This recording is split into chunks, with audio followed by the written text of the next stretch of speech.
Cool.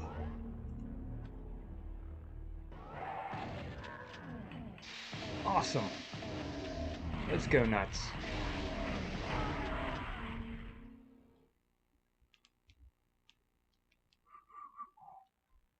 All right. Good, that seems to all be in order. Pardon me while the game demo runs for a minute. No, I'm not playing yet. Yo! What is up, Xbox fanboy? How are you today, man? Nice to have you back. About to give this a start. It's been a good week. How about yourself? Yes. Continuing where we left off.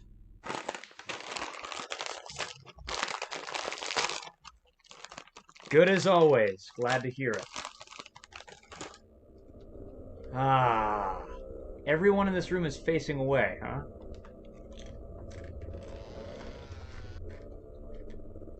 I think that means it's a good time for this. Aha! Awesome. I was streaming Wolfenstein 3D the other day. I can't remember if you were here for part of that. But it was episode 3 of Wolf 3D, so it was the one where you kill Hitler in it. I do have the plasma rifle. Yeah. Oh shit, is my filter on? It looks dark. Let me see. Oh yeah, it's on. It's just dark. Okay. Wanted to make sure. Yeah, plasma rifle, BFG. Got the Unmaker. I think I've even upgraded the thing like once or twice. Kind of far in the game at this point. Whoop. He's dead.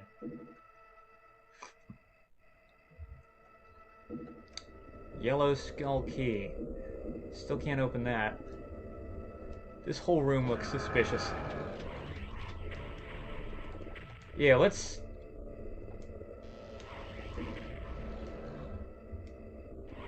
use that Unmaker for a bit. Wipes them out fast. I love this thing. Oh shit. I should probably save this crap for like when there's more dangerous enemies, but I'll be damned if it isn't satisfying.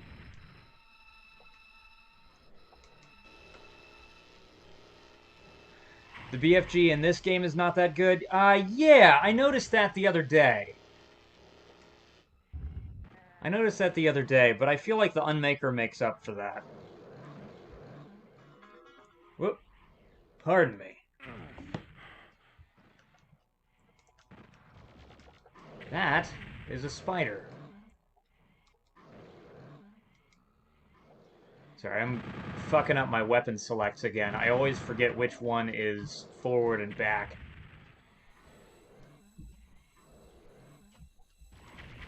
There we go.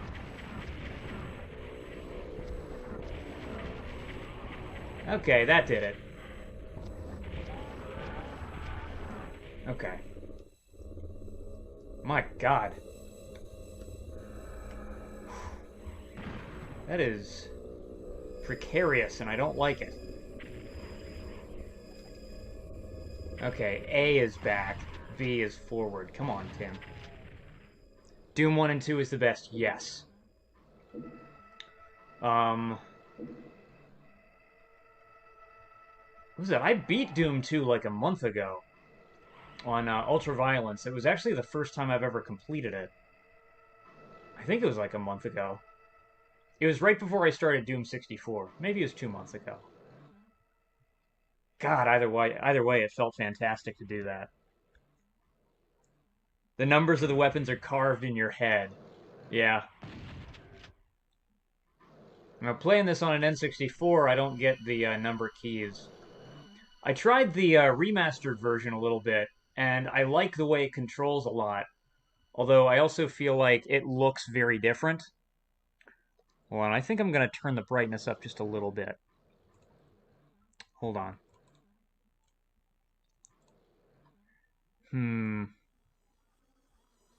I think that's better.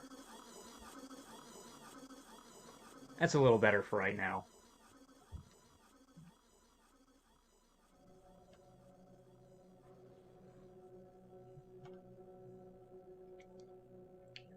Yeah, I like the PC version a lot, but I definitely think I want to finish this version first.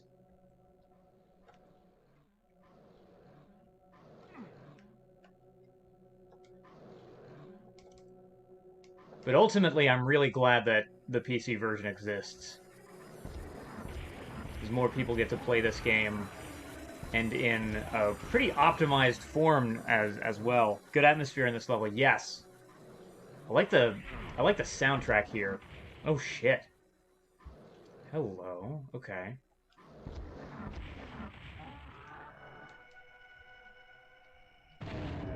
All right. I'm just waiting for this guy to get closer. Ew! There we go. And he's dead. Can't activate anything yet, though.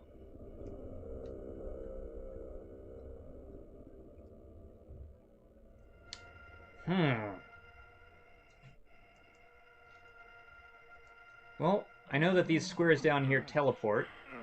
Kind of like... Well, actually, kind of like the second to last level of Doom 2.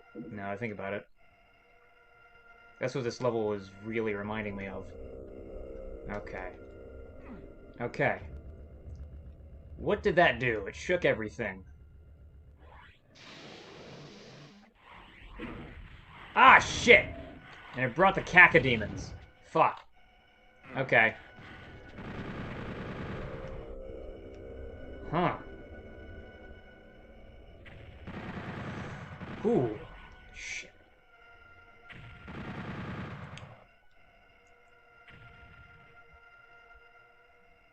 Probably N64 power. I'm not sure. Like, yeah, there's definitely... that would be my first thought. It's not really a power problem, it's more of a storage concern. But it's like, it's only a couple frames of animation. I still feel like they could have done it. Oh, damn, I keep teleporting. I'm trying to, like, find the thing down here. Oh, it's a hazmat suit. Okay.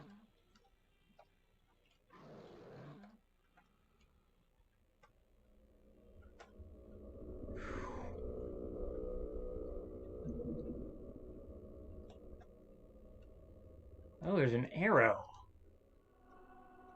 To this switch. Okay.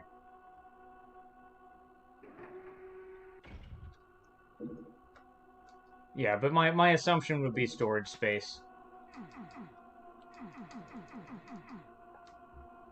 Still, though, God.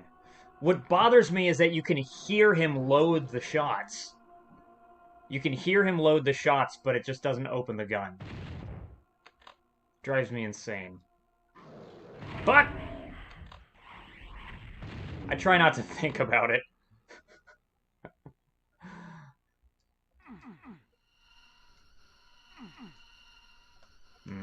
I need to drop down.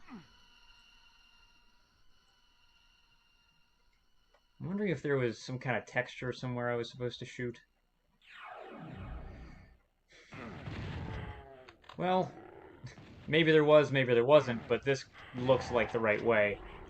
Or at least a right way. There's people here I haven't killed yet. Which is always a good sign.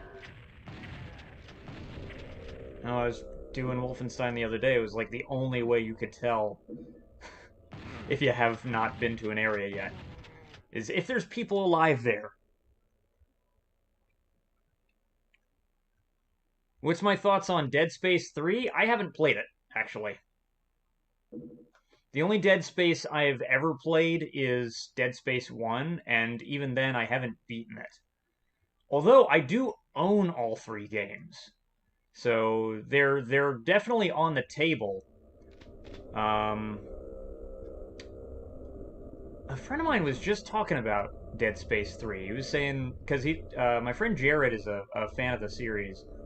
Um, and when he first played Dead Space 3, he was playing it single player and he just hated it. But he's been playing Dead Space 3 co-op with a friend and having a great time ever since. So, I don't know.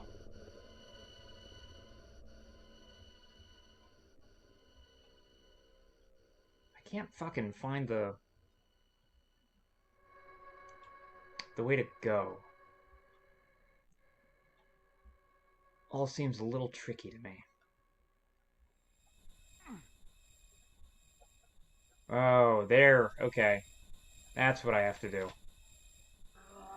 Whoa! Shit! Okay. You're getting the super shotgun, buddy. Ah.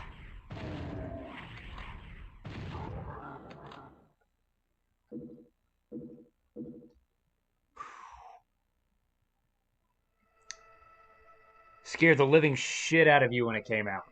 I mean, that's fair. It's a scary game. Okay. I'm going nuts. Okay. Like, I realize that this game is just that dark, but come on. Alright. Okay, I'm on this side, so this teleporter probably takes me somewhere. Nope, nope, don't go back. Go forward.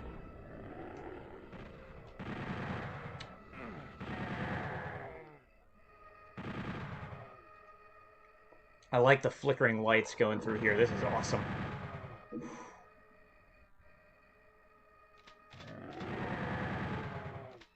Fuck.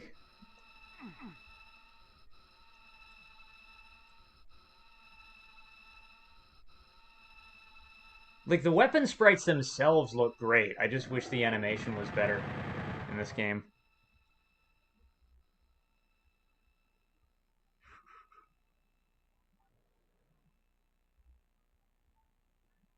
The fact that there's no HUD, your health is the back of the player, is good design. Yeah, no, I agree. It's very immersive. Very immersive. That's one of the things that I like about uh it's one of the things that I like about Halo and about wait, I actually have this over here. This is interesting. So so Halo was the first game I ever saw that would give you an ammo counter on your gun itself, which I thought was really cool. Is again one of those things that heightens the immersion. But if I'm not mistaken, the first game to ever actually do that was this.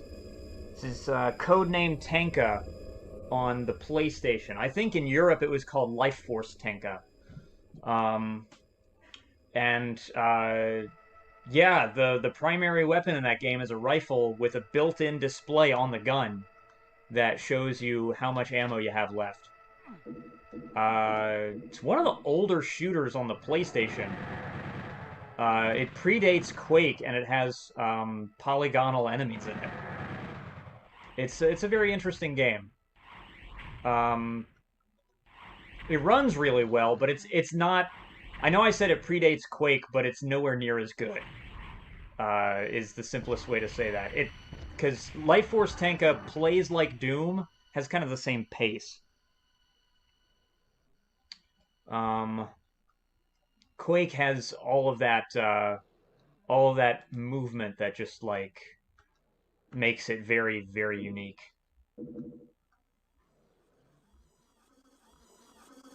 Also, you know, Quake is not held back by having been designed for the PlayStation.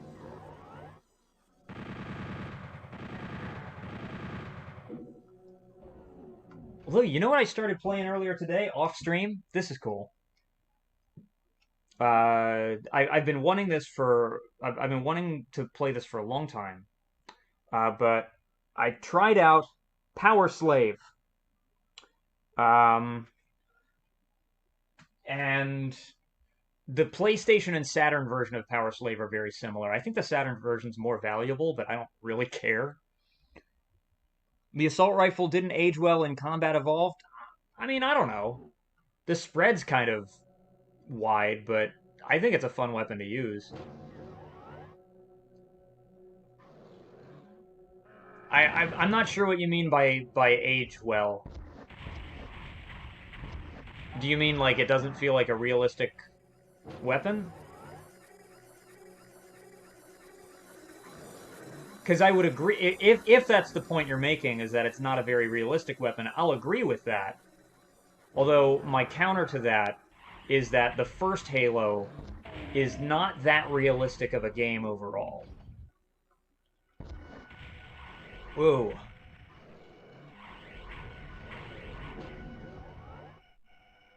Like, I feel like they really started to focus on realism in Halo around the time of, like, Reach. Although they were starting to make strides towards it more in Halo 2, I guess. Oh, this fucking guy. But, I mean, that's a straw man argument.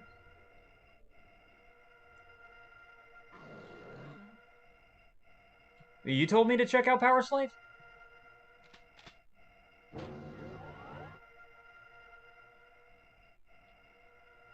I don't... I mean, I believe you. That game has been on my radar for a long time. I have heard of it. I've been aware of it for a long time, but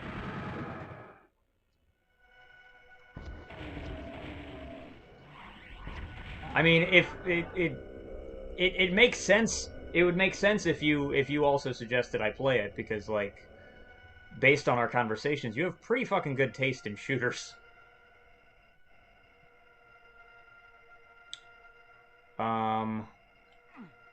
Whoops.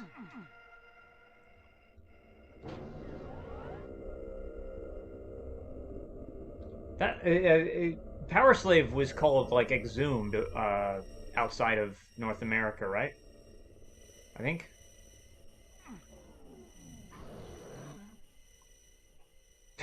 I love that I just said that and then your chat message pops up. That's pretty amusing.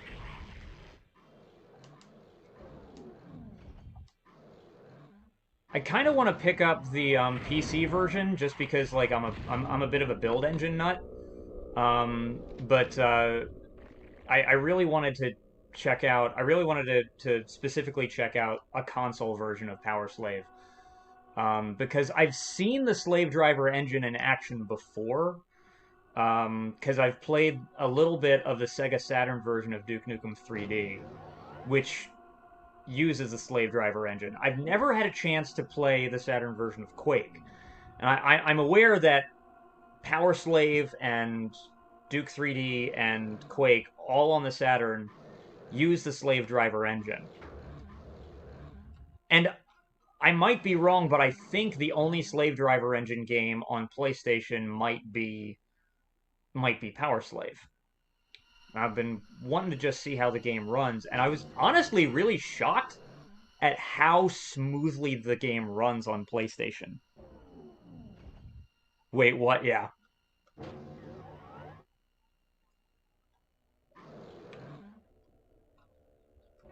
But yeah, like eventually I'm gonna check out the PC version, just because I'm really into build engine shooters, and the PC version is a build engine game. But I have a suspicion. I have a suspicion about the Slave Driver engine. My suspicion is that the Slave Driver engine might be designed as something of, and I can't prove this, but my suspicion is that the Slave Driver might be some kind of source port for the build engine. I obviously can't prove this. It is only a suspicion, but the reason I think that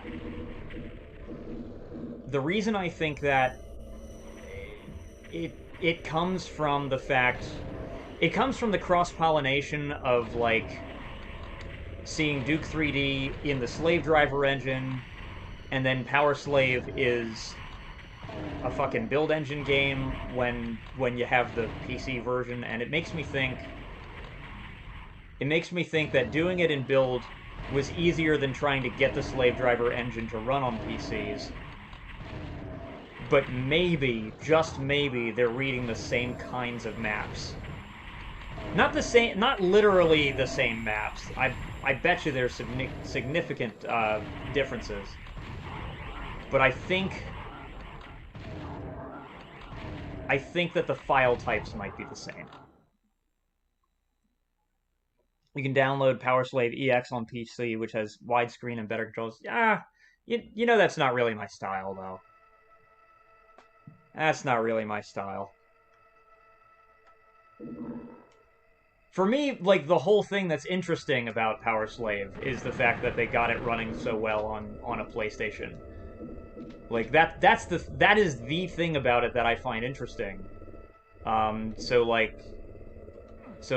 to play a PC port of a console game that was designed to show off what it was able to achieve within the limitations of the console kind of defeats the purpose in my mind.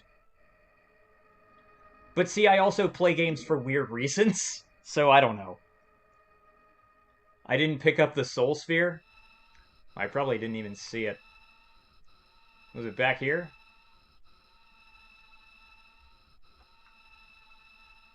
Oh, shit. Invulnerability. Oh, well. I got it now. Boom. Oh my god, the screen is so bright. Holy shit.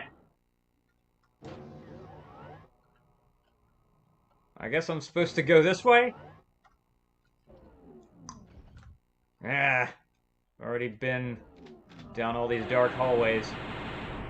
If I had kept going, it wouldn't have worn off before I killed this last guy, but whatever. When do I ever do things the efficient way? I'd probably drive you nuts. You probably watch this and you're just like, what the fuck is this guy doing? Wah!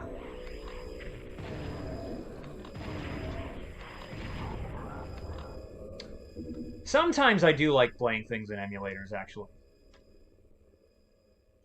It's like when you put Twitter on bright mode. Oh, ouch. Yeah. Now, sometimes I do like playing things in emulators. There was that game I streamed a few days ago. Nova. It was before I did the Wolfenstein stream. I streamed Nova Near Orbit Vanguard Alliance, which was like originally an iPhone game. Like back in 2009. It was pulled from the iPhone store forever ago, but or from the Apple store, I mean, whatever. So after that, the only way you could get your hands on the original version of the game was through the PlayStation Network. Which, like, I was really happy to find out they decided not to close the PSN store on PlayStation 3 and Vita. I know they're closing the PSN store on PSP, but, like, if I'm understanding it right, I could still buy PSP games if I use the store on PS3 or Vita, so if I'm really that dead set about getting a PSP game downloaded, I could just buy it on the PS3 and then copy it to the PSP, probably. Of Shadowgun Legends, right, yeah. Are they the same developer? Is Shadowgun Legends also Gameloft? Because I know Gameloft makes, like, a lot of mobile shit. And also, like, I feel like Gameloft doesn't really get much recognition for being a quality developer, but they secretly are.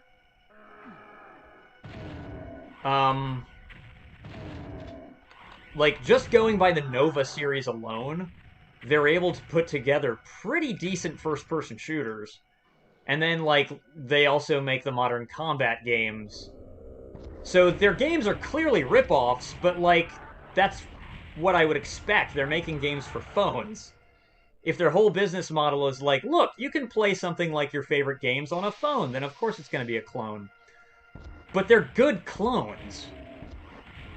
But yeah, the original version of Nova, not Nova Legacy. I don't like Nova Legacy at all. Madfinger and the people who made Dead Trigger 1 and 2. Okay. So, like, another quality mobile developer. I feel like Dead Trigger... Because I played a bit of Dead Trigger 2, and I thought that was pretty, like, awesome, actually. I also like that I could play that game with an Xbox 360 controller. That was cool.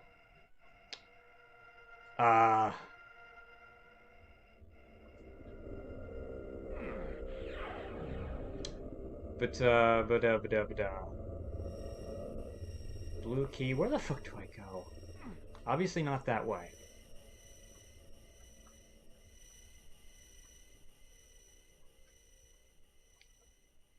Yeah, the first Nova was pretty good. The remaster gets rid of all the voice acting, and the shooting is on autopilot. You don't even have to fire your gun. The game does that for you, and it's just like...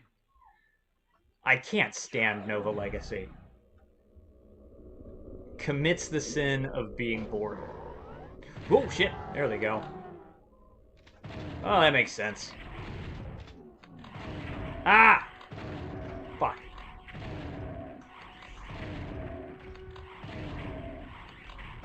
What's it take to kill this guy? Damn. Shadowgun Legends is probably your favorite mobile game. It should be ported to PC. Okay. Shadowgun was like a... Hold on. That was like a Gears of War-like, wasn't it? I remember... If we're talking about the same game, I remember that game looking really good. I was impressed by it.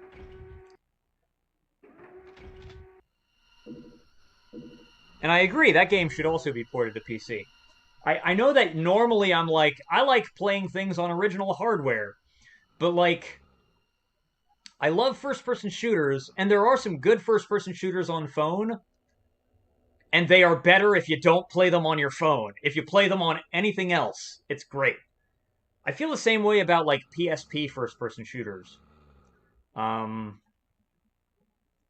the most part. Like, Medal of Honor Heroes 1 is pretty good if you play it on a PSP, but the reason for that is that the levels are small, bite-sized, and you can put the game away easily. Medal of Honor Heroes 2 is like the more technically impressive game, but the levels are so fucking long. They're so fucking long. And when I played Medal of Honor Heroes 2, my main thought the whole time was like, this would be really great if I wasn't playing it on a fucking PSP. Oh, it's an FPS. It's a first-person shooter. Okay. Now, hold on. Regular Shadowgun is a Gears of War like, right? Shadowgun's Legends that you're talking about is a spin-off?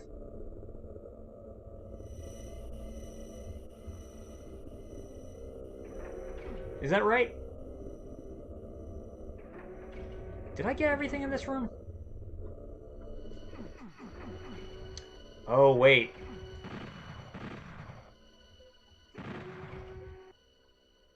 What the fuck did that do?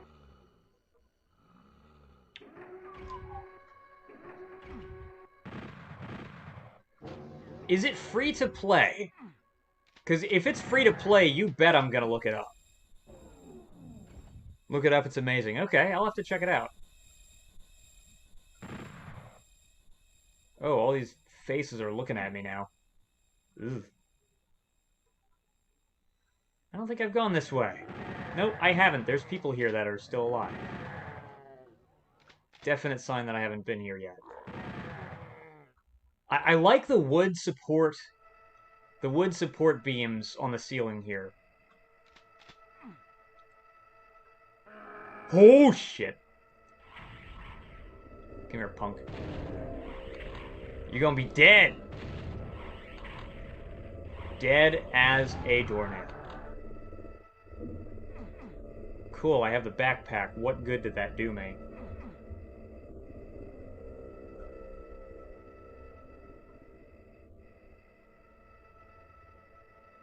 I got a little sprite scaling error here. I was seeing those, like, the whole time when I was streaming Wolfenstein. Free to play, okay. Yeah, I'll give that a look. Whoa! Okay, the new bodies are not down this way. They're this way, maybe? I can't fucking tell. I don't know. They showed up in this corner. So I'm guessing I have to turn.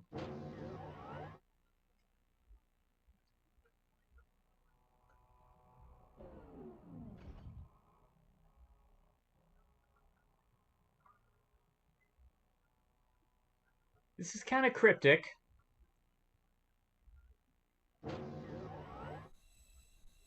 This is kind of cryptic, and I'm a little concerned about getting lost. But I should probably just assume I've already gotten lost.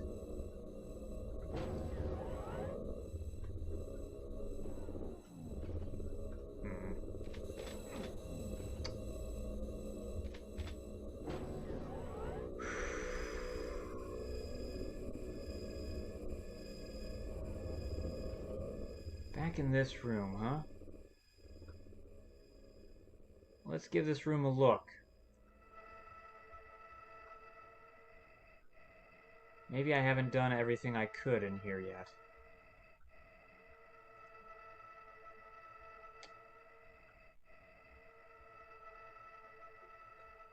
Yeah, head up this way. I wonder. No, nothing there. Maze of Death, yeah.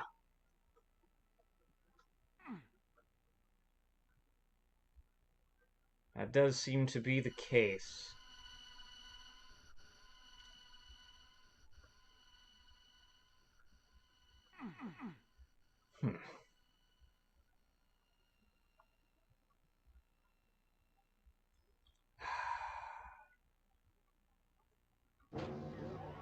Gone that way. What is this? It's a torch. What's the torch do? It burns. Why does it burn? Because it's on fire. Well, that's enlightening.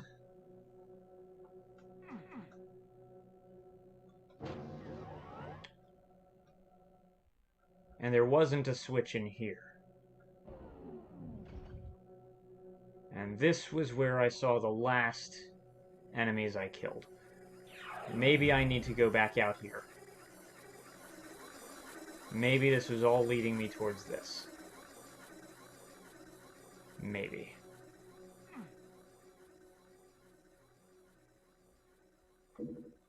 I don't know. Haven't found my way over there yet.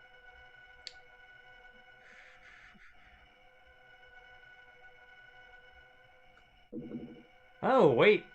These are pickups I haven't grabbed. Maybe I haven't been able to actually walk up here. No, I think I have. No, I'm starting to doubt. This is looking new. And that looks like somewhere I could jump to. If I were feeling brave, which I am not. Yeah, I definitely haven't been here. Okay. If I had been, I would have picked up that shit forever ago, and also there's this demon, so... Come on! Yep, you're dead. He tore Medal of Honor Heroes 2 apart on the Wii. I mean, that doesn't surprise me.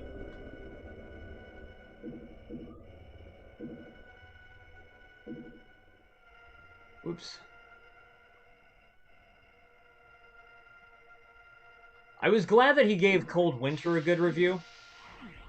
Because it means more people are going to check the game out.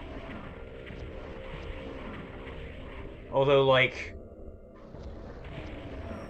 when he was talking about, like...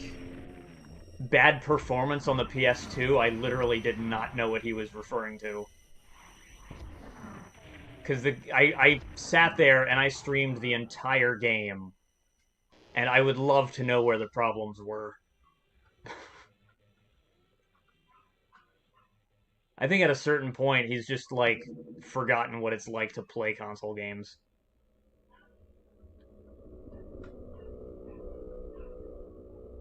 Also, I think PC players just like to dunk on consoles.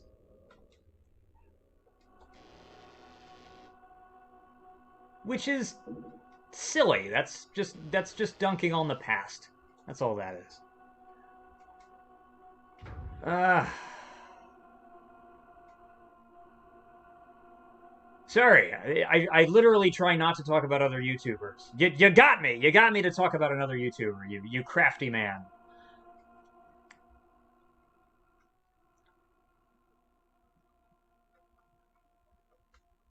No, I'm glad he gave the game a good. I'm glad he gave Cold Winter a good review because oh shit. I I I think it's a game that a lot of people will enjoy, and you know, gives people a reason to check it out.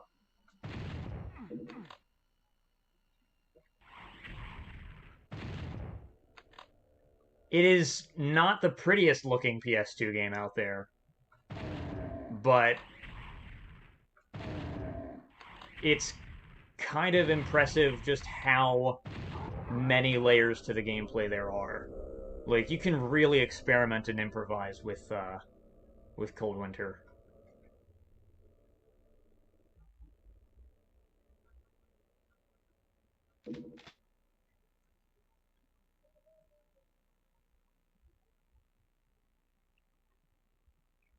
Just because he's a PC elitist doesn't mean he can shit on consoles. You know, it's a pretty common attitude. Whenever I see that attitude come up, I used to get mad, and now maybe it's just because maybe it's just because I'm desensitized to it. I'm just like, oh, okay, well, that's that person's wrong opinion. But what else do they have to say? So, what I didn't realize was that Jarek was so, like, divisive. Like, it seems to me that people either, like Jarek okay or hate him. And I don't hate him. I just think he's okay. I don't know the man is my thing. Like, I'm not gonna review a person. What's up, Trippy? How are ya?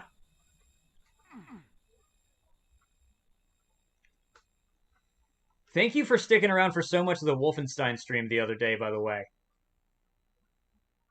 I had a lot of fun that day. I actually edited. Oh wait, hold on. I just realized that a huge portion of the fucking image is cropped. Let me see this. Edit, transform. Yeah, no, a shit ton of this image is cropped. Let me fix that real quick, folks.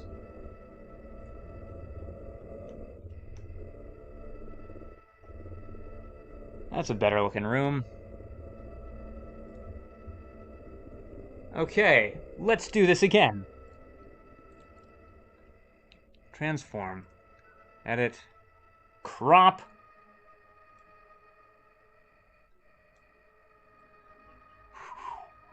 Right.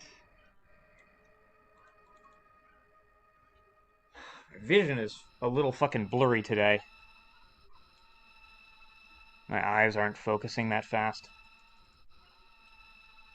I think I still have something of a Wolfenstein hangover. St. Petersburg, what's up? Welcome back. It's good to have you back, my friend. Here we go. It's a good day today. Killing a shit ton of demons. I was about to say Nazis because I've been playing so much Wolfenstein, but demons. Killing demons today. Now, where is the red keycard room? I will find it, I swear.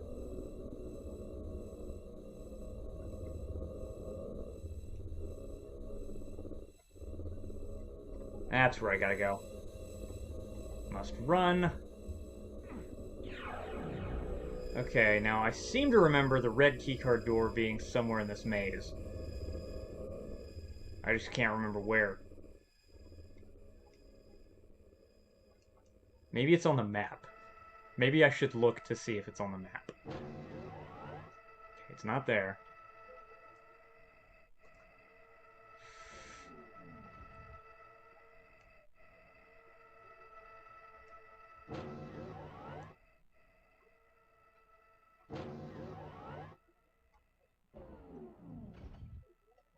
But yeah, no, that's really about the long and short of it. Like, I don't really have anything bad to say about Jarek as a person, and I would keep it to myself if I did. I just disagree with a lot of his opinions. But I also agree with him on a lot of things. He offers an interesting perspective. Um,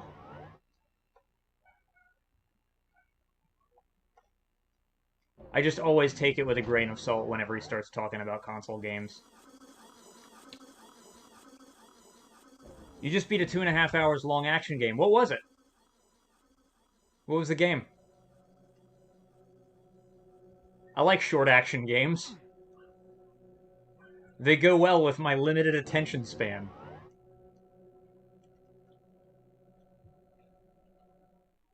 Rogue Warrior. Oh my god. No, I'm familiar with Rogue Warrior. Yeah. Yeah.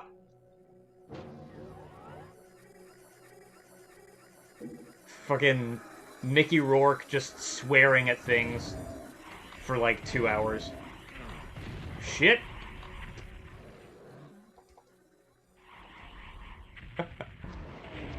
What did you play it on? Did you play like the PC version or just snag like a 360 or PS3 copy?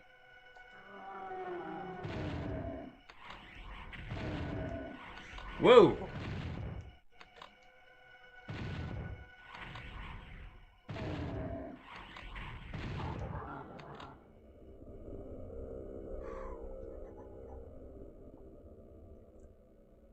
God, you know what's funny is I actually have the book that game is based on. I actually have a copy of Richard Marcinko's autobiography, and I don't get it. I don't get it. I understand that the book sold well. I understand that some people really like the book. That's probably why it became a video game. But I just think that it's a load of shit.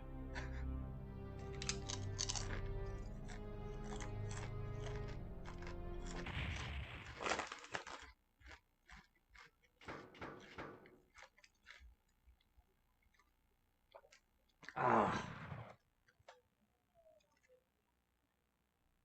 It's just an overtop of the game like those 80s action movies, yeah. It sounds like something I would get a kick out of. I kind of want to get my hands on the 360 version. Whoa, the sky is on fucking fire. That's cool. Why the hell is the sky on fire? Oh, shit. Alright. Let's take these guys out this way.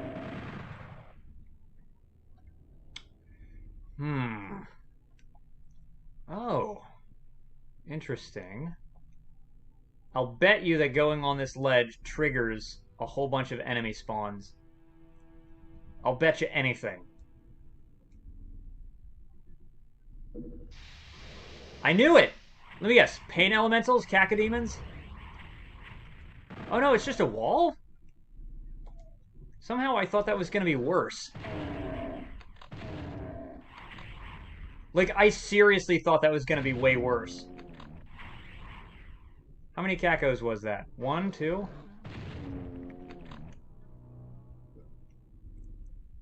It only gave me 2 cacodemons? Come on, game!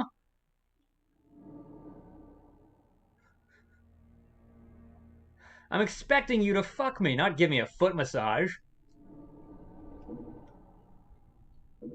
What the hell?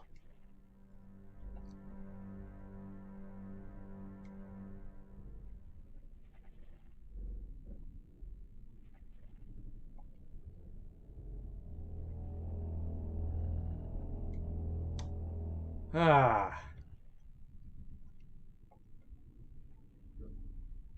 Ah, crap.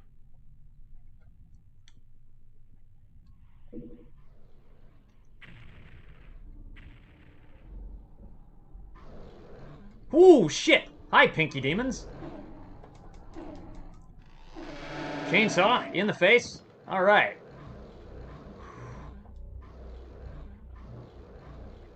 Now, I do have a tendency to like over-the-top, dumb, and sometimes I like games that are just flat-out bad.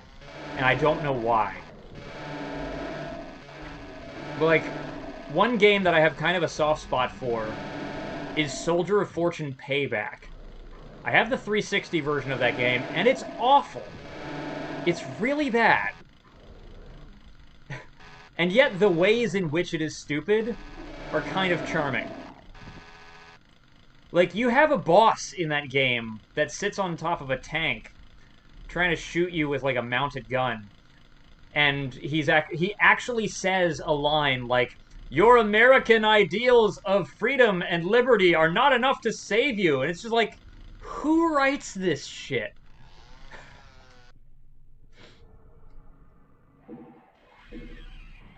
Ah. It's like someone just sat down, took pen to paper, and was just like, yeah, someone's Republican dad is gonna think this is awesome.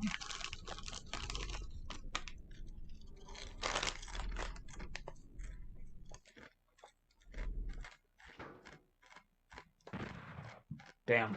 Okay, I'm gonna load that. Let's try again. Not loading from no password, come on. Where's my coffee? Oh, it's right there. Oh, I let it get cold. Why did I do that? Now, where's my waffle? There it is. It's back there. Ah, yes.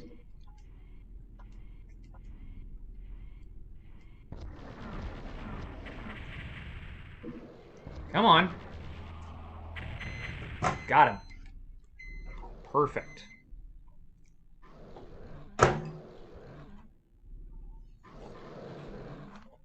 I'm curious, at this point. Everybody who's here right now, what is the worst game you've ever finished?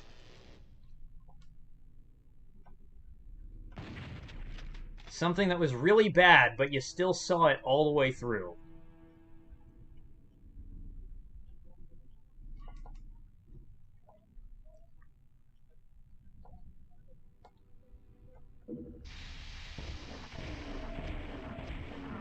See, this was too easy. Come on, guys. Alright, he's dead. They're so bad, they're actually good. Bad games like Ride to Hell Retribution. Yeah. Like, I find that as long as the game mechanics don't frustrate me, then I can tolerate it.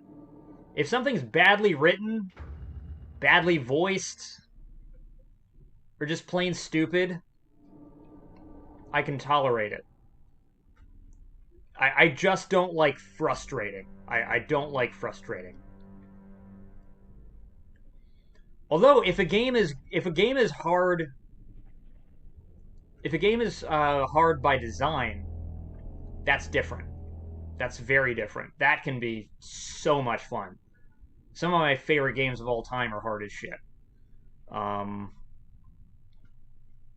Like I just said, I had a ton of fun streaming Wolfenstein 3D 2 days ago. And the way I was doing it was I was doing it on Death Incarnate, but with no saves. So I had to honor the live system. That was fun as shit. I cut it really close to the wire at one point. Oh shit. Oh shit. Okay. Don't die this time. Something happened to your YouTube? Oh, it's okay, man. Don't worry about it. I'm glad you got it worked out, though. Woo! Crap.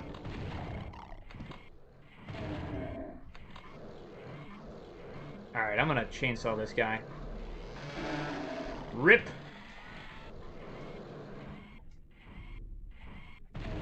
Come on. Just trying to kill this guy. There we go. Man, these stacks of bodies are getting high. Good lord.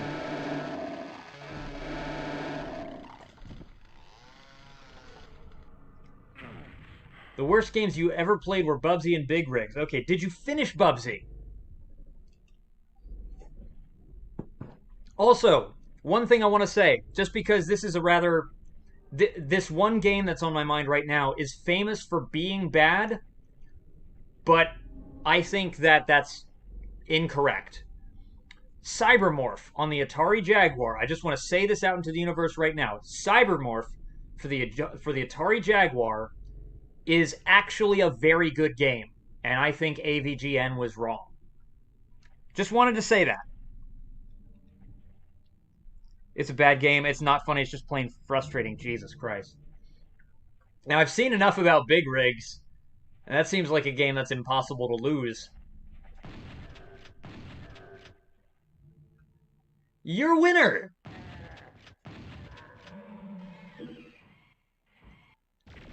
Whoa, shit. There we go. Ah, crap. We got more of these punks. Come on. They keep coming out of their little, like, wall alcoves. Alright.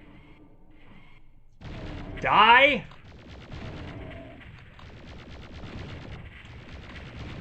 But yeah, getting to what I was saying earlier, like, one of the reasons I'm streaming this on original hardware is because, like, you know, one of the reasons I'm streaming this game on original hardware actually is a result of the kind of tendency that people have to always play things on emulators and, like, complain about the hardware that things are released on, and people really like to complain about the N64 controller. And they're like, oh, it's unusable, it's this weird mutant thing. And it's just like, no, it's not. It's a controller. You have to kind of, like, learn how to use it. Like, modern controllers are great. I like modern controllers. I think people just complain about the fact that they have to learn a new thing. Like something that's new to them. Console controls have been the same for, like, about 20 years at this point. So people look at anything that's different, and they're just like, oh, this is bad. This is objectively bad. And it's like, no. And you don't know what the word objective means. Sorry, I feel like I'm having arguments with nobody. Because they're lazy. Yeah. Yeah, the Arachnotrons are really tough in this. And I feel like they're taller than they are in Doom 2.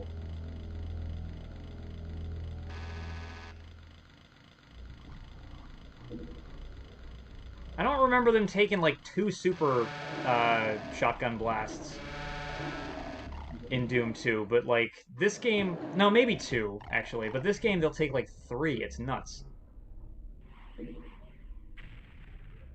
Okay, where'd this guy go? Oh, he's back there. Okay.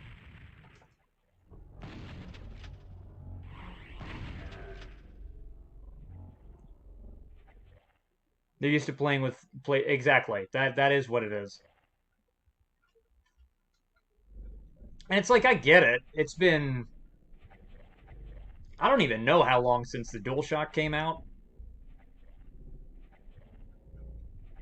But it's like, dual analog controllers have been around for a long fucking time. Oh, that is so cool. For a second, I thought the model was spinning, but it's not. Oh, that's neat looking. Holy shit. Driver 3. It's kind of disappointing, but it's good auto simulator with some good car physics. So there's a couple games in that vein I really like. Like in the vein of like games that people don't like very well that are kind of like messy, but that I enjoy a lot. One of those is Duke Nukem Forever. I actually love, not just like, I love Duke Nukem Forever. It's a problem. But I am like always in the mood to play that game. Um and it's one of those games that's like, yeah, it's kind of messy. Uh but you can also just have a great time with it. Driver San Francisco's driving is great. I need to check that out. I'm always on the lookout for like a 360 version of that game if I can find one.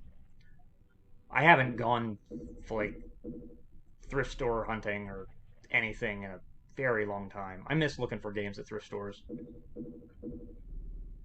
God, I've found good fucking shit at thrift stores.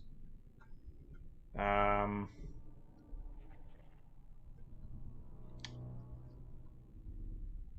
fuck, I found my copy of No One Lives Forever at a thrift store.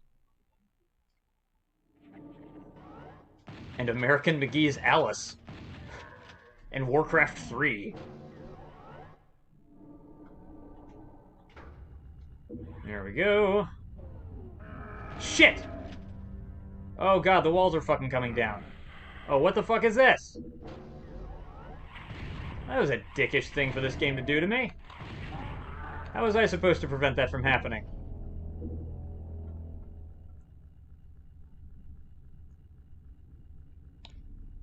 Ooh. Top-notch, underrated game. Driver San Francisco is. I think underexposed, definitely. Like, I feel like the people who did play that game really liked it. Because I don't know of a single bad review of Driver San Francisco. I mean, there's probably some out there, but like, I remember even at the time, like I remember Yahtzee really liked Driver San Francisco. Um, but it's like, as good as the game was, no one fucking bought it. That was the problem. Oh shit. And I've got some investment in Driver as a series. I like Driver 1 and 2, especially 2. So San Francisco is definitely something I would check out.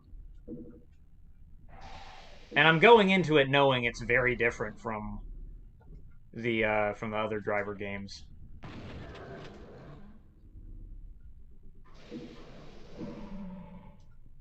Whoa, shit. Crap.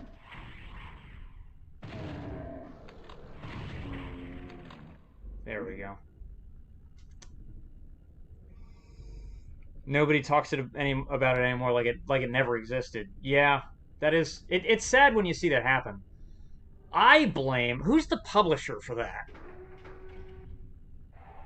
Was it Ubisoft?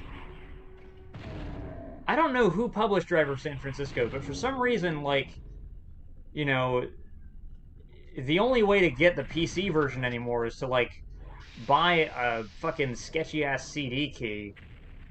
Because it's not available on the Steam store anymore.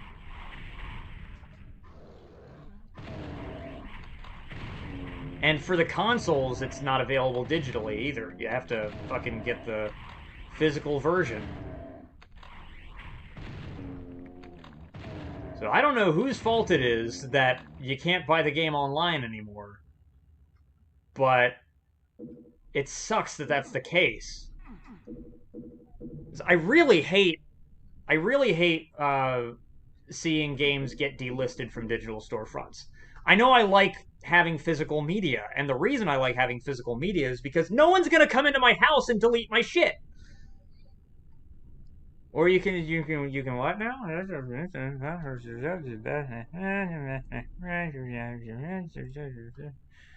Sorry, I don't know what you're talking about there, buddy. Biggest problem was its release date. With games like Bulletstorm and other shooters come out, probably just didn't notice the DNF. No, it was the opposite. Everyone noticed Duke Nukem Forever existed, and they were like, hey, this isn't as good as the game we had in our heads for the last 14 years. And they were right. No, Duke Nukem Forever was actually a really high-profile release. That one did not fly under the radar. That one flew right into the sun, and it burned in it. It burned in the bright and radiant, illuminating light of scathing public reception. People were angry. They were furious. I've never seen people get so mad at a game. And I've also never seen it be more out of proportion. Like, no, it's not that great of a game. But it's not that bad of a game. But the thing is that it was a game that people had waited for a long, long time. And frankly, that was the case with me. Like, I am a longtime Duke Nukem fan. But here's the thing. I am a longtime Duke Nukem fan that was getting used to disappointment well before Duke Nukem Forever. You know why? What's up, Guile?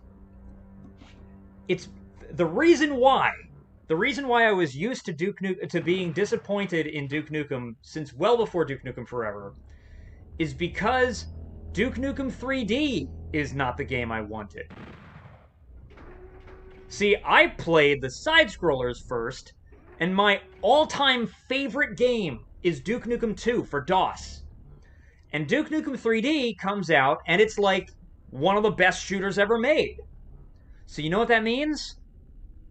It means no one's interested in classic Duke Nukem anymore. They want Duke Nukem 3D's Duke Nukem now. They want the new Nukem. G-Man Lives loved Duke Nukem Forever, the Doctor Who cloned me. Well, that's good. That's good. It keeps the public interest in those games alive, I guess. My disagreements with G-Man Lives go a little bit deeper than simply his opinions on games. But I am glad. Here's my thing. G-Man Lives is one of those reviewers that when people watch his stuff, they tend to copy his opinions. I'm not saying everybody who watches him does this, but I am saying this. Because G-Man Lives likes Duke Nukem Forever, it means that other people are going to as well. And I think that's a good thing, because I think Duke Nukem Forever deserves to be protected.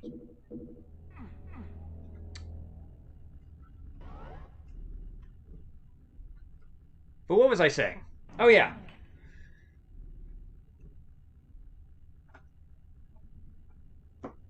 Playing RuneScape 3 again, yeah.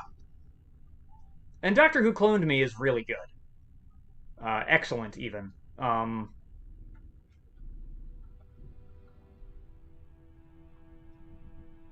know that people like to compare G-Man Lives and Civ 11 a lot. And I can't imagine that either one of those people finds that amusing. They probably just find it annoying that their fans do that. The pistol in Duke Nukem Forever is a Colt M1911. That is the pistol in Duke Nukem Forever.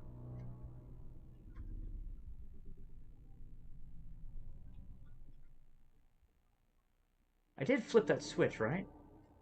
Yeah. I remember because we had this conversation. The pistol in Duke Nukem Forever is a Colt M1911. And then the pistol in Manhattan Project is a Desert Eagle.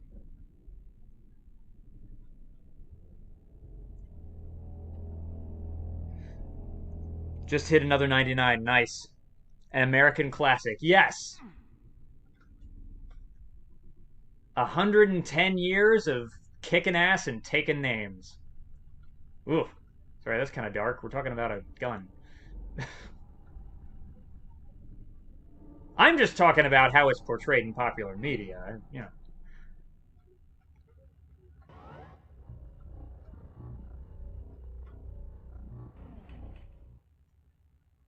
Let's see here.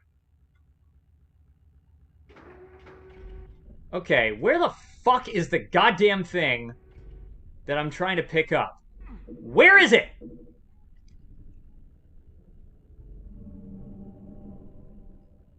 It was development for a long time, about 9 years. Its concept had been completely changed many times, and this is what happened in the end. I don't know if the core concept did, but it was in development for longer than 9 years. It was in development. It was in development basically since the release of Duke Nukem 3D. So 14 years. Very long fucking time.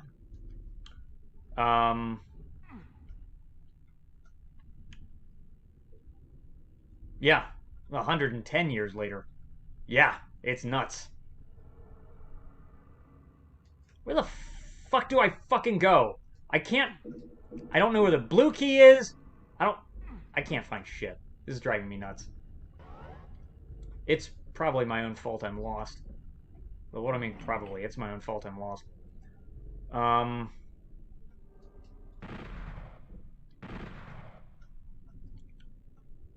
I'll bet that I have to flip a switch to do that, because that doesn't look like something that I just grab a key for. Let me see.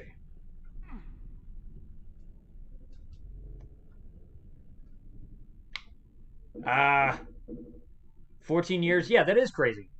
The concept, the core concept, was kind of the same because the game didn't have a core concept. The basic idea for Duke Nukem Forever is like it was George Broussard having no idea what the specifics were, but just wanting the game to have all the latest shit in it. We want a game that has everything in it. Everything. And so they're like, okay, well, we got our colored lighting, we got our skeletal animations, you know, because like Half-Life had come out. We got our big draw distances, we got our vehicle segments, and then fucking like, you know, give it enough time, and then things like Halo come out, and so then he's like, oh shit, let's have vehicles. Half-Life comes out, let's have fucking like an unbroken narrative in first person with seamless transitions from one area to the next. Let's focus on our environmental storytelling. Prey comes out. Let's have body horror. And they just kept adding to it. They just kept adding to it. It got to a point where they would actually, like, try to not talk to George Broussard about new games that were out. Because if he saw them, and if he played them, he would be like, I want that in Duke Nukem Forever. And that would just add to development time. And then eventually, they ran out of money. And they asked Take-Two for more money to finish the project. And Take-Two said, go climb a fucking tree. So that didn't go well. Oh, Jesus. Is this what I have to do? Okay. Okay, no, I get it.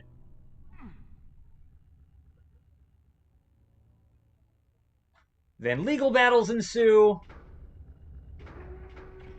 That's what I need. Okay, blue key got. John Romero also wanted the same thing as George Broussard, and the result was Daikatana. The Beretta M9 is being replaced. That's surprising. I guess it was going to happen eventually. But the Beretta M9 is like, what? Almost 60 years old? Dude, I love Prey so much. I have that game on 360. I do have the game on PC.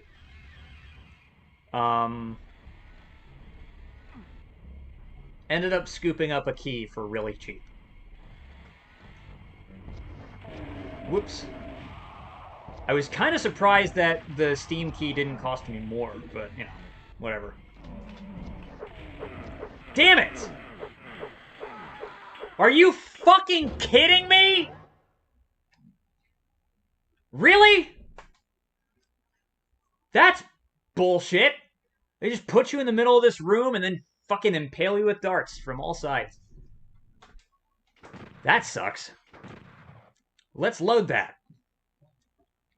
But yeah, like I said, I had gotten used to disappointment in Duke Nukem as a series, which is not to say that I don't like most of the games in the series. It just means that what I wanted was a game that felt more like Duke Nukem 2.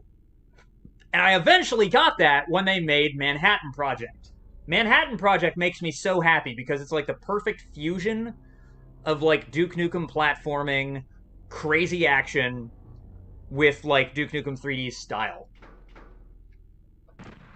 So I guess that's the thing that like softened the blow for Duke Nukem Forever for me, was like, you know, when Duke 3D came out, I had to make peace with the fact that it wasn't gonna be as quick in its action as Duke Nukem 2 was. It wasn't gonna have the crazy art and like the weird otherworldly aesthetics. Because it doesn't. It doesn't. It doesn't. Duke Nukem 1 and 2 have like this awesome like sci-fi pulp aesthetic. And then Duke Nukem 3D is more like 80s action movie aesthetics. You know, it moves away from classic science fiction and into more like urban thriller territory. And it's, you know, if you're 7 years old, that difference means a lot. When I thought of like, hey, I want a 3D Duke Nukem game, I wasn't thinking something based on 80s action movies because I was a kid. I wasn't watching Schwarzenegger movies. I mean, except Terminator. I saw Terminator when I was too young. And it was awesome. But see, the thing is, I also got over it because Duke Nukem 3D, despite not being the game I wanted, is also fucking Duke Nukem 3D. It's a masterpiece. Like, it's... Duke Nukem 2 is my favorite game. Duke Nukem 3D might be my favorite first-person shooter. Like, every time I sit down with Duke Nukem 3D, I have a great time. But, like, you know, you always remember that little mild emotional sting of disappointment. And I will say that the Doctor Who Cloned Me actually feels a bit more like an older Duke Nukem game. It feels like a fusion of Duke Nukem 3D and Duke Nukem 2. Even though Dr. Proton doesn't appear in Duke Nukem 2, it's the fact that you have, like, robots and these giant, like... You go to the fucking moon. I know you go to the moon in Duke Nukem 3D, but it's more... Like, the Doctor Who Cloned Me feels very science fiction, and I love it for that.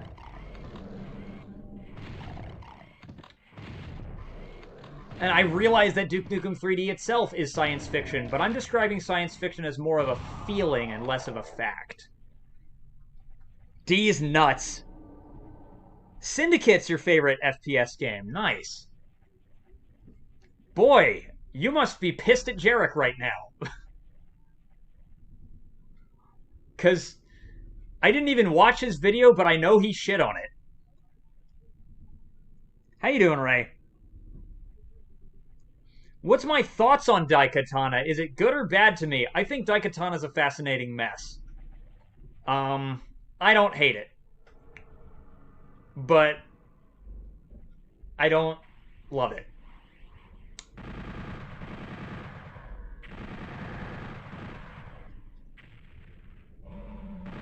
Whoops. I haven't beaten it, and it is a game that I actually want to play more of. So that's the best I can say of Daikatana, is that I find it interesting, and I don't find it frustrating enough to kill the experience for me. I actually want more. Whoa!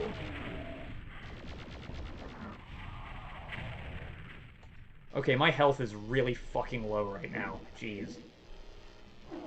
Damn you! Fuck!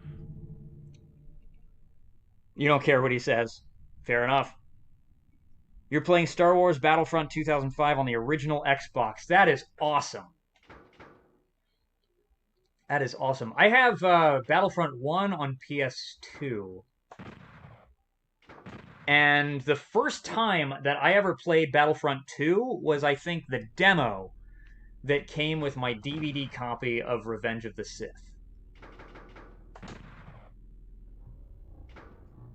And I tried playing it recently, but I had my Xbox, like, set to display in widescreen, and it totally fucked up the HUD in Battlefront 2's demo. I hope that that's not a problem that's in the main game. Probably not. That seems like the kind of thing they would fix.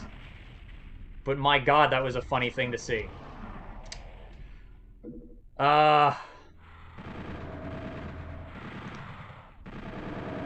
no, I basically just, like, after a while, I figured that Duke Nukem Forever was never gonna come out. And then it did come out, and I bought it day one, and I played it day one, and I had a good time with it. Which, if you've already given up on a game, and it entertains you, then, you know, then I'm not able to get mad at any of its other shortcomings, really. I figured it was just never gonna happen. So when it finally did, I was like, oh, that's kind of nice. And then I played the game, and I was like, yeah, that's fun. And the more I play the game, the more I like it. Mostly because when you play the game, you can kind of, like... You can kind of... Because of what I was saying about how, during the development process, they just kept grafting on new ideas to the game,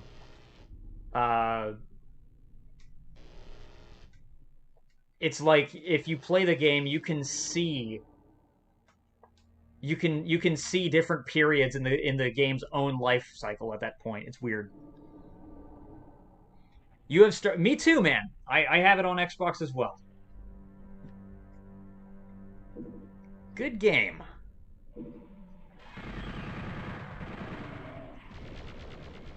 Whoa. I'm not a big fan of the prequel movies, but I like Republic Commando. Whoa.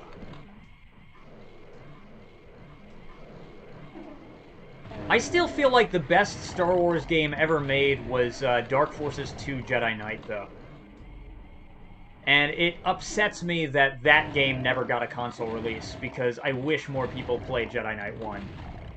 Not like it was a failure or anything. The game's done fine for itself throughout the years. It's just that, like, it hasn't become an intergenerational thing the way that Jedi Knight and Jedi Academy especially has. And even Dark Forces kind of got to be passed down from one generation to the next.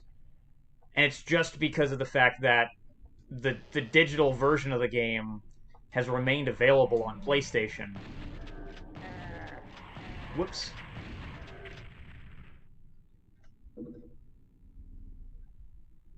Whoops. Come on. No, I would love to see... I would love to see Jedi Knight get a console port that I won't play. Because I won't. I'll just stick to playing it on a PC. But, like, I just want more people to experience it. Doom. It's... You don't know if it's bad or good, it's something in between. I feel like it's a game that has good and bad sections.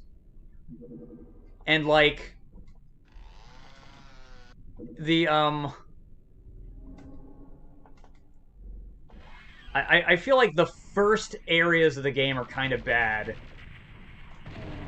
I don't know, the first level is alright, now that I think about it. But it's like, pretty shortly after that, the game just shits the bed. And it really is about the time it introduces the AI companions.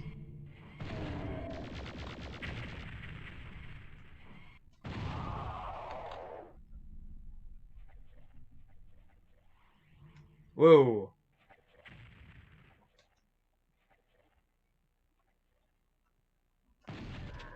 Now, the question is, because I know I'm gonna, like, sit down and play the game eventually, the question I'm asking myself is, am I gonna actually use the save gem system? Because I feel like I should in order to get the true experience, but I also feel like that's just gonna make me hate it. So I haven't decided how I'm gonna do that.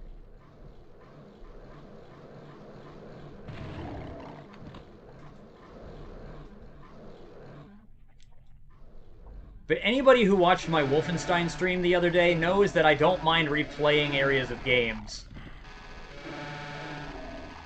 Although it got really fucking dangerous when I had no lives left. That was some of the most stress I've ever felt playing a game. Was when I got to the Hitler fight and I had no lives left. So I absolutely just had to not die in that level. Because again, I was doing that. I've been playing through Wolfenstein with no saves and honoring the live system. Have I played EA Battlefront 2? No. I have played the beta for EA Battlefront 1. I do have a copy of EA Battlefront 2.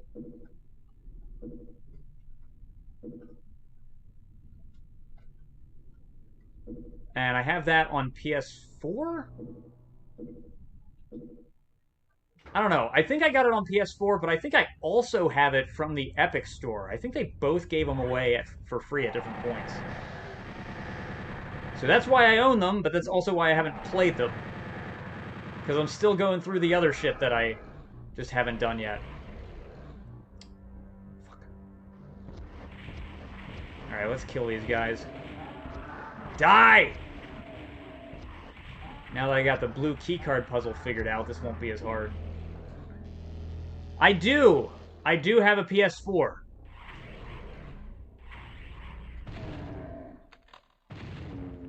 I do have a PS4,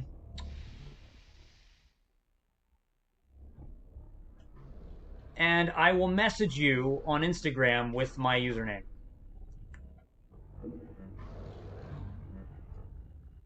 I'm not on it very much. So it might be a while before the next time you see me online, but I would like to add you, Ray. This game is damn dark. I was using RF cables for some reason. That was way brighter than composite. Hey, I mean, whatever you gotta do, this game is like, I agree, this game is way too fucking dark. I have this game, the display is all the way up, right? And I can't adjust the brightness on my TV, but fortunately it looks okay on my TV. But to capture it on the stream, I actually am running color correction on it right now. I can show you what this fucking looks like with color correction off. And I've had to adjust it periodically because, like... Because, again, the game is way too fucking dark. Let me show you. Where's the composite capture? Yeah. Here's what this looks like when I turn the color correction off. Like, what the fuck? And that's the brightness all the way up. I streamed Mario Sunshine using the same motherfucking cables, and it didn't look this goddamn dark. I don't know why this game shipped like this. It's a good game, but they shipped it like this. And it's been 24 years and I'm still mad about it. Why? More people would have played this if it didn't look like shit.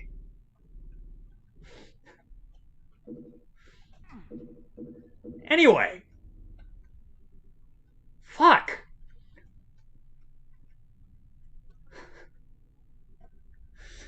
don't like stupidity. And that's the thing. Like, that's the thing. This game looks great. It has a wonderful art style. It's creepy as fuck. The level design is pretty good. It's a bit more cryptic than Doom 1 and 2, but it's good. Fantastic game. But the fact that it is so dark is stupid. It is stupid, and it upsets me. Andy, why, yes, this is. This is. And now I'm hopefully going to survive the room that I'm in. The last time I was in this room, it dropped the floor out from under me and started hitting me with darts. So, I'm going to try to not let that happen again. Ah, fuck. So that means clearing out this wall. What else does this mean?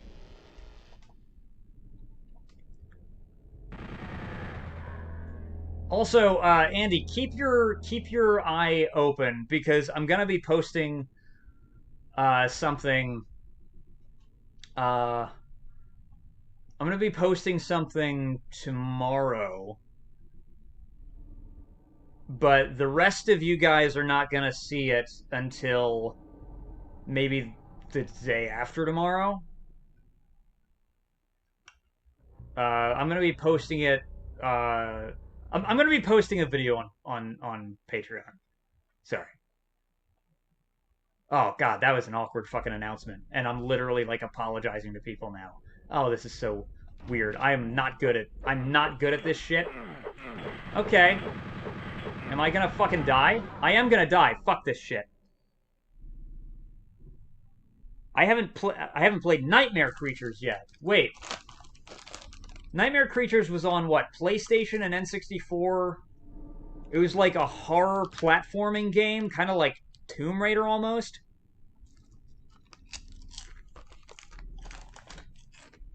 I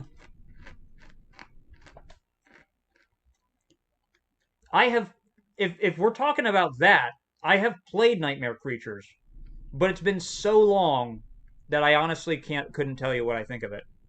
And I've never beaten it.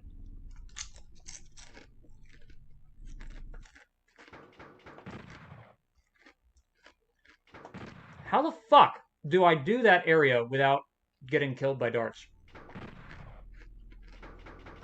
That's very upsetting.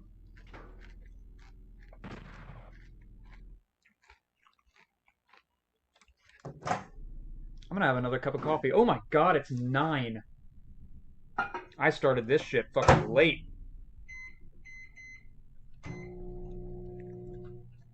Ah!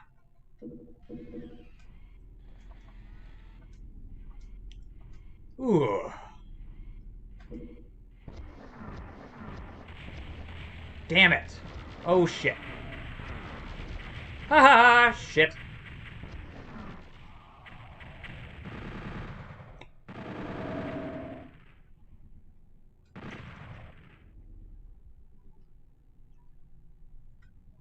There we go. Ah, yes. Here they are. Chris Massey, I am doing okay today, man. Of course, I keep dying on this fucking level, but I am doing okay. By the way, Guile, I know you're playing RuneScape 3 right now, but if you have your window open for this, I apologize if you can hear this, because I know this pisses you off. Not apologizing for doing it, by the way, just apologizing for the discomfort I'm causing.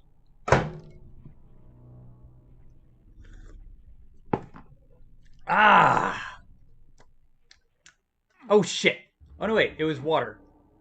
So I'm fine. I fell in water.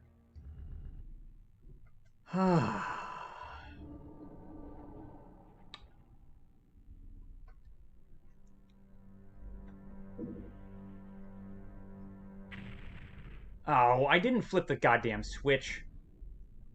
Shit. Alright, let's try now. Yeah, that did it. That lowered the thing. Boom! Shotgun in the face. Well, if I stand right here, all the pinkies will conga line towards me. Like a bunch of squishy morons.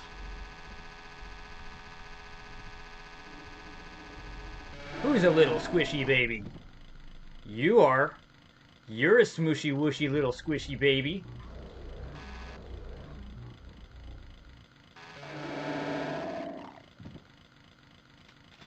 Huh. Oh shit. Okay. Let's get up there and shoot them.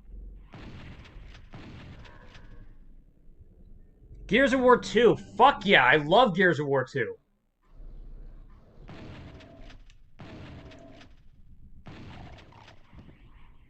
Two has my favorite version of Horde. I think 3 might have my favorite story. I'm just ranking Gears of War games right now. Gears 1 has my favorite campaign. Gears 2 has my favorite Horde mode. Gears 3 has my favorite story. And that's my story of Gears of War. Hope everybody thought that was interesting. Smash that like button, subscribe for more content, where I occasionally say trite things about video games. Well, not occasionally, frequently. Ah, die! Take that, spider brain.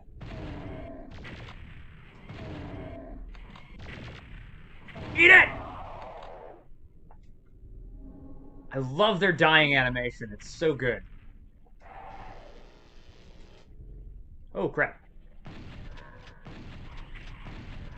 Okay, he's dead. Got the armor. Got another spider boy. You fucker. Damn. Shit. But what do I do about the motherfucking darts? Whoa! Jesus!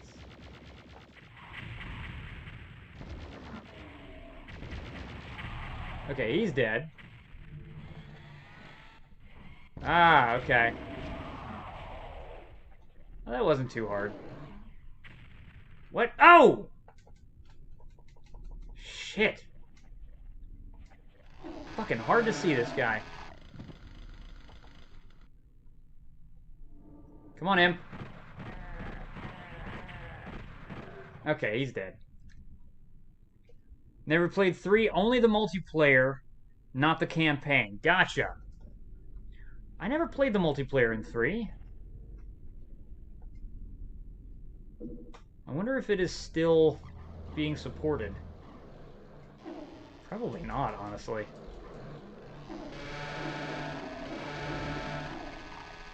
But, you know, you never know.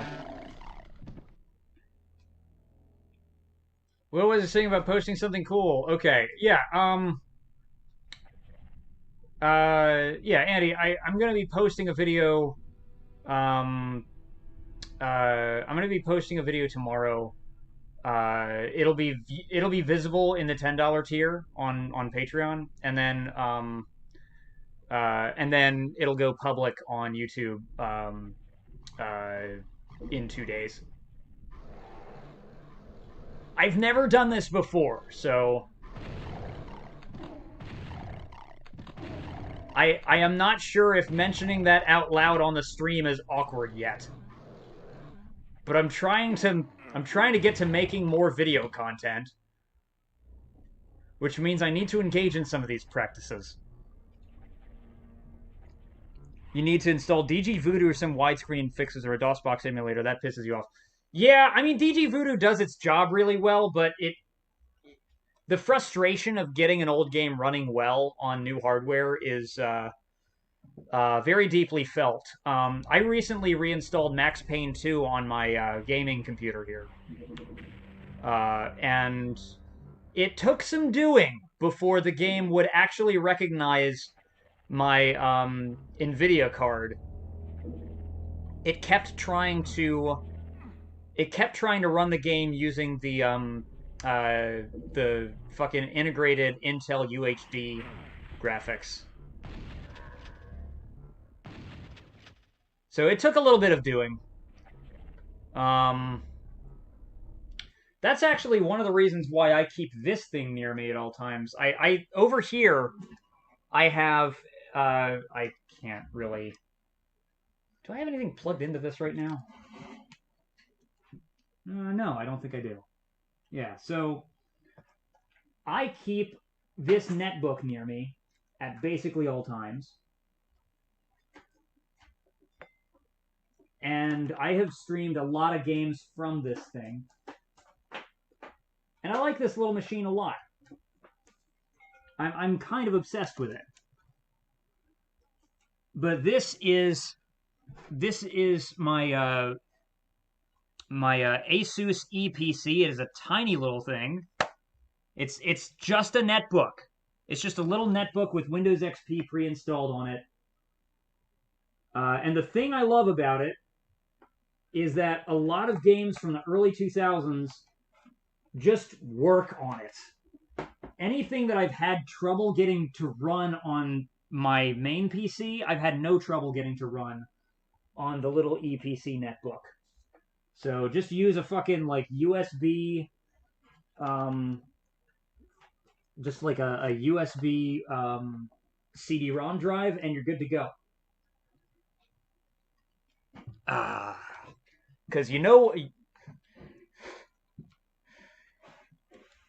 what the best way to avoid compatibility problems with Windows XP is running the game in Windows XP.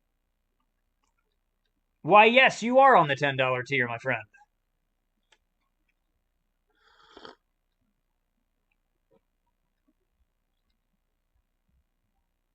What's that thing doing down here? I don't know, checking tickets? What?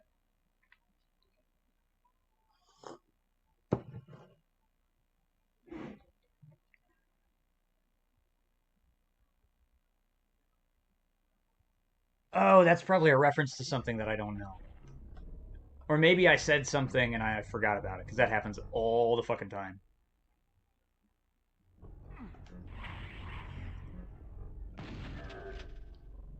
Chris Massey, whatever you said was probably really, really clever, and I'm just too dumb to understand it. That happens all the time. Okay, let's see. Gears of War line. Oh, yeah, okay. So it was a reference to something. Okay, got it.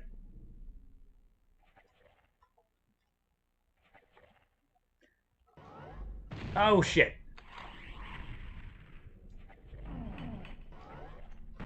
There we go. Let's kill this thing. I know I said I like Gears of War 1's campaign the best, but I will say I think my favorite level or chapter in any Gears of War game was the worm in Gears 2. Like, that was just an insane moment. I love the giant worm.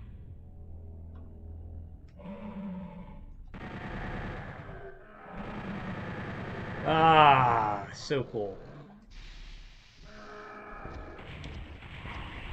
Now, I'm trying to think. The Gears games that I've played and finished are 1, 2, 3, and Judgment. And I have not played 4 or 5.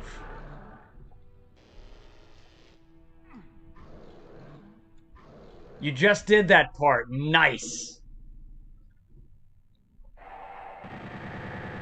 Anya, it's a giant worm. They're sinking cities with a giant worm.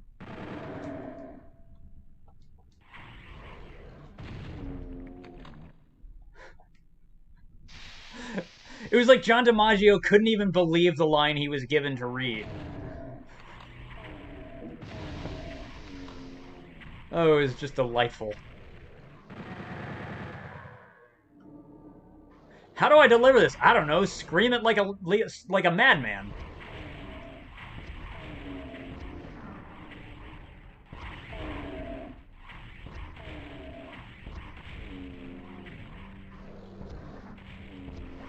Ah, shit.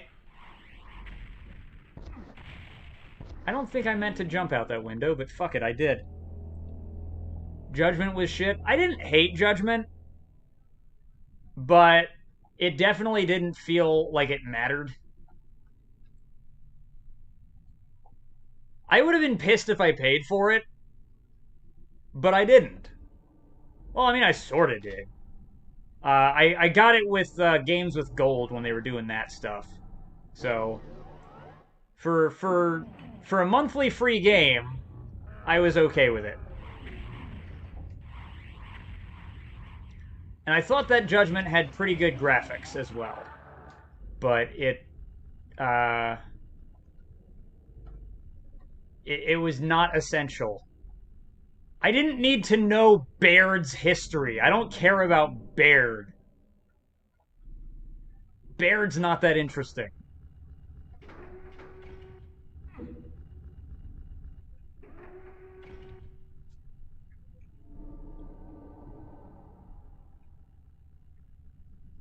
They could easily drop some remaster version with widescreen fix and all.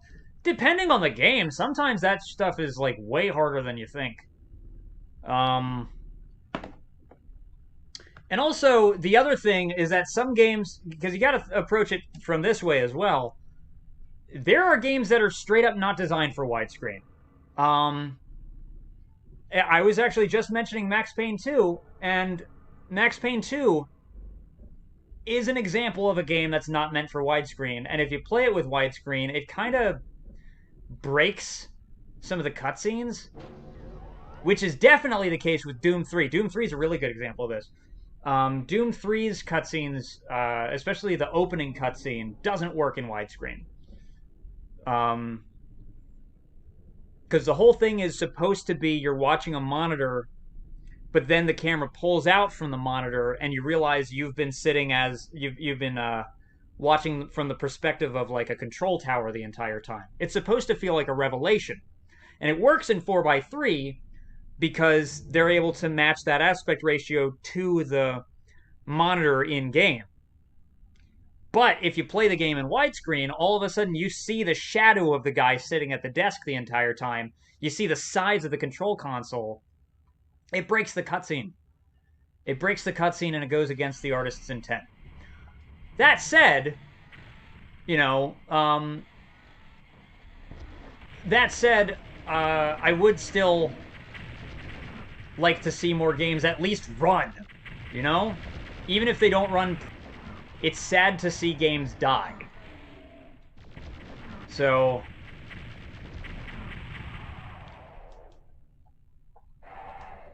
but like, you'll notice that right now I'm not playing this game in widescreen. And why am I not playing this game in widescreen? It's available on PC in widescreen, right? Well, yes. But I've had this game for a long, long time, never beaten it. Beating this game is a matter of pride to me, and this game was released in 4:3.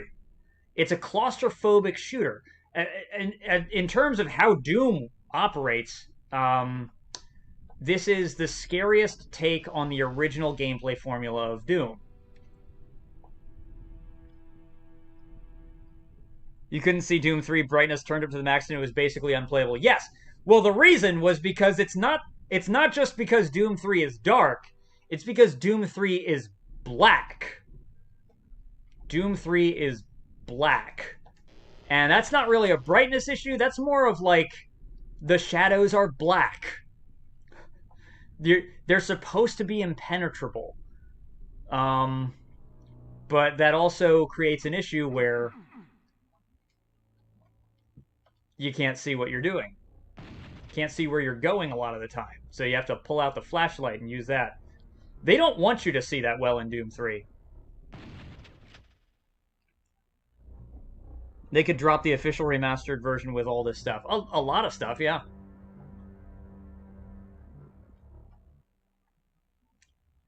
No one is going to agree with me on this. Absolutely no one. And that's fine. But I honestly think that Doom 64 on PC should default to 4:3. Widescreen should be available in the options menu. I'm not an idiot. Widescreen should be available in the options menu, but I think that when you load up the game and you don't touch any settings, the game should be in 4:3. Because that's how this game really is. Yes, it is me! Not with your eyesight. Yeah. Chris, you might want to check out BFG Edition, which does not preserve the original artistic intent of Doom 3 at all, but I don't care that much. It's weird. This is a topic that I'm passionate about theoretically. I'm theoretically really... I am theoretically really interested in doing things in a way that preserves original artistic intent. In practice, I do play games to have fun. So at a certain point, if it becomes too much of a pain in the ass to play things the way they were meant to be played, I won't. This is why I didn't try to buy a goddamn iPhone with Nova pre-installed on it before I streamed it. I just streamed the fucking PlayStation version.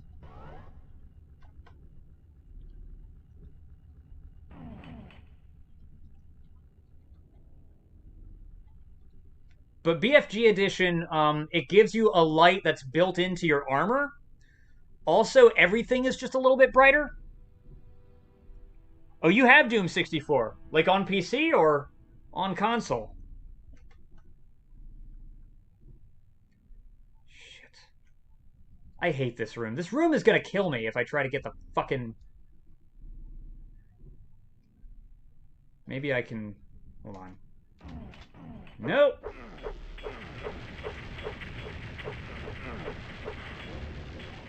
Well, I survived. I took a lot of damage, but I survived. Fuck this fucking room. I hate it.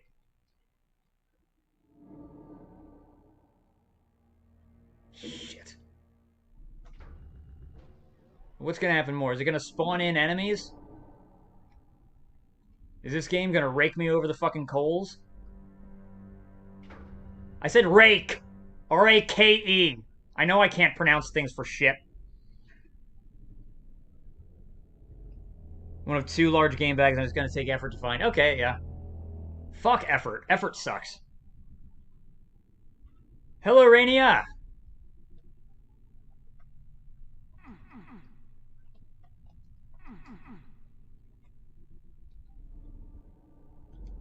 Doom 64 did get released on PS4. Yes, it did.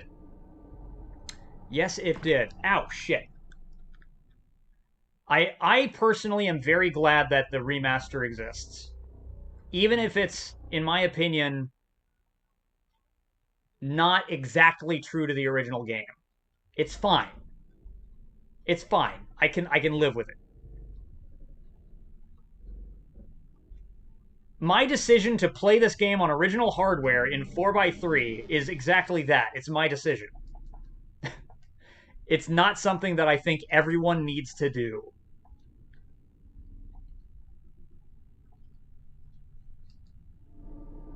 I do think it's not the same. That's also fine.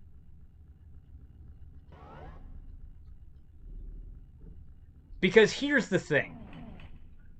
While the remaster does not, in its default settings, preserve the original intent of Doom 64, that's fine, because I think that the remaster is, in every single way, just a better game. You don't know this game, but it looks good. This is Doom 64. This came out on N64 like 24 years ago, but you can get this game on PS4, on PC, on Xbox One, and on Nintendo Switch. It's pretty cheap. I think it's like $5 on any system you get it for. Oh, shit.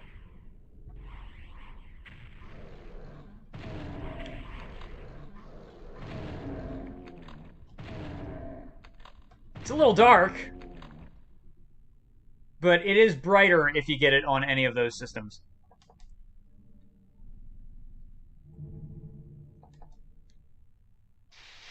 Oh, shit. I was 8 years old when this game came out. Fuck! Damn! Okay, okay, what the fuck? Stop! There we go. I am running low on ammo. This is kind of freaking me out now. All I know is I do not want to take any more hits.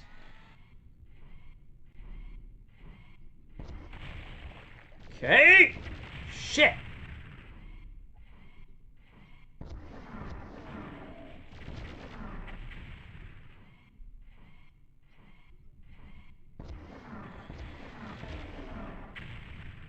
Come on! What's it take to kill this guy? Jesus. Okay, good. Got him. A little dark, yeah, no shit, you can't see. Yes. I'm pretty sure you can see, like, the yellow patches. But, yeah. Doom 64 on the N64 is too dark. Original artistic intent or not, they should not have released the game like this. You want to know the worst part is that the game defaults. The default brightness for this game is with the brightness turned all the way down. So this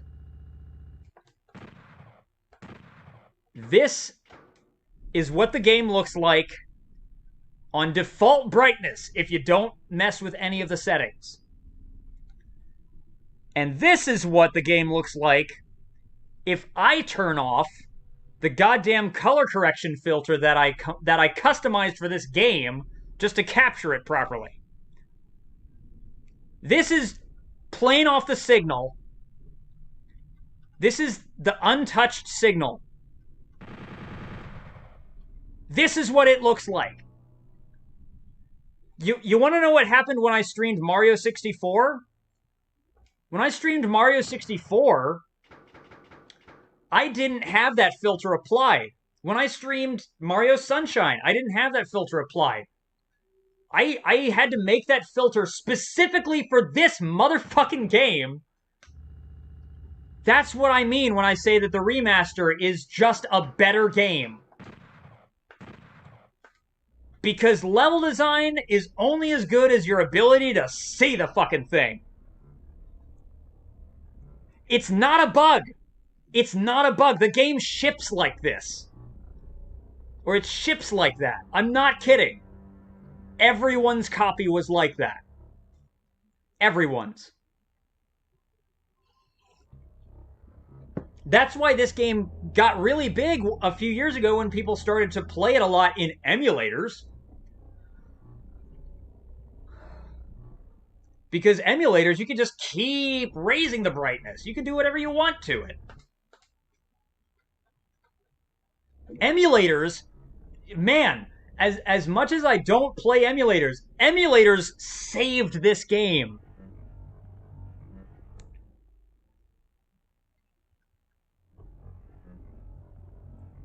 All that stuff already installed right out of the box. They might have to pay the guy that made DG Voodoo. They might have to do that.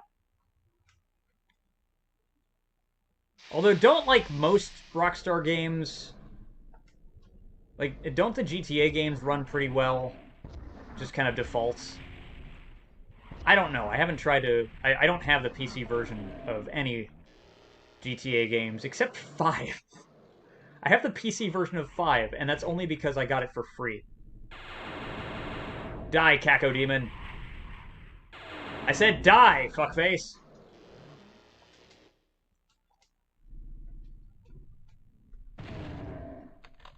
Okay. Got him. Now, I know that Doom 64 is supposed to be dark, but it's not supposed to be invisible. Following? Well, thank you very much. I'm glad you're enjoying it here. This room, in Civi's video on Doom 64, he stops right here in this room to point out how gorgeous this room looks.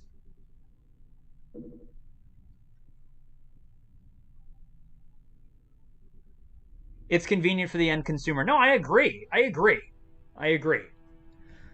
The question is, because you said that it had to do with developers respecting their games. but developers also don't have unlimited resources. I'm not trying to devil's advocate here. That's not what I'm trying to do, because I think in a perfect world, every game would be able to just run.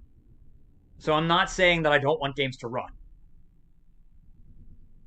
Yeah, no, some designer had a lot of fun on this room. But I am saying that, like, so one game that I had a lot of trouble getting to run was No One Lives Forever, which was developed by Monolith. Um, and Monolith is still around, but, like, the game is held up by a bunch of copyright shit. So, and it was never released digitally.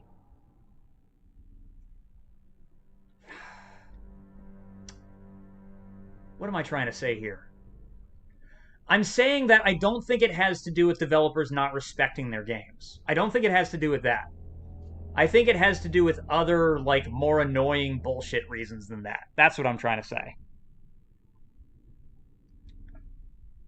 I think that a lot of times developers would love to keep their old games running properly, but for one reason or another, it's just not possible. One example would be Metal Gear Solid 4 on PS3. Metal Gear Solid 4 has not been ported to PS4. And the reason is because since the game was designed for PS3, it takes advantage of the PS3's like weird SPU processor. I know that's not the name of the processor, but like that's the behavior of that system. It's kind of like how modern like Intel processors have multiple different cores. SPUs are like that, but they only process very specific things. You can't really reassign them to different functions. But it's kind of a take on the same concept. Metal Gear Solid 4 runs as well as it does and looks as good as it does because it's designed for that system, but because it takes advantage of a very unique processing architecture, it can't really be translated to another system. Now, there's plenty of PS3 games that have made the jump to other systems, but there's also lots that haven't.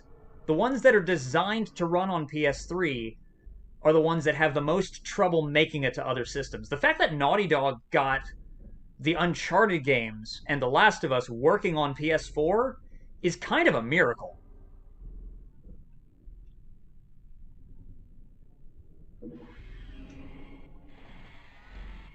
It's kind of a miracle. Because Uncharted 2 was like the killer app for the PS3. That was the game that showed what that system was capable of. And it was visuals on a level that couldn't really be achieved on the 360. So I don't know how they got that game running on a PS4 without like sacrificing goats and doing chants. But they did. It was a pain in the ass to platinum. Yeah. I can bet. Oh my god. I got that game before it had trophy support and before it had vibration function. So this is because I was an early adopter of the PS3. So I still have the 6-axis controller that doesn't have vibration. I also have a DualShock 3. I'm not an animal. But I'm just saying that I still have the original controller it came with. Thanks for the history lesson at 2:30. Hey, you're welcome. Anytime, man. Anytime.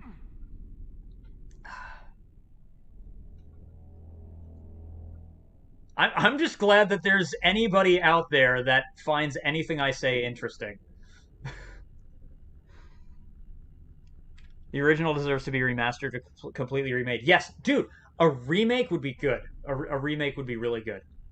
Like, they don't have to really change the level layouts, but the game had really incredible gameplay, had a good art style. It could benefit from, like, higher resolution textures, and it could benefit from higher polygon count models and redone lighting. But like, if they could keep the vibe of the original game, that would be incredible.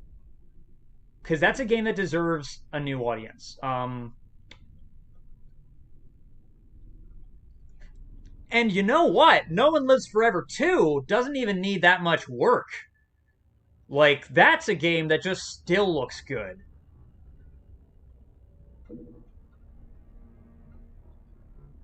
Like, No One Lives Forever, no One Lives Forever 2 blows my mind. Here we have a first-person shooter that is 2 years older than, like, Half-Life 2 and looks every bit as good.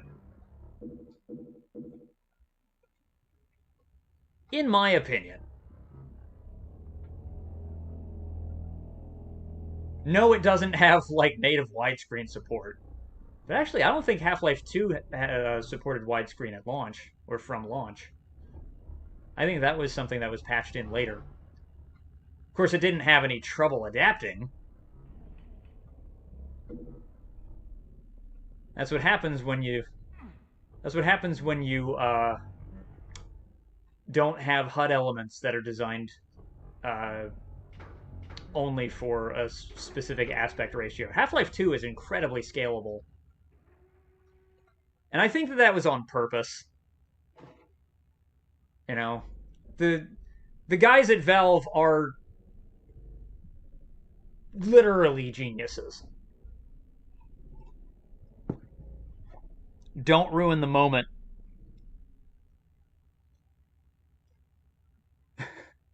What would have ruined the moment? Oh, me calling attention to it. Got it. Sorry.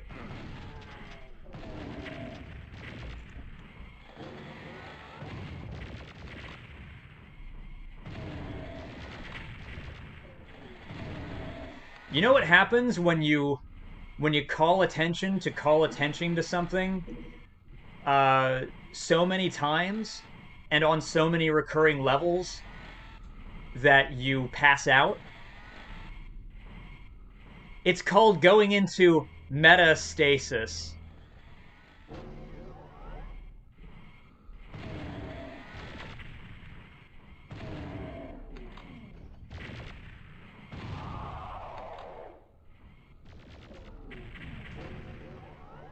Ah, fuck! The moment you say you are boring. Oh, gotcha. Okay. I don't want to use the Unmaker on this. Yes, I do.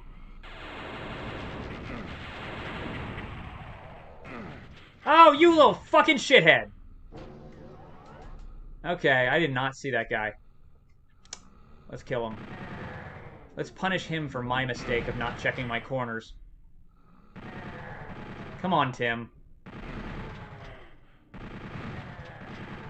See, this is why sometimes I say to myself, every game is Rainbow Six. Because if I treated every game like Rainbow Six, I would never die. I'm gonna pass out at any moment. Oh, shit. You've done that at least 2 times watching me. Yeah. Can't say I blame you.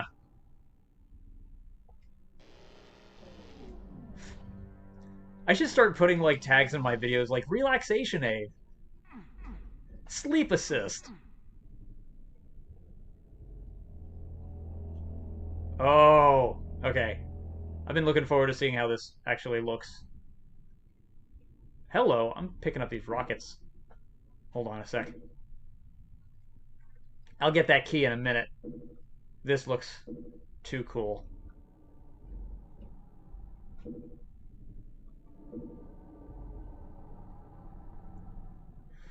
Boom.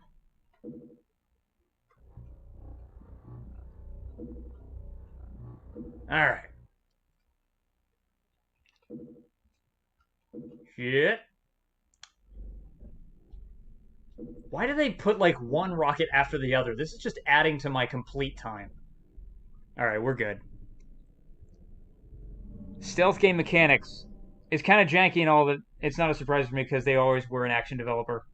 See, I kind of liked the stealth mechanics in No One Lives Forever. Peeking around corners in the first game was a little a little immersion breaking, but I could forgive it. But I don't know. I'm always looking for games that mix stealth and action pretty well.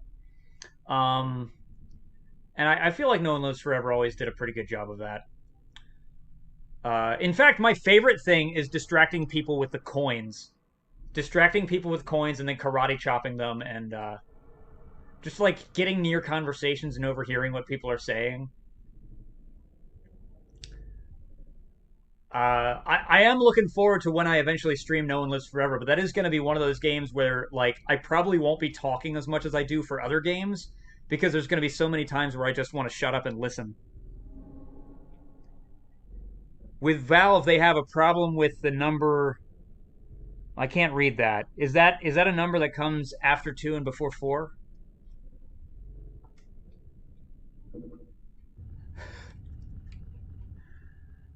That's so cool. Just moves right towards you. Neat. Whoa, shit. Yeah, that looked cool as fuck.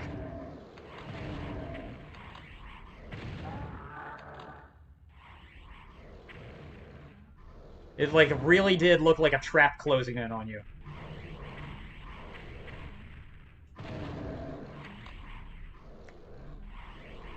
Oh. Oh shit. Wait, this is gonna get bad. Hold on. Let me out of here. Come on. Let me out. Okay, that's 2 dead. Don't get hit anymore. Oh, Jesus, I could have used the Unmaker and spared myself some fucking agony.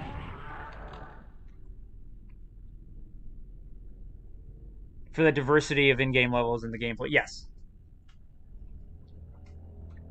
I have said it before, and I still think it's true.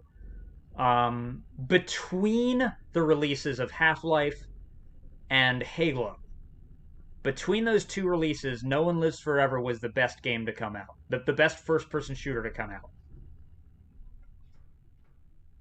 I think No One Lives Forever... Yeah, sorry. I'm trying to make sure I said that right. No One Lives Forever 1 was the best shooter to come out between the releases of Half-Life and Halo. And I definitely think that No One Lives Forever is every bit as good as Half-Life. Very different, though. Because, like, No One Lives Forever is an unapologetically old-school game. It does levels. It feels like GoldenEye. Like, it takes a lot of direct inspiration from GoldenEye. I think it executes on its concepts a bit better than GoldenEye does. I'm not trying to dunk on GoldenEye. I'm tired of people dunking on GoldenEye. I'm just saying that, like, you know...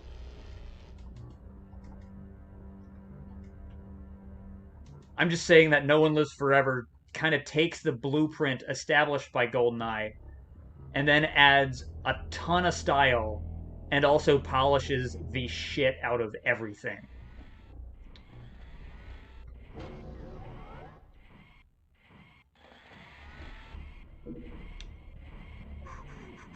Like, and there's a lot of incentive to replay No One Lives Forever levels, too. Like, with all the gadgets they give you and the fact that the gadgets unlock different parts of each level, and... I know GoldenEye lets you unlock cheat codes and stuff, but I kind of feel like No One Lives Forever does a better job of giving you reasons to replay. Okay, I need to go down this way.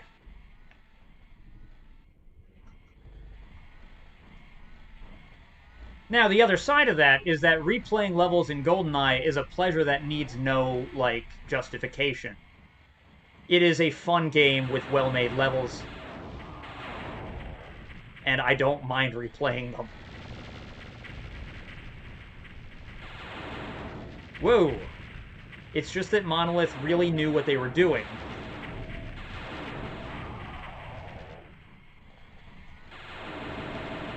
Whoa, shit.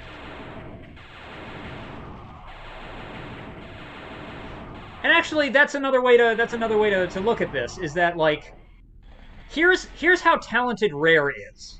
Okay? I know that I just spent a while talking about how No One Lives Forever is better than GoldenEye, in terms of executing on its concept. in other ways, I really think GoldenEye is the superior game. But in terms of executing on its concepts, No One Lives Forever is better.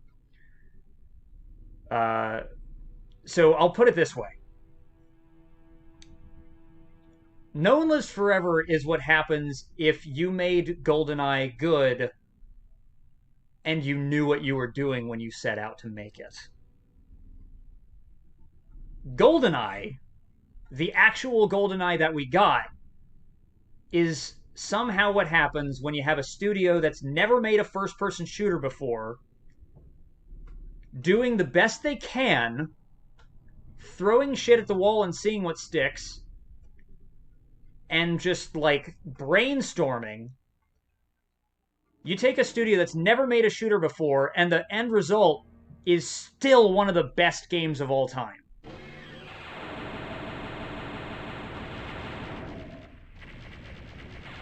No One Lives Forever represents experience in the genre, and GoldenEye represents sheer inspiration. That's kind of how I see the games relating to each other.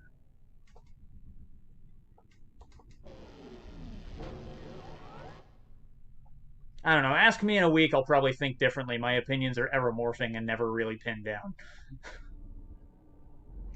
But, you know. Blah, blah, blah, blah, blah, blah. I need a fucking... I picked up the health in there? When did I do that? I don't want to go to the end of the level when I don't know where the health is. This looks... I'm sorry, but this room looks sus. Did I use that right? Okay. No, I did it properly. Never played Portal 1 and 2? Oh, you're in for a treat. They're good. And they're nice and brightly lit, especially Portal 1. So you shouldn't have any trouble seeing what you're doing.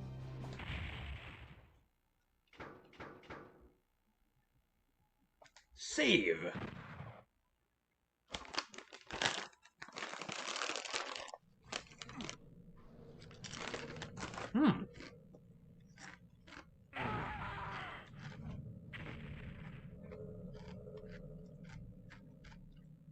Jesus Christ, I'm stupid.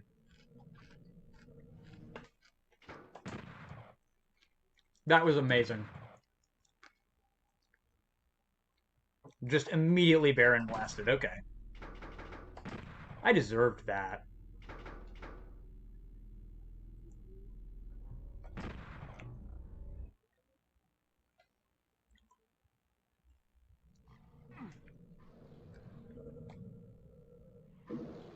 What's up, Maslin? Welcome back. I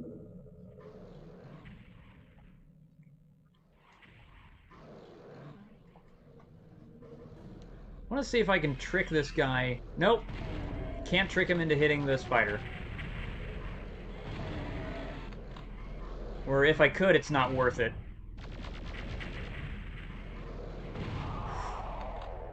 My god, this level is gorgeous. Look at this shit. We got bridges. Dude.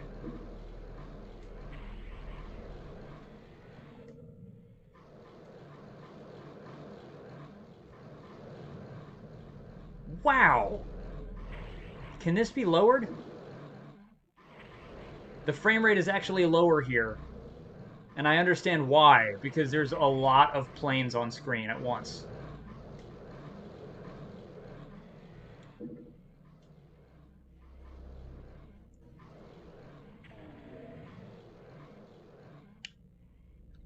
It's Steam. Yes, that is true. That is true. Steam is definitely going to be the most enduring part of the company's legacy. I mean, it's the reason they never have to work again.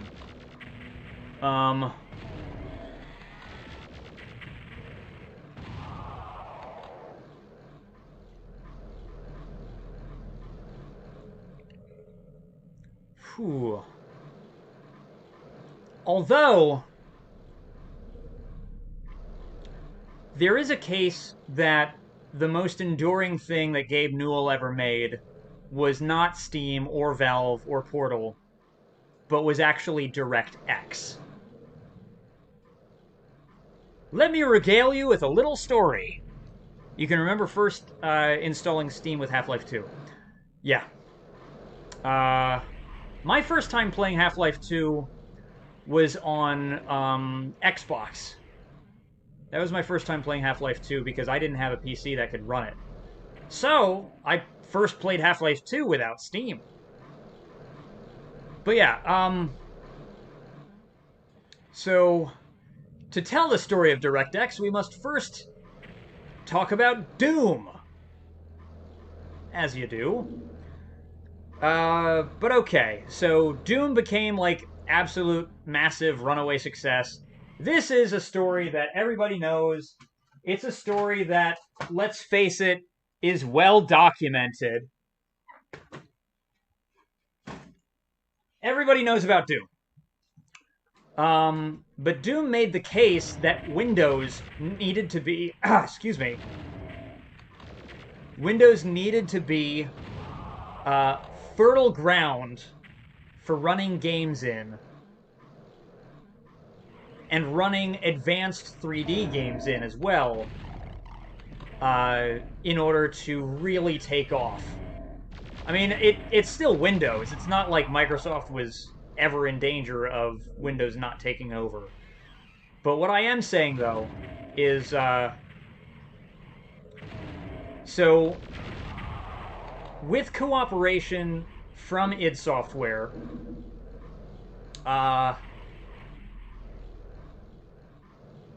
one of the people responsible for porting Half-Life. One of the people responsible for porting Doom to Windows was Gabe Newell.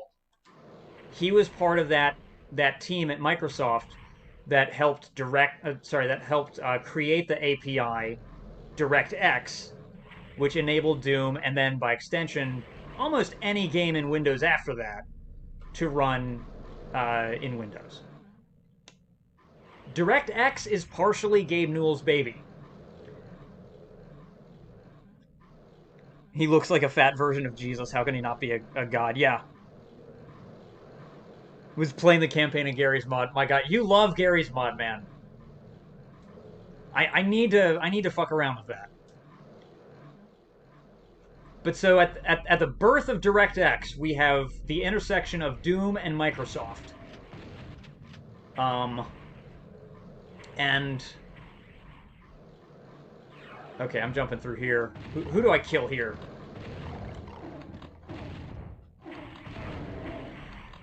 But I would argue that Gabe Newell's work on DirectX was more consequential than even Steam. And Steam is one of the most important events in PC gaming. But DirectX is a little bit more all-encompassing.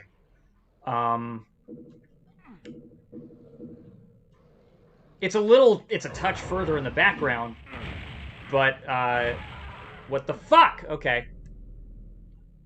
Because if it weren't for DirectX, we would not have the base. DirectX also serves as the basis upon which the Xbox is built. The Xbox is actually named after DirectX. Their whole idea for the Xbox console was like, hey, you know, we're Microsoft, we're not really a hardware manufacturer, but if we use third-party components, if we use third-party hardware components, which they did, then we can create a console that is essentially a dedicated gaming PC built around DirectX. Love Xbox's name. Yeah, no, it's catchy as fuck. It's catchy as fuck. It's also inspired because it's rooted in something.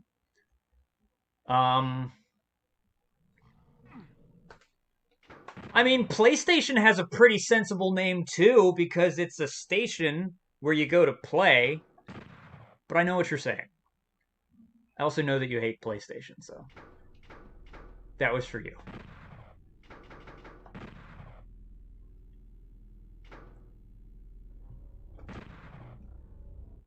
So while I do agree that Steam is more important in the long run than Half-Life or Portal or anything like that, I think that DirectX is a bit more important than Steam. We now do Switch. Now do Switch. I mean, that one is pretty self-explanatory because the system is designed to switch between one mode and the other. That concept just comes from what it does.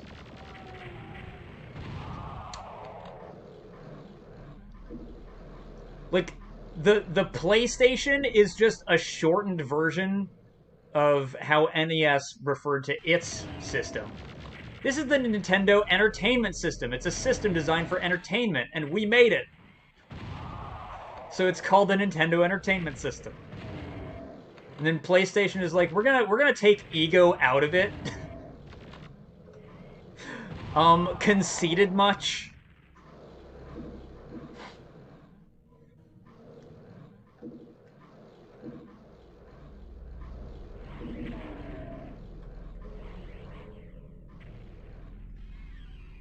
Whoa, shit. But Microsoft is like, we're gonna name it after an API.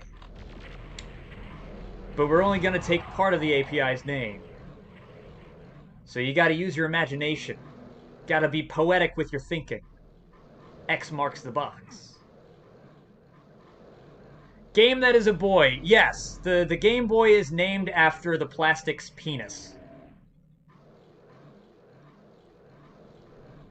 Shit! Oh god. Fuck. In hindsight, in hindsight, or you know, in hindsight, naming it the Game Boy might have actually been kind of unfortunate, because I do think that contributed to like a games are not for girls stigma that is less persistent today, but is still there. Even though there are, you know, even though there are more women gaming now than there have ever been.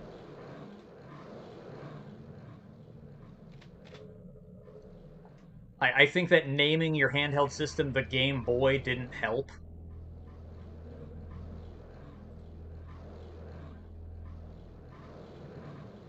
Wasn't there a Game Girl at one point? Am I high? I mean, I shouldn't be. But I feel like the Game Girl was a real thing that existed. Xbox Series X, Xbox Series Triple X.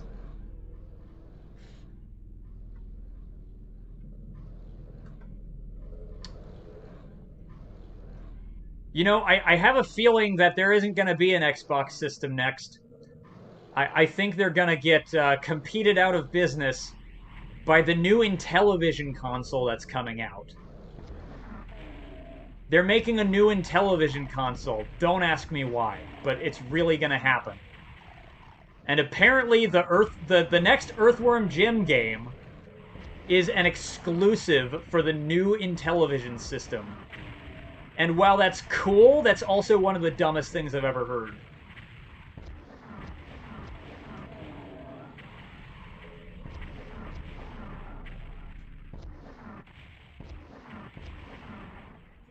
Ah.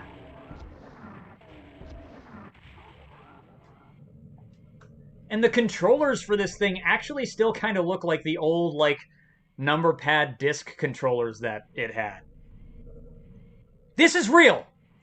Andy, this is real. There is gonna be a new Intellivision. This is real. I'm not fucking with you. It sounds like I am. I promise I'm not. This is real.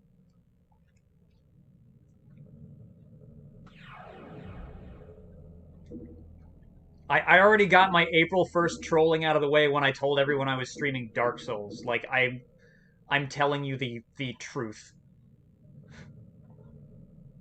Now, it wouldn't surprise me if this console gets killed in the crib. Fucking shit! Really? I got killed by the same fucking thing again.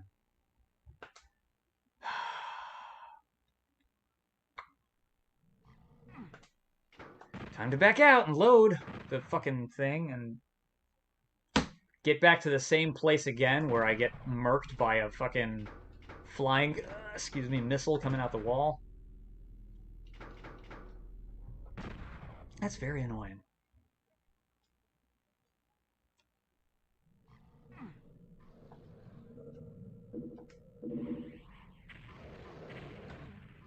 Can I just fucking hit this thing with rockets? There we go.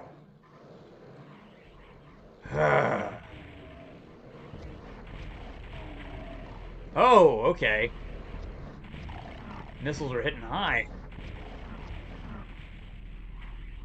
Come on. Are they both dead? One of them's dead.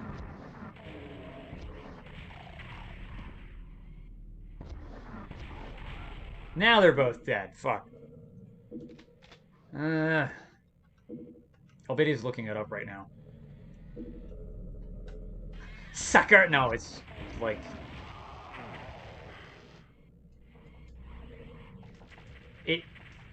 It strikes me as something that they're trying to do. I don't know when the fuck this console is supposed to actually come out, though. Its release date has been pushed back a couple times. Fuck.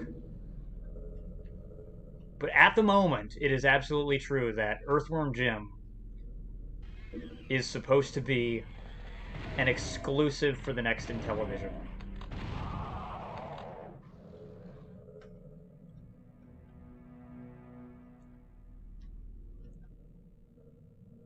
Wii U, yeah.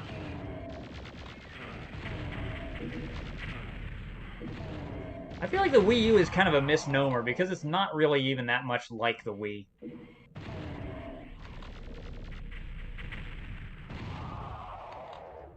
I'll need to stream it. I mean, I would, actually. But in order to do that, I would have to buy the system, and I own a Jaguar, and I'm honestly not sure if I think it's worth it.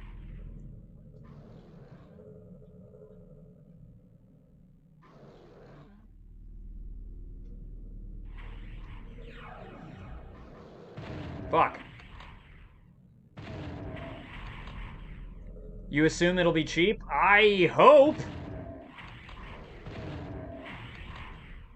It would need to be, or no one will buy it. But even if it is cheap, it's possible no one will buy it. Look what the fuck happened to the fucking Ouya. Oh, no? What the fuck shot at me? Where'd that come from? It come from this fucker? It did. I hate that fucking thing. So... Oh, okay. So this thing is gonna keep shooting at me. Weird. Fuck you, man. Oh, he's stuck. That's funny. It's $100. Yeah, I mean, that's not bad. Matt. They released Step Their Game Up with the Switch. Or they at least. Oh, that sounds like a talk-to-text thing. The Wii U is bad controls. I don't think I've ever actually used a Wii U. But the same dude. Yeah, the Neverhood was good. I did play the Neverhood, actually. I did play the Neverhood. It was never on Steam or anything, but for a while, you could actually buy a downloadable version of that game directly from a website, from the developer's website. I don't know if you still can. But that is how I played the Neverhood. That and uh, I played but have never beaten Skull Monkeys. I had a copy of Skull Monkeys. I don't anymore. That's kind of a sore topic.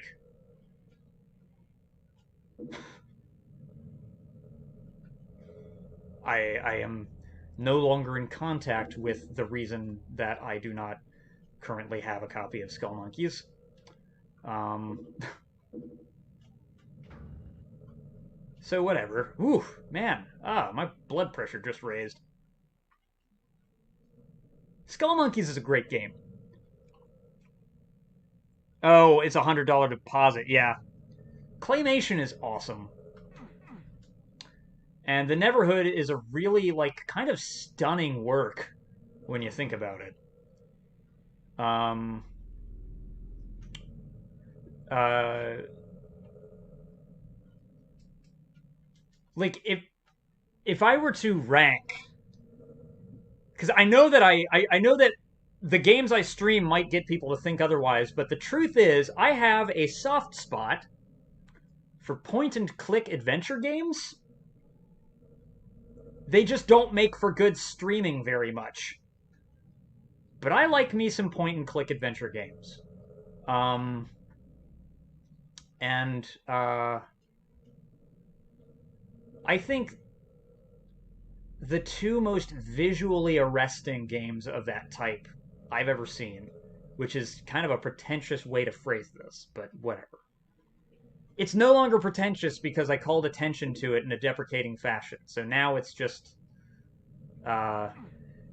just needlessly esoteric. Oh no, I used a phrase like needlessly esoteric. Now it's pretentious again. Good thing I called attention to it. So now it isn't. Oh, fuck you. Oh, I gotta go in there.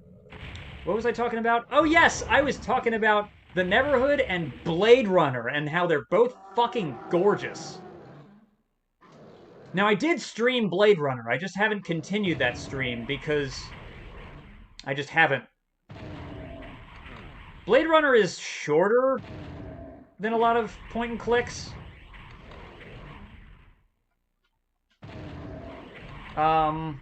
And a little bit more action-packed. But it's still a really slow game, so it's not the best for streaming. Gotta roll. Okay, Andy, I will see you around, man. Thank you for stopping by, as always. Whoops. And that video is going to be going up tomorrow for the $10 Patreon tier. If you decide to watch it, I don't know. It's like an hour long. It's a very long video, and also you might have been there for part of it, but whatever. You motherfucking piece of shit!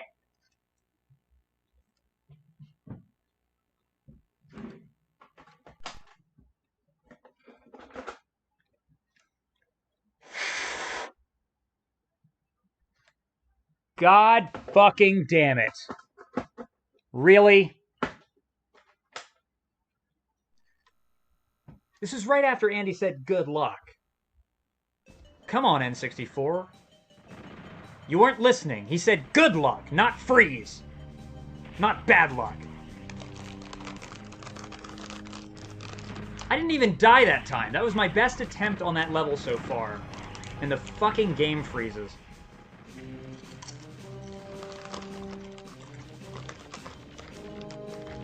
Bullshit.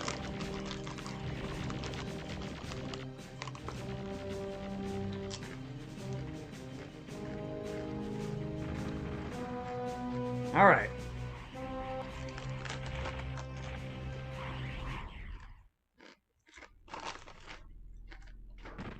Let's try again.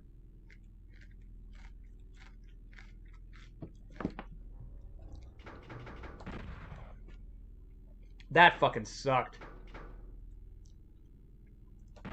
Can I get some F's in the chat?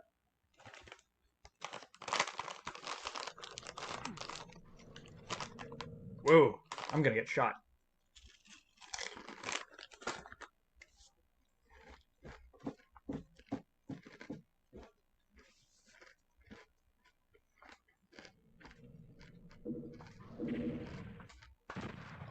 Gotta turn that brightness up, Tim.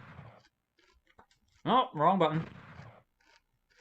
I said wrong fucking button, dumbass. Oh!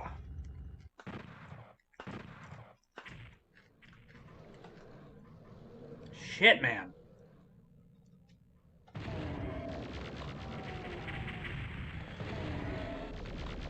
Yeah, let's not have that happen again, please.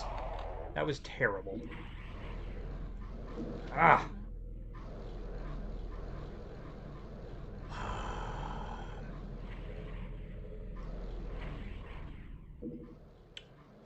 Anyone else out here that needs to be chainsawed or anything untoward? Ah, yes, you. You need to die. And now you shall, fuckface. Ooh! Fuck. Fuck, fuck, fuck. Ooh! And he did hit me. Son of a bitch.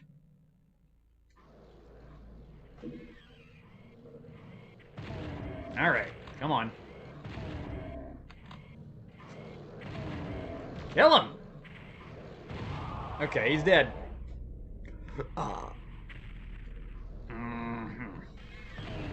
Shit.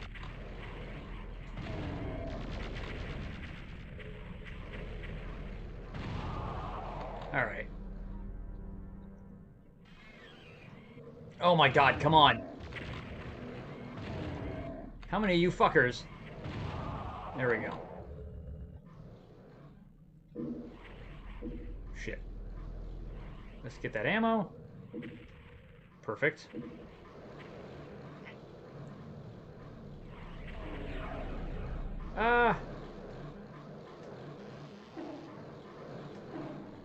Shit.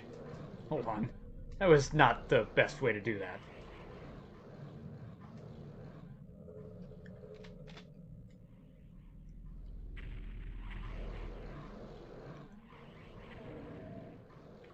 Okay.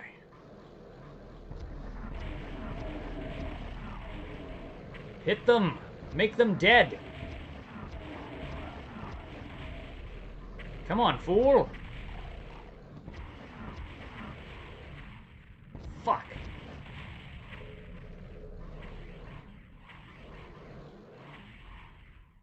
First time you saw it was Alice in Chains. Nice. I do like me some claymation. I mean, I like stop motion in general, really.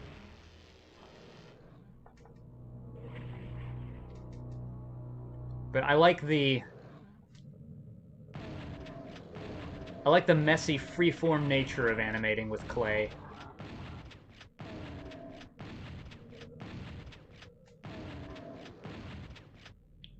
I did a comedy sketch one time that had, like, really crude stop motion in it.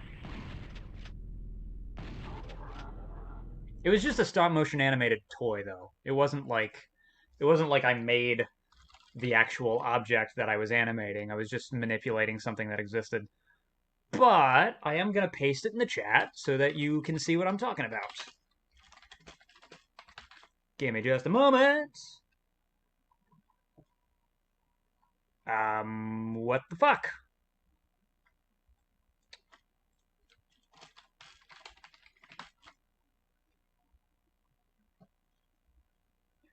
Okay, why is it having trouble pulling this thing up? Come on. Ugh. There we go. Get share of a link. Pasting in chat. Here you go. That, right there. It's a little comedy skit that I made not a few. At this point, like 7 years ago? It was like a comedy skit I made like 7 years ago.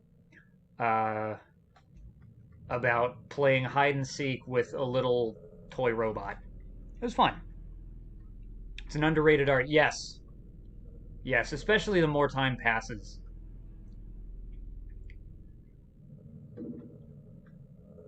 I really want to see Isle of Dogs. I haven't had a chance to yet. I know it's been out since 2018 at this point.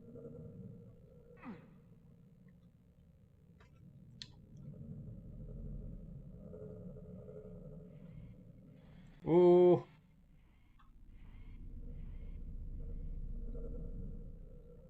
But yes, clay animation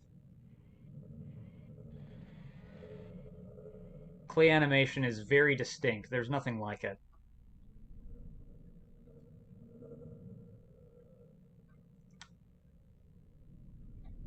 Ah, this is where I gotta go. Okay.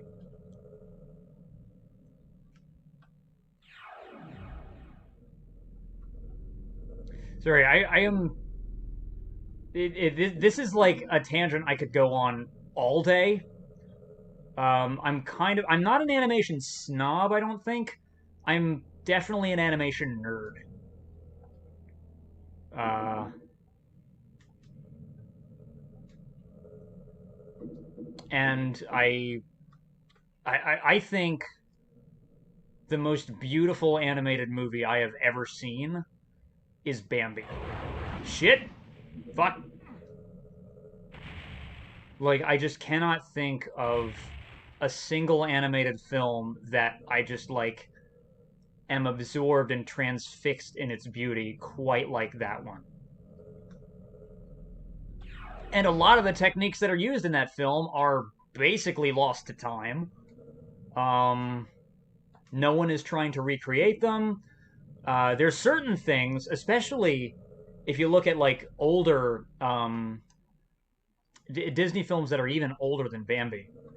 Uh, you look at like Snow White and the Seven Dwarves. Um, there are there are ways that they would apply dyes to the cells, to the animation cells used in that film, that are so precise, so exact, and so subtle that there's only a handful of people who ever lived that were capable of doing them that well. Un, dos, tres, cuatro. What's up, Camille? How are you?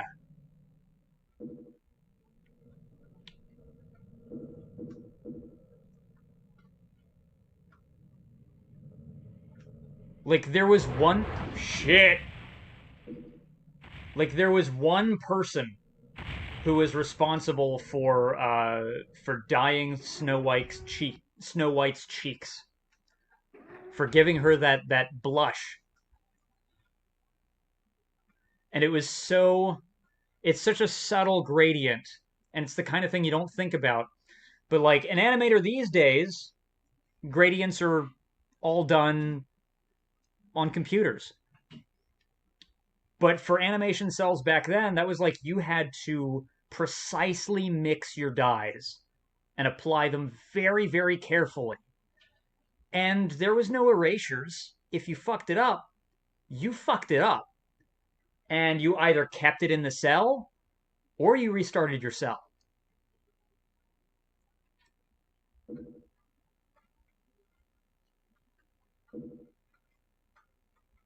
God, just.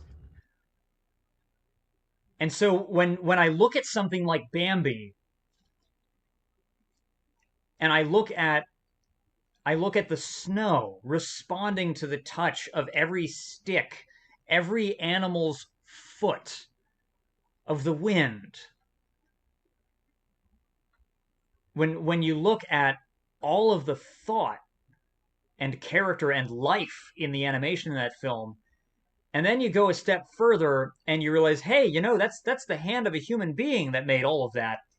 And then you go a step further and you realize, and that's just dye on plastic that someone pointed a camera at.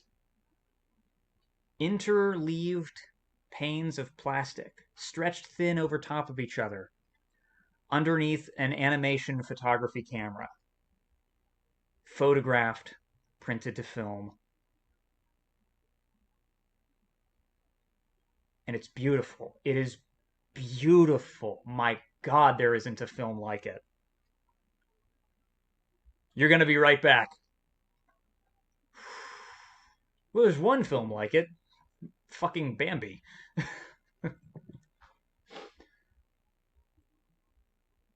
Hmm. Ah. But I think my all-time favorite Disney film might actually be Snow White and the Seven Dwarfs. even though Bambi is, my God, it's Bambi. But my favorite Disney film is Snow White and the Seven Dwarfs, and it's because I don't think of it in terms of like the modern Disney canon. Fuck that shit. I don't care about like how the company wants to market princesses to people. That's not really interesting to me. It doesn't resonate with me because of like it's speaking to my generation or anything. It doesn't.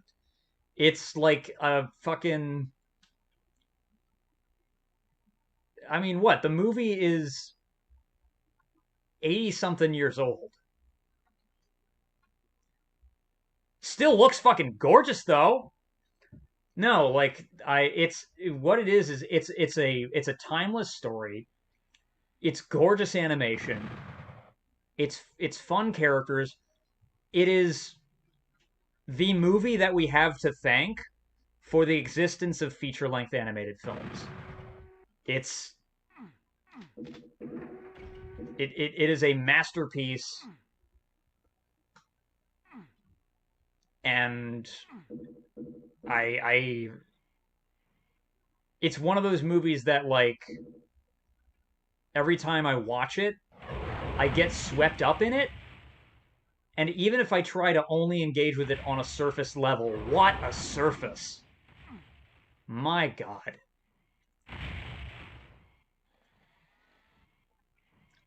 Anyway, St. Petersburg,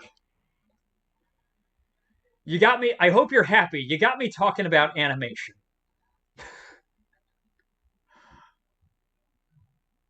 Oh, I wanted to be an animator when I was a kid.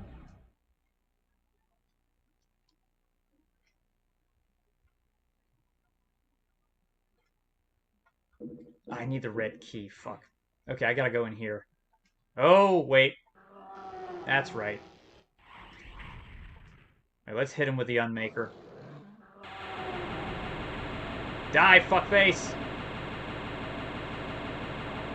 Okay.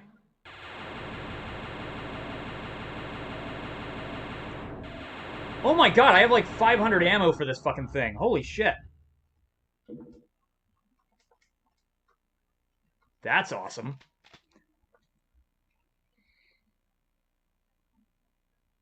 Just sculpts clay with his own hands on the camera, but his hands turn kind of invisible. That's really neat. Welcome back, Camille.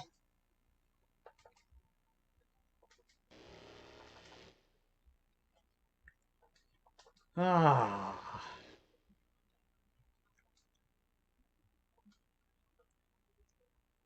Is this Mario 64? No, man, this is Doom 64.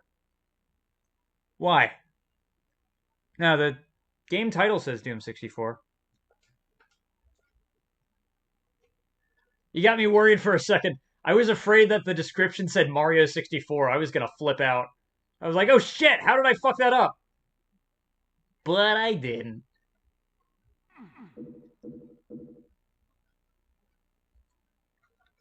Okay, I started to drop frames, but it looks like it's over now. Whoa, whoa, whoa, whoa, whoa, shit. Oh, okay. Well, this is a room. Fuck! Okay, well, that sucked. I didn't handle that very well. Shit. Guess I'll restart. This level's kicking my ass. Those little homing missiles on the outer platform. The fact that the goddamn game froze. Still mad about that. And then I got killed by these guys because I pulled out the BFG at a bad moment. I might not have died if I had just, like, chainsawed the guys outside first. And then tried to take these guys with some sensible strafing and door fighting and tactically applied super shotgun blasts. But nope. Tactics are for people who are good at games. They're not for Tims. Mm-mm. Fuck you! Got him. Ah, shit. Is there health back there? Yes, there is. I'll take it. Wham! You little fuckstick. How dare you? He hurt me. I hate it when they do that. Where you at, spider? Eat it. Ah, come on. I thought the pain state was gonna get him. Guess not. But I do have 69 shots for this thing. Okay, can I? Yes, I can. I got him.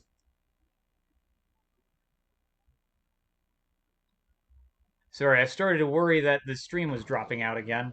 I guess not. There! Go away. Okay, he's dead.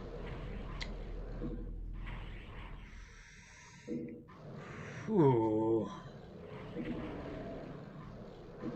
Got that, got that, got that. Okay.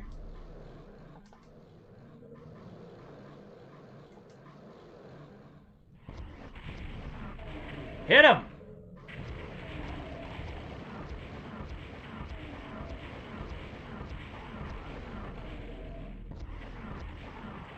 Okay. How many more of these guys? Come on. I look like a Chad today. Well, thank you.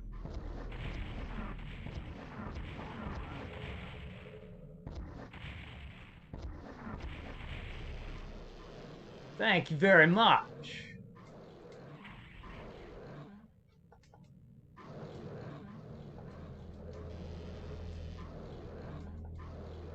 I am quite the zooted TikTok legend, if I do say so myself.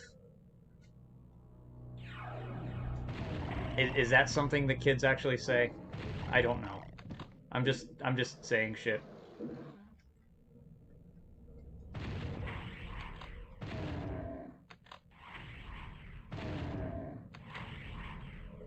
Ooh. What the? Come on. Okay, got him. Ollie's doing great. Here we go. Okay, this fucking thing. Come on. You fucking... Ah.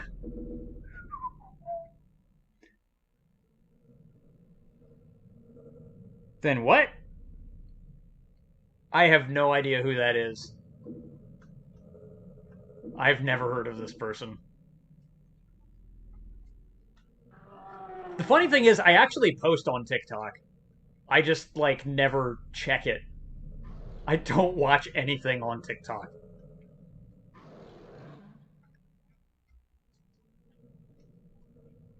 So far, like, half my videos are dumb, like, short animated memes.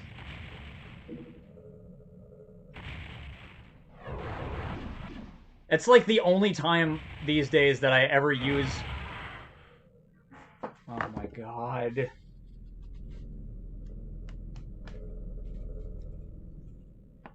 Wow, I went from like full health to nothing. Did that thing one-shot me? What the fuck? Okay, I'm going to... One second. Take off the jacket. Because I'm starting to sweat. It's time to fucking kill. Bastards. One of the most famous TikTokers. Yeah, see, I've never heard of this person.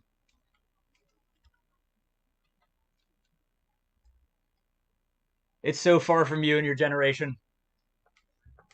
See, I don't understand TikTok. I like to feel included. So that's why I post on TikTok, but that's also why I don't really scroll TikTok. Because, like, every time I start scrolling through stuff on TikTok, I'm like, all right, I'm confused by that, but they seem to be having a good time. Oh, I'm confused by that too, but they seem to be having a good time. Why, everything confuses me. Huh, that's strange. So, I post.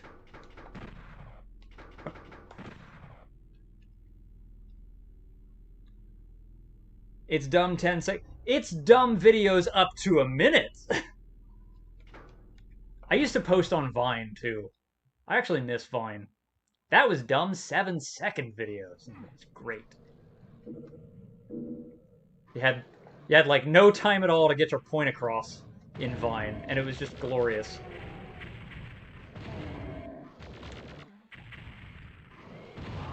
TikTok feels like a place where I can like just it's just a good place to test meme.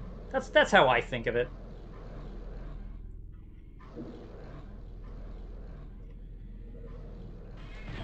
Wee. Like, I don't really understand Twitter either, but I'm getting more used to that. I probably spent like a good 10 years not even using Twitter. Giant spider, yeah, that'll happen. If you were a 14-year-old kid into mumble rap in Fortnite, God. Like I said, man, I don't go to TikTok for the content. I go to TikTok to bring the culture to it. The culture, of course, just being me and whatever it is that's in my stupid little head at the moment.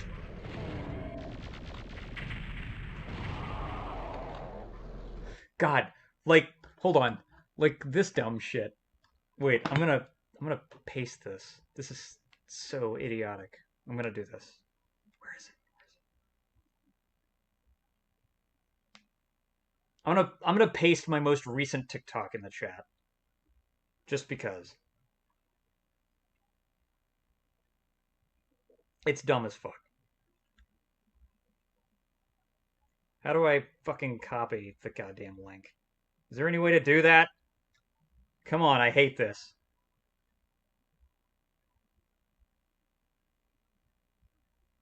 Does it not give you just a link? Oh, there it is. Okay. Yeah, okay, I'm pasting this in the chat. This is the most recent TikTok I made, and it's dumb as fuck. But that's 100% OC, folks.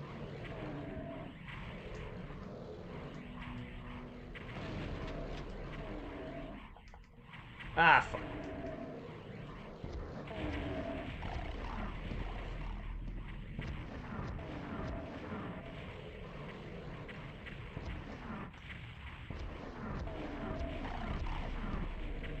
I truly do not understand mumble rap. But I mean that literally. I actually just don't know what they're saying.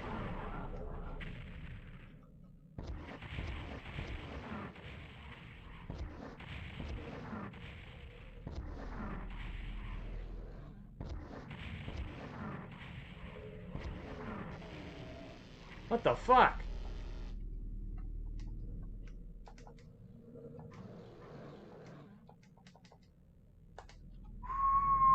Gonna kill. Gonna kill. He dead. Shit! I almost took that shot. I did take that one. Fuck you, Spider. What's wrong with today's music? I don't know. I don't listen to today's music. I don't know. I couldn't tell you. Although I think the actual answer to that is the same answer that, you know, people older than us asked about the music that we listened to. Which is that we're just too old.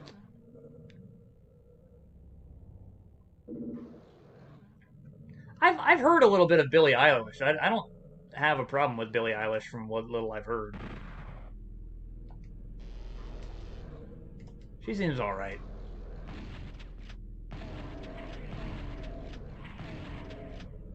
She's a young person. She has a nice voice. The song that she did for the like upcoming James Bond movie actually sounds pretty good.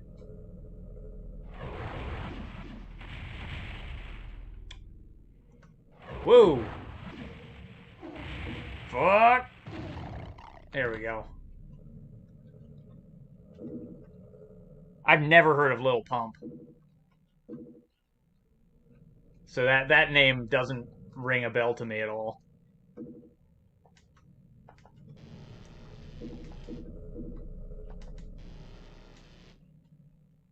I mean, most of the music I listen to is stuff like I listen to like classic metal a lot. Um, I do like industrial. Uh, whoa, whoa, okay. I was afraid that that was gonna one hit me. That got me scared. That genuinely had me running scared. I am afraid of those homing missiles now. They have fucked me up too many times in the past. And I resent them.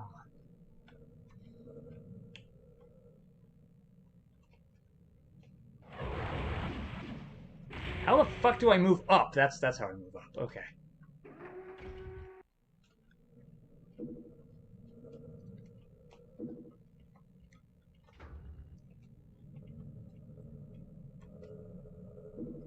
Hmm.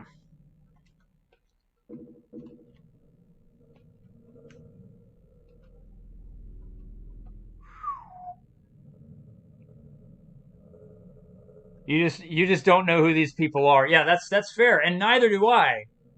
Neither do I.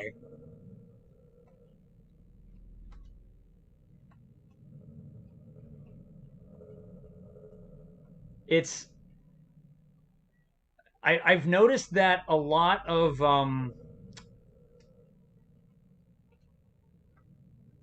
it's weird because I've also noticed that like there's a whole sense of humor that belongs to Generation Z that kind of gets lost on me.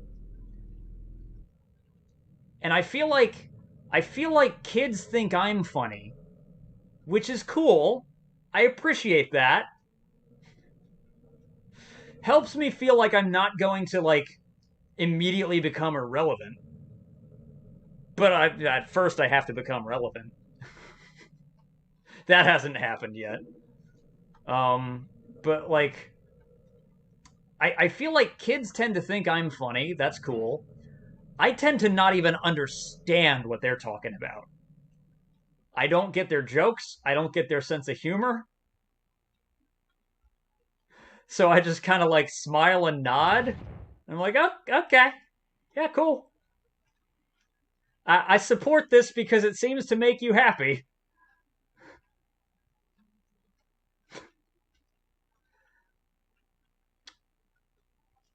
Where the fuck? I was supposed to flip a switch, wasn't I?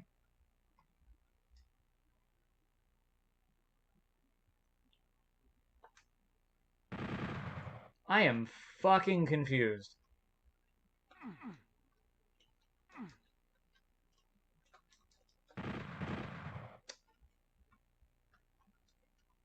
Something's missing. Some button has gone unpressed. I think. No, it hasn't. Yes, it has. Okay, well, that solved that mystery. It was there the whole time. Cool. Now what? I guess I go this way. Ooh.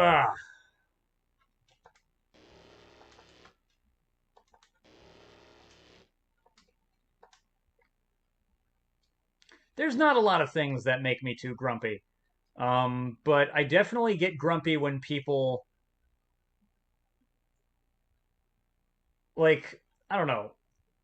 I get really grumpy when people harp on old things just because they're old.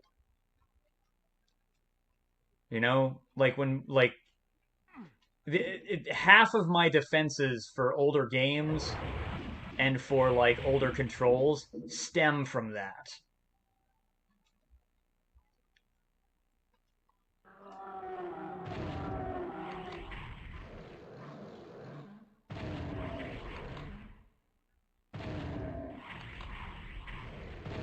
Old books, old movies, old games, old art in general.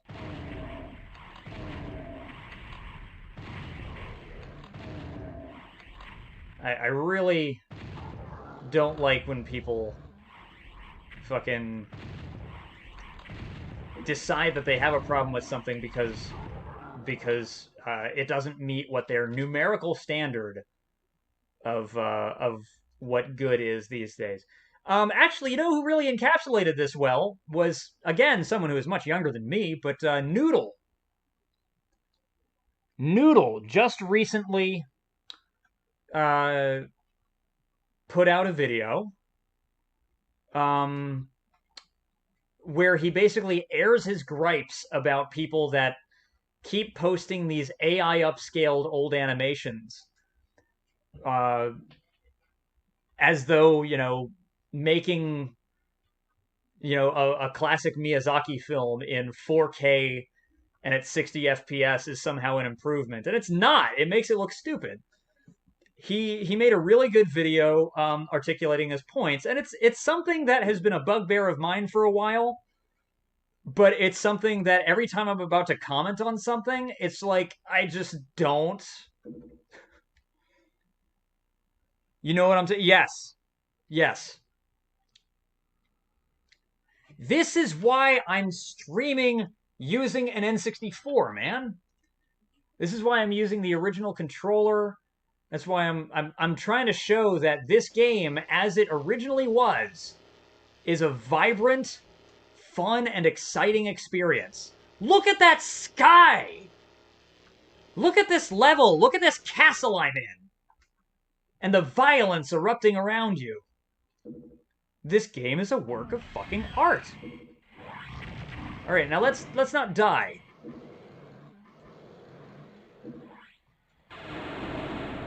Shit. I'm gonna kill everything in this direction, because that'll get me out of this area faster. Okay.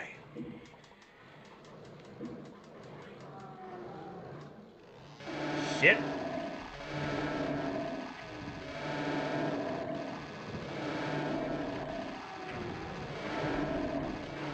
Especially old TV shows. People are really unkind to old TV shows, and it just bugs me. Like, there's a difference between something showing its age and something not aging well, and I'm tired of people getting the two things confused. Take Star Trek, for instance. The Sky's a heavy metal album cover. Damn right. Take Star Trek, for instance. Let's not take the original series, for instance, though. Because the original series is not exactly the best example I can think of. Although specific episodes actually are. But take Star Trek The Next Generation, for instance. Humor me, because I'm about to talk about Star Trek again. Actually, you know what?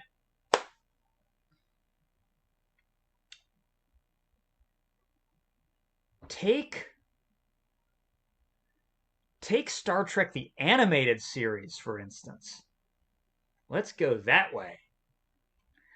Star Trek The Animated Series is a show that people will immediately shit on because it looks old and looks bad and is weird. It's like, when someone says that, what they're saying to me is they can't appreciate a weird, heady, drug-fueled thing. They can't appreciate something that is strange and intentionally mind-expanding.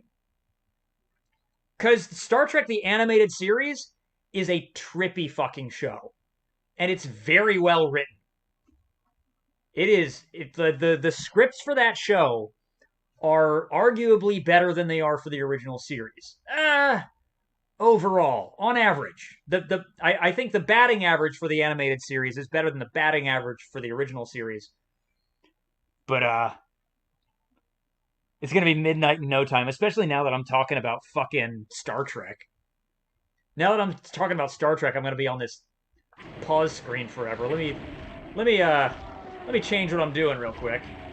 There we go. I've never seen Rambo First Blood, but I need to. I am very interested in it. I went through a period where I was just like looking up action movies that were significant in the 70s and the 80s, and I basically just didn't get around to watching Rambo: First Blood. Um, but that phase was around the time I watched things like The French Connection and Dirty Harry. Um, Dirty Harry is a movie I have an interesting, I think, take on. Because on the one hand, Dirty Harry is a great film, and on the other hand, it's an evil movie. And I mean that.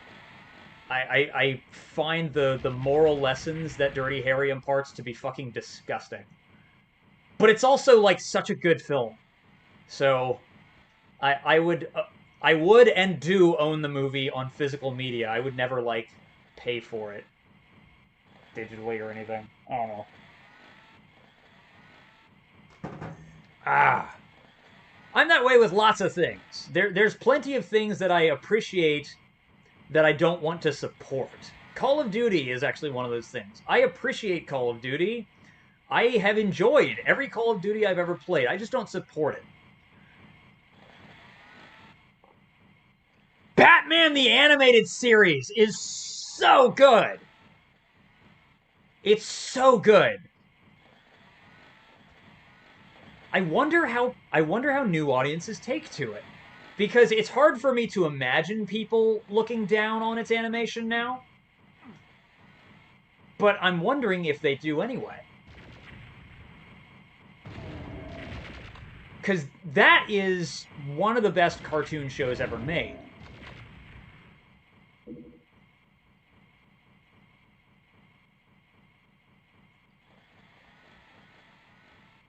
If something... I'm into original how something was real. You love it. But if something looks better, in your opinion, as it was not intended, it's better for you. You know, I understand that logic. And I was just talking about that earlier with the modern release of this game. I like Doom 64. I am playing it on original hardware mostly for my own gratification, because I've owned this cartridge for a long time and haven't beaten it. But also, like, I want to put the experience out there as much as I can for other people who haven't played it in its original form. That said, the remaster that's on every console right now, that's in widescreen and is brighter, I think, from what little of it I've played, is just a better experience. I think that the default should have still been in 4x3, but they should have had like the option easily accessible to play this thing in widescreen. Instead, it's reversed. The option in the menu is there is an option in the menu to play the game in 4x3. But whatever, fucking. My point is that a person playing Doom 64 on PC today, or even on Switch today, is going to have a better first experience than a person playing Doom 64 on an N64 in 1997. And I still think that this original version is a good game. I just think that the remaster is actually better. You're a Batman fanatic, so you're biased. Well, that's fine. Batman's awesome. Although, if I want to really get into it, and I might really get into it right now, I mentioned Dirty Harry, right? Have you ever seen Dirty Harry?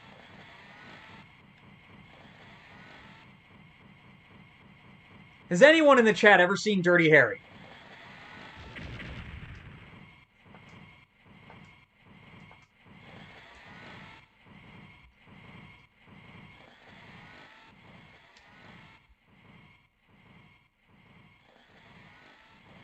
I think the old game with a widescreen fix is better than without it. And that's a perfectly valid opinion. That is a perfectly valid opinion. Knowing that all opinions are subjective, that is an opinion that is very, very workable and very, very sensible, especially as it applies to a game like this. Okay, so you've seen Dirty Harry. All right. You ever notice that Dirty Harry and The Dark Knight are the same fucking movie?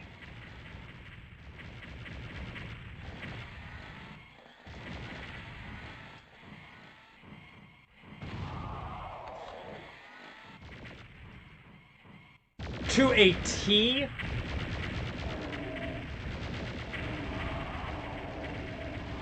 I mean, Batman doesn't kill people in that. Well, actually,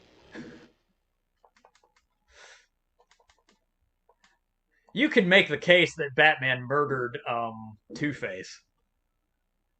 But see, that wasn't really that was more of a manslaughter, not a murder. He accidentally killed Harvey Dent, and he did that not in the attempt to kill Harvey Dent, but to get Harvey Dent to stop pointing a gun at a child.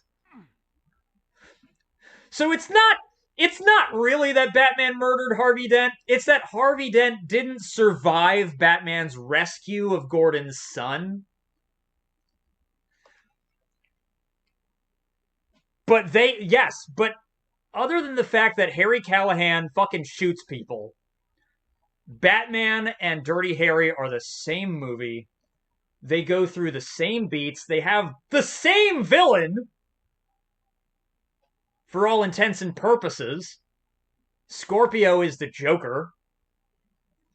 And he just gets off on bending the system against itself and using it as a way to continue perpetrating crimes and as a way to insulate himself from the consequences of those crimes. It's all there.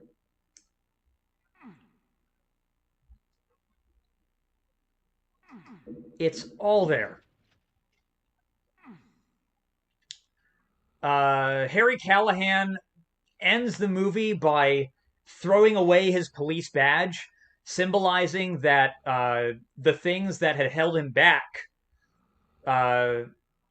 he no longer wanted to be hamstrung by because they were endangering people.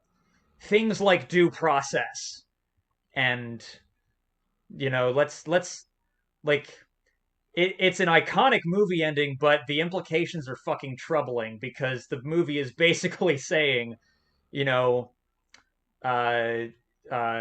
process doesn't protect you from people like this. But see, the movie also had to invent a character that was that bad in order for that to make sense. So it's the moral case that the movie is making is a straw man argument, but then again, that's true of all fiction. But like, seriously. Anyway, sorry. Anyway, Batman does the same shit. Batman's whole concept is actually that. Batman's not a police officer, unless you look at like the 60s Batman show. Batman's not a police officer. He doesn't have to worry about due process. It's not as bad in his case because he has, part of his moral code is to not kill people. But, Batman operates outside the law. He threw away his badge before the movie even began, but they're the same movie. They are the same movie. You even get lines like, Batman has no jurisdiction. It's amazing. It's kind of amazing.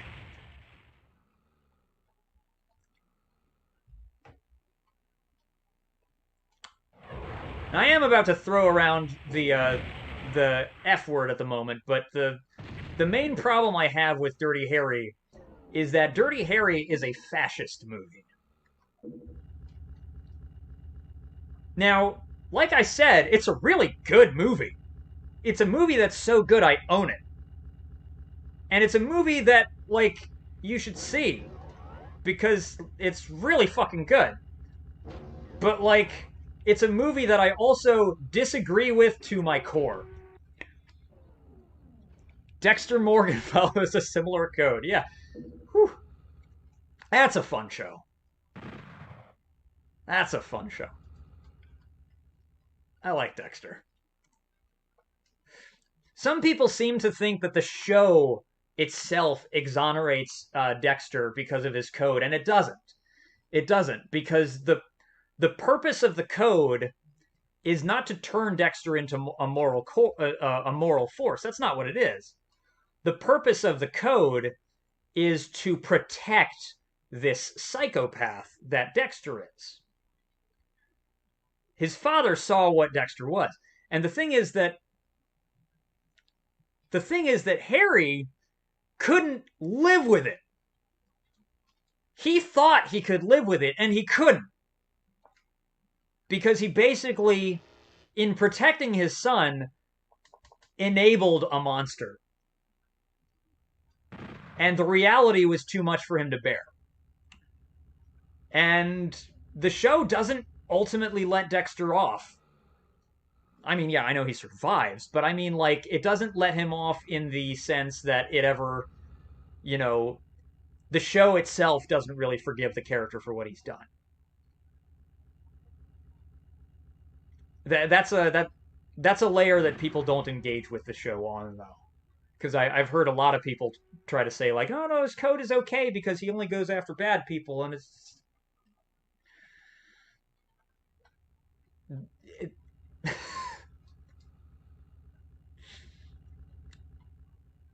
the problem with that is that no one should ever be judge, jury, and executioner. But love that True Detective flick. My God, it's a fun fucking show. I want to rewatch Dexter, and I've actually never watched the entire final season. I happen to know certain things because the internet didn't shut up about it back in the day. I have a red key. Where do I fucking go? You bought the Dexter box set the other day. Nice. The only DVDs that I have for Dexter are season 3. Because it was a thrift store find. When I watched Dexter, I watched most of the show on Netflix. Oh, good. Okay. Is there? Hold on. Oh, whoa, there's this. No, there's not. Fuck. Where the hell do I go? What the hell was that? I hear an arachnotron. Wait a minute. This is open. This was not always open. Let's go. Ah, fuck. First time you watched was on Netflix. Okay.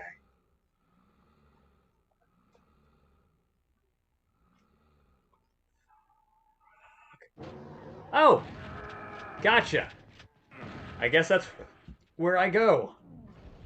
Cool. Die, please. Oh. Well, there's our big dude right there. I'm gonna try to kill him from a distance.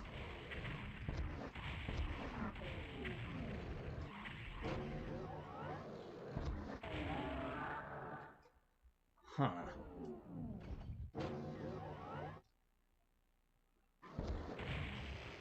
Fuck. See, I don't trust rooms anymore. So I see this guy and I just assume something bad is going to happen in here. So I'm going to try to do this from as far away as I can. Especially because I've died on this level over and over again at this point. I'm just going to... There we go. Just going to hold on to this for a second.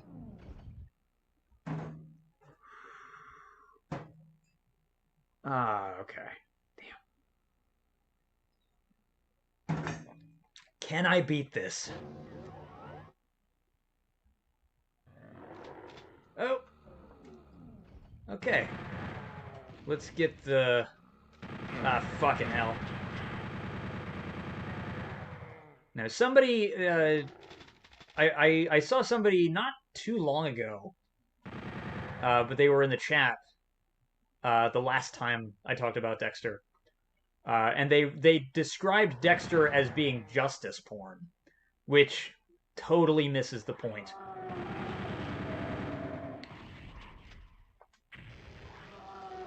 But it's like, I can see why someone would think that, but that isn't what it is.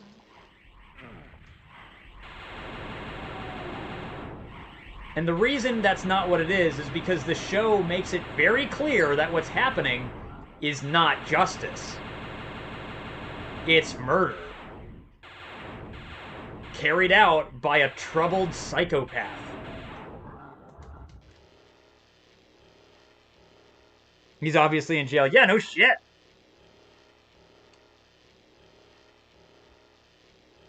He's 100 better in movies and flicks, but not in video games. I absolutely agree. The only two games that I have played where he acts in are 13 and Area 51, and he's bad in both of them.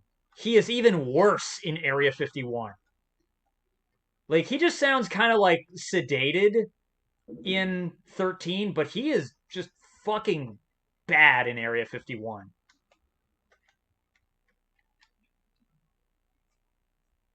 As to why he acted so sleepy, honestly, his whole acting style is very understated, which works okay in film because you can see the guy. Like, not every real human being is super expressive, you know?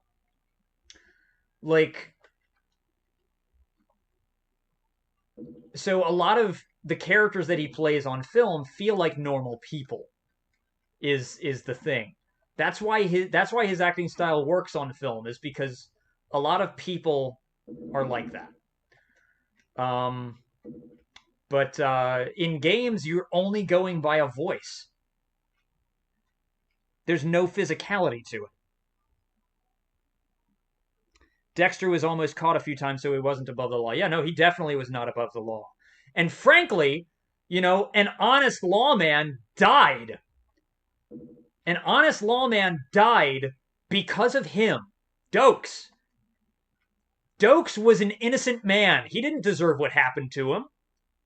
And he died horribly.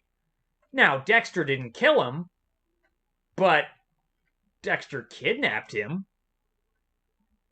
Dexter was thinking about killing him, didn't know what to do.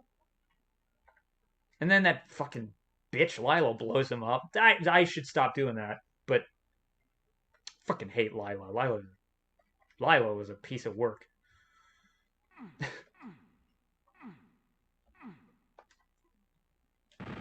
Oh, come on.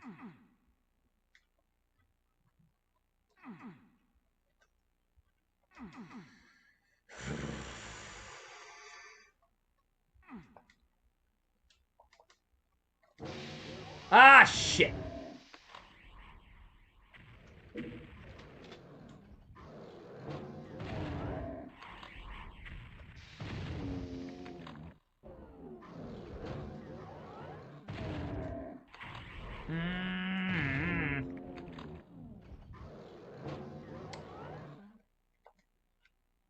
Okay, so now I should be able to find that one. Why is this closed? You little motherfucker! Come on, get the fuck back here.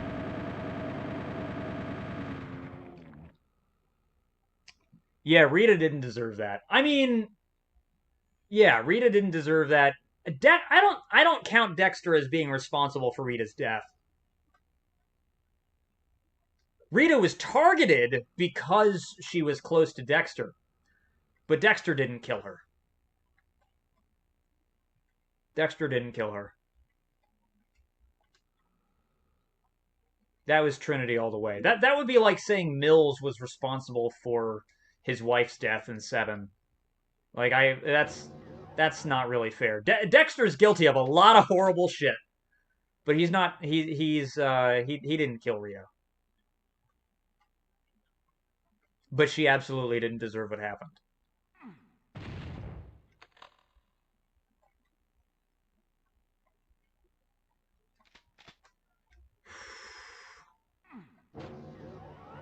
God, that was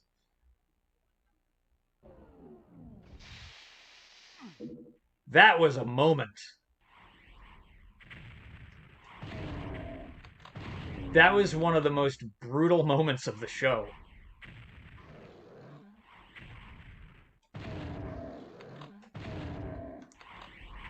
Fuck. Yeah, Trinity was a fucking terrifying character, man.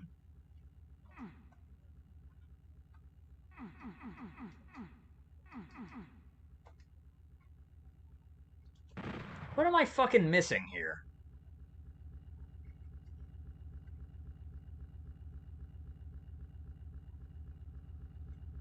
I'm hearing something move. Are you hearing this shit?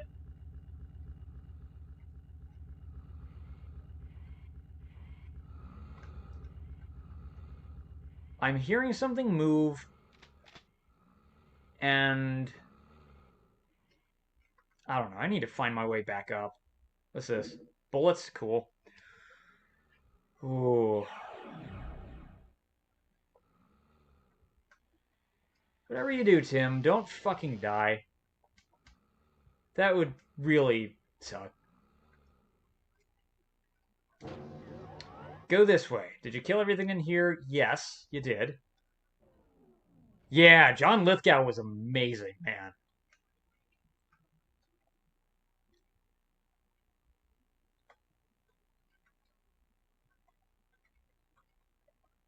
He was amazing. Terrifying. I did not know he could be that scary.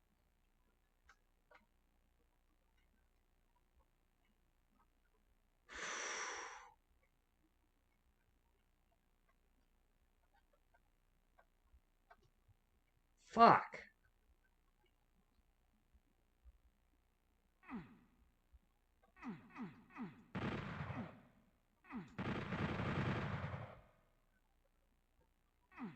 Okay, what?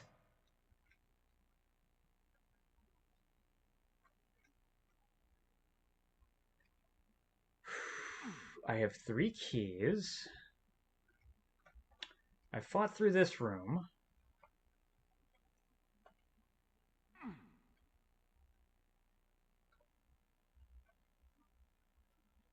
This creepy cruciform room. Now what do I do? Okay, well that's open again. So I'm gonna go back upstairs and see what I missed. Oh, hello. I guess that's what I missed. Yes. I didn't know that there was an X-Files video game. That's interesting. Whoa, shit. What was that game available for? Like, what platforms?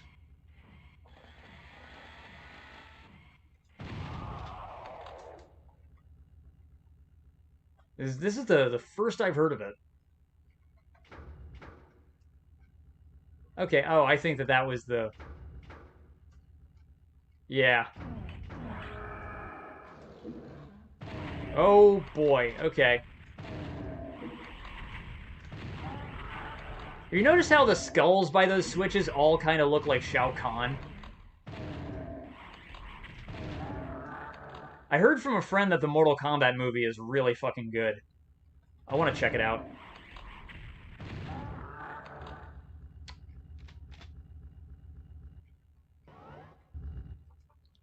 That's a teleporter.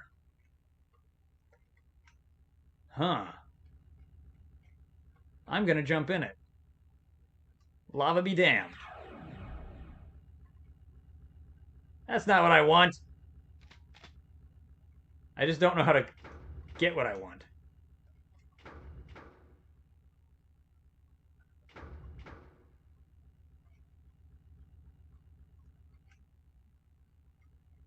How do I get up there? I don't fucking know.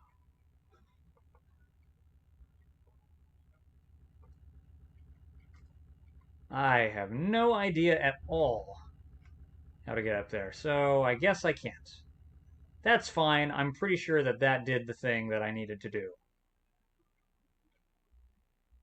I love these bridges that go above spaces. Like, this is advanced dooming. Well, I'll take that.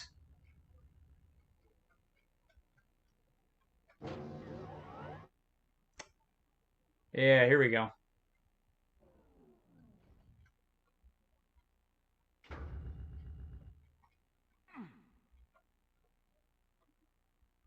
Okay, neat. Fucking now what? Oh, god damn it. No, I know where I gotta go. There's another room out there somewhere. Currently locked off. Windows, Mac, and PS2. Interesting. Typical carbon copy from games like Resident Evil and Silent Hill. If you play these games, you played X-Files, the video game. Oh, that's fair. I've never actually beaten Resident Evil, but I have played through every Silent Hill game except Book of Memories on the Vita. Which is to say, I've played through all the ones that matter. Oh no, wait, I haven't played through the PSP one. What was that one called? Oh my god, I can't remember what that one's called. Silent Hill.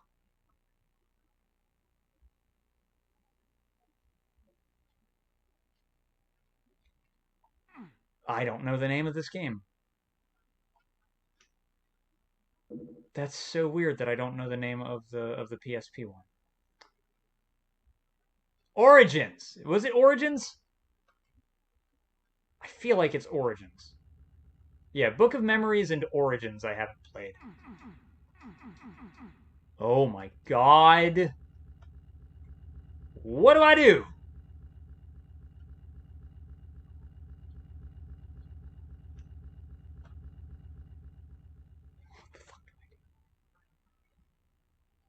No, Shattered Memories. I have played Shattered Memories. I know that. I'm sorry. Because you're right. Shattered Memories was also on PSP. I was thinking of the first one that was on PSP. When it came out, it was PSP exclusive. Shattered Memories, I think, came out on Wii first. I might be wrong about that. I know that Shattered Memories came out on Wii, PS2, and PSP.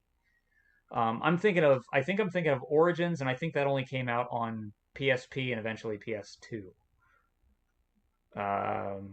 Probably digital versions that can be downloaded for like PlayStation Store or whatever, but that's obviously not what I'm referring to in the moment. What do I do? Oh my god!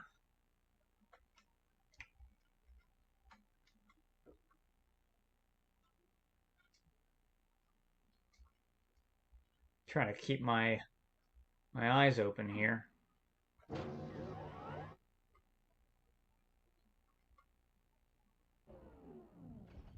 Shit.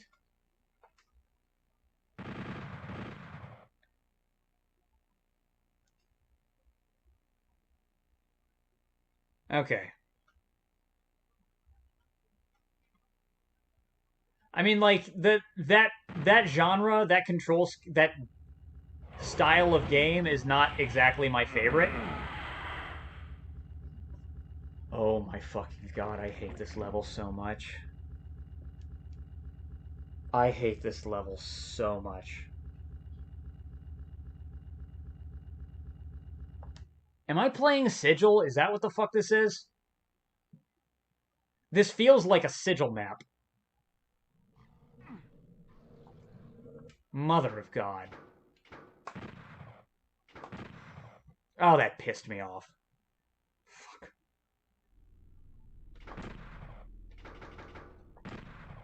Shit. Alright. Ugh.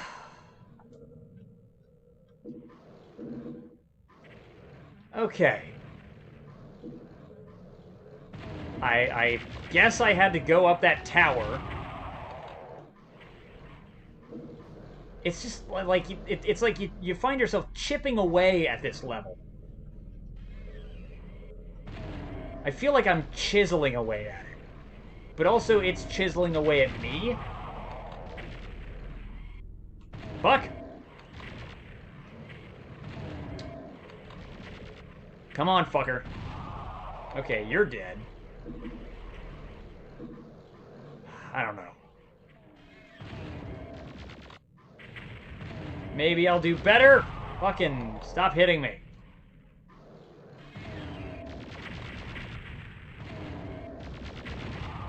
Alright.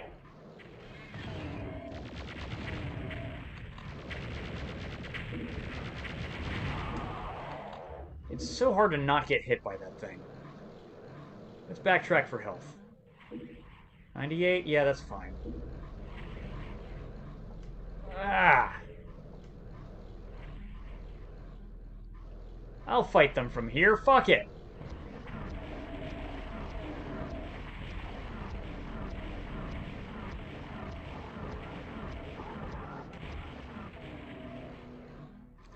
Come closer, tall boy.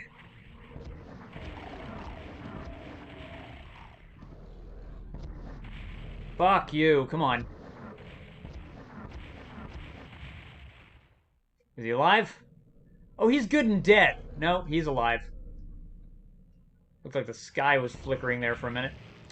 I'll get him in a minute. Motherfucker.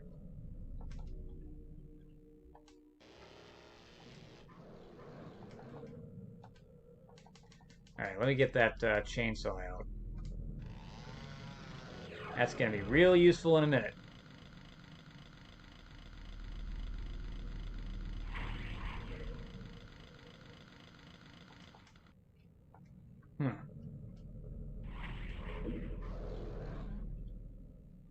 Come on, fuckface.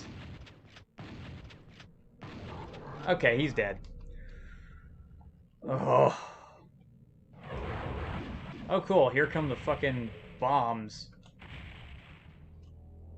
Dickhole.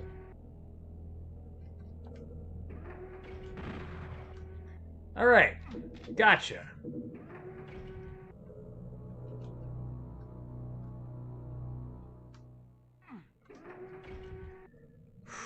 Go up.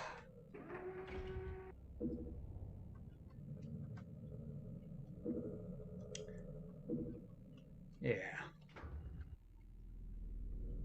So what did that fucking do? You hate TikTok more now. Oh god. You just went on TikTok? Did you watch my shitty TikToks? Oh.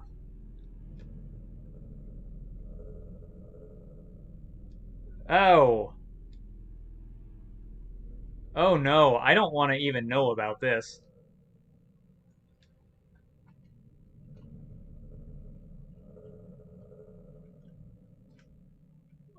Yeah, I don't even want to know about that. Yikes. That just sounds like horrible shit. No, thank you. No. Okay.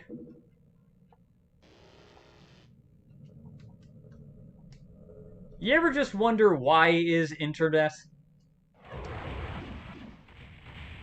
Because that's making me wonder, why is internet? People are disgusting? Yes. Oh man, that's a lot to unpack. Holy shit. Oh, time to kill demons.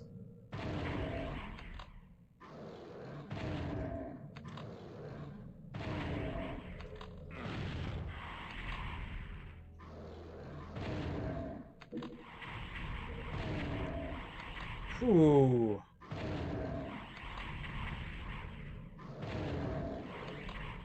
What's it take to kill this fucking dude?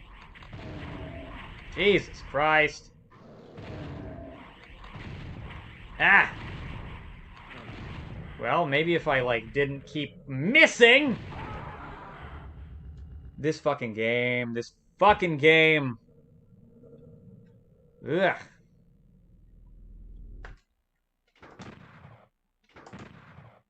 Yeah, that sounds awful, and, ew. That is not cool.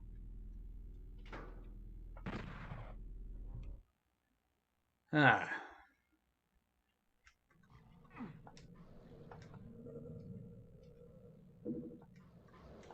Fuck.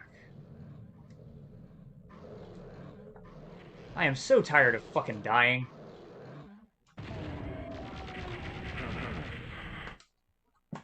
I sure picked the wrong fucking time to say that shit. God damn. He sounds like he doesn't give a shit. He sounds better in actual X-Files than how Wow. That's almost funny, actually.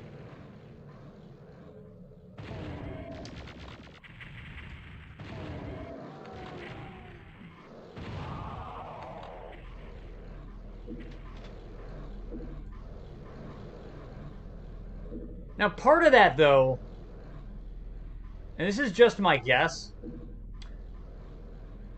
I've noticed that a lot of times, especially with like older games, the direction that voice actors are given is not the most helpful.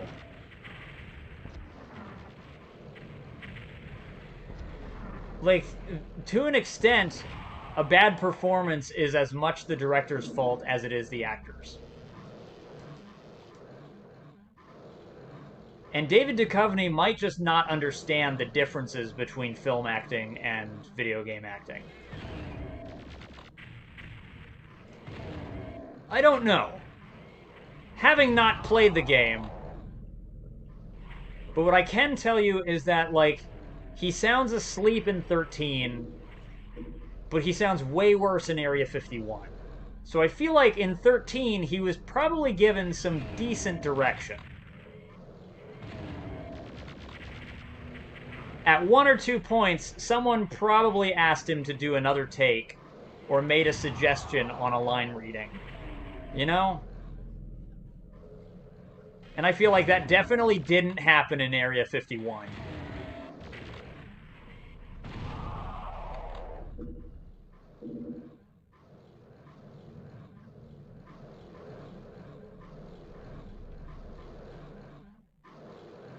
Tonight's the night. It has to happen. Oh, God. Financial problems? No, I mean... Probably not financial problems. Dude's an actor. He works for hire.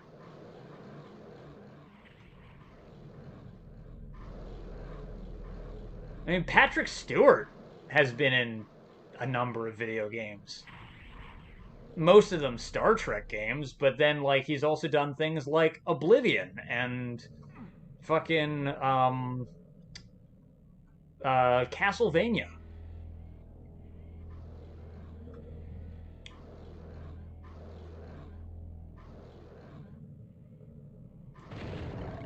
Even the best actors, they're, you know, they work for hire.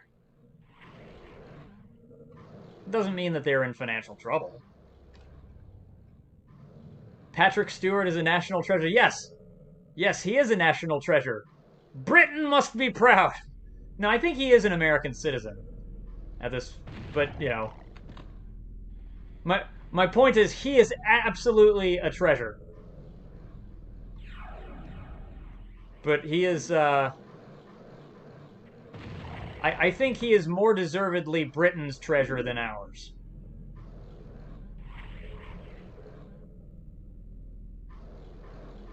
He sounds as if he doesn't like to be a voice actor in video games. David Duchovny? Yeah. He sound... Like I said, I thought he sounded better in 13, and he still sounded like shit. You know who's really good in video games, though? Michelle Forbes. Michelle Forbes is fantastic in every game she's ever been in. She's wonderful. She actually starred with David Duchovny in the movie California, which was California with a K.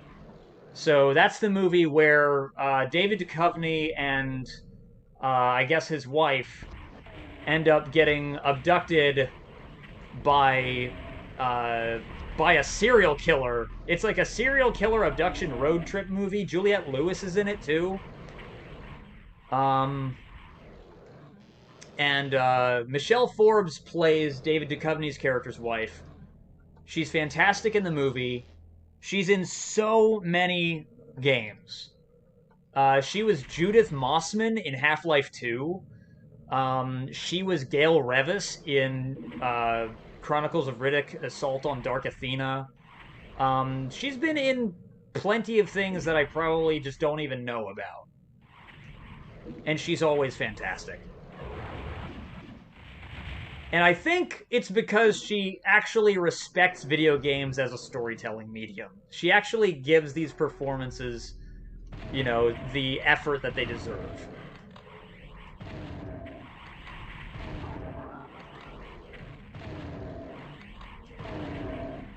I actually think that she gives the best performance out of the entire cast of Half-Life 2. It's just that her character is so unlikable. Best performance, worst character. It's weird. Yeah, she is fantastic.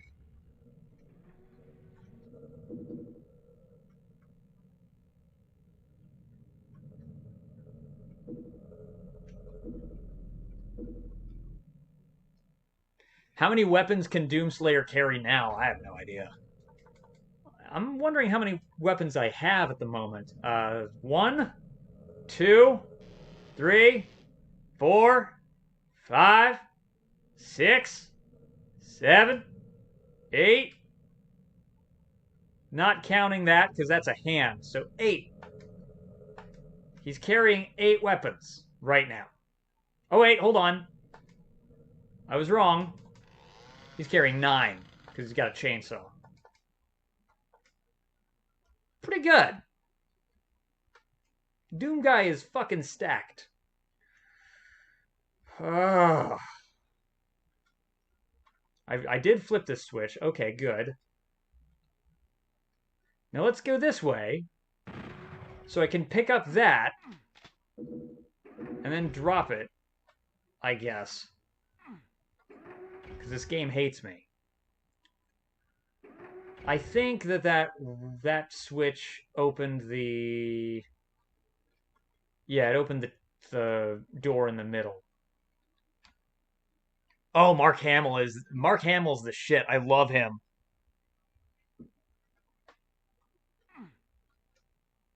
I fucking love him. Although I don't know of any games that he's been in off the top of my head other than Ark. No, I'm sorry. Fucking Wing Commander. Yeah, never mind.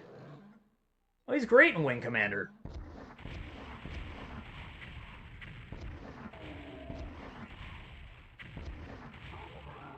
It kind of bugs me that they never got him to reprise his role as Luke for any of the Star Wars games.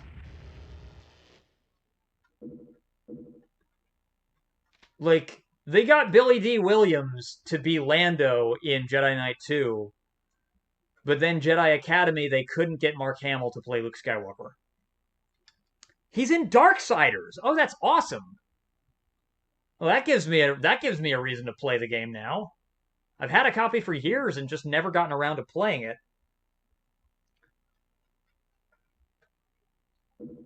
That sounds great.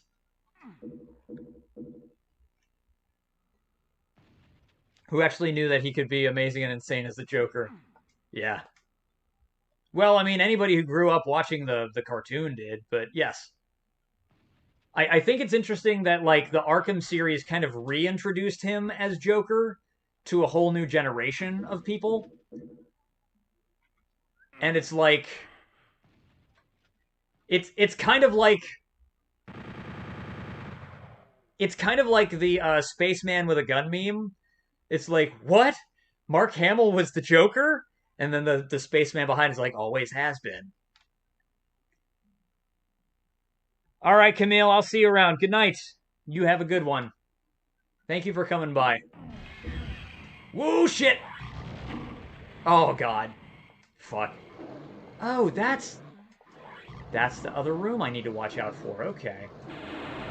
Kill my way through the demon hordes. Fuck.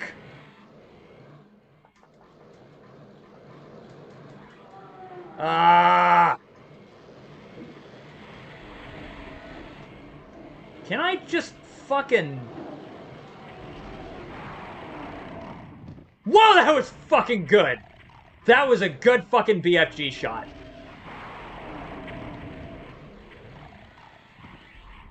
Yeah, that fucking ruled. I'm cool with it. Although these guys are a little bit too fucking resilient. So I'm not down with that sickness. Will you die?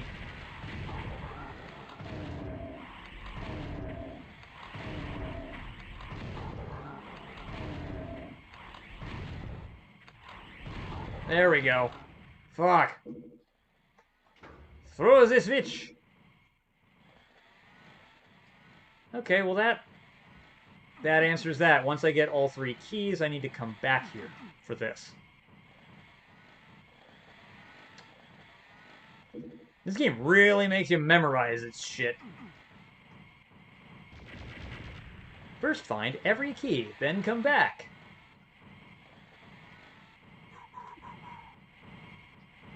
Oh. Ooh. Die.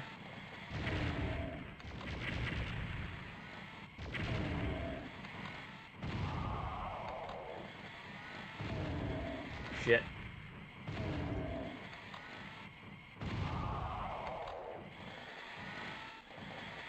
Fuck! Yeah, there we go. Ah, shit. That actually really hurt.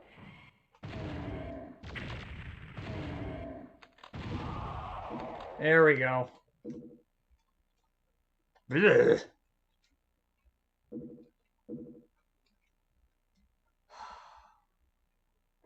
I need a cookie. I'm fucking hungry.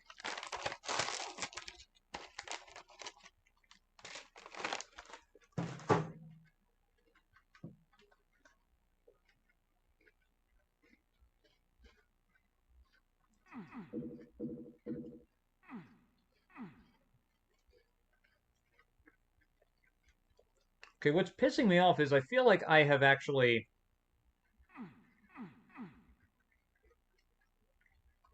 I'd been to where the blue key door opens before.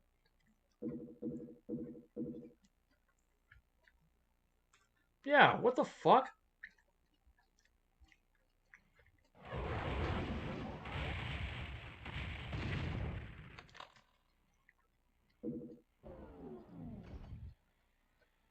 How are you supposed to actually... Oh, durr.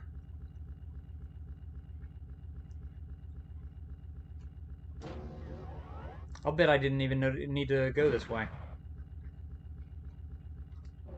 I'll bet I got myself killed for no good reason. Game just wanted to screw me over. Alright, game. You got your wish. Made me unhappy. But I'm the poetic type. I'm like a blues musician. I need to share my sadness with you. But the only instrument I brought is my gun.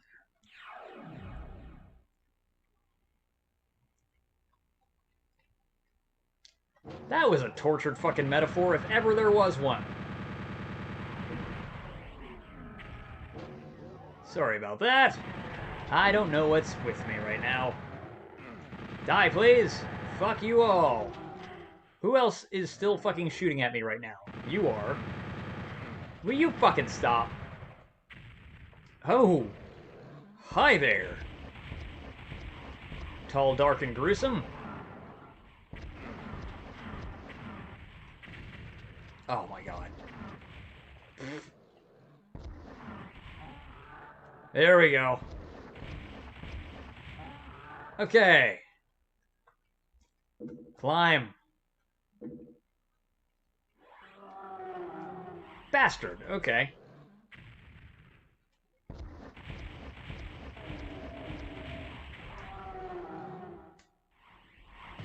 Oh my god, okay.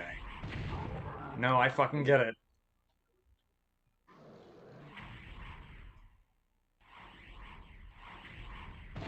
And it moved the yellow key, you crafty fuckers.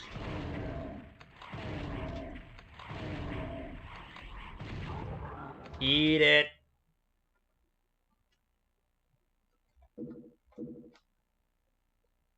Yeah, that's what I want. That's better. Don't use up all the blue health bonuses. Not if you can save it for a bit.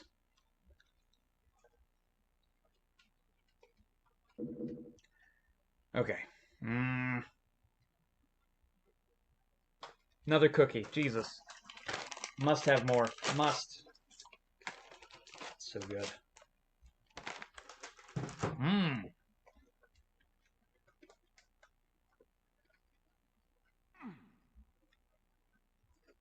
Alright.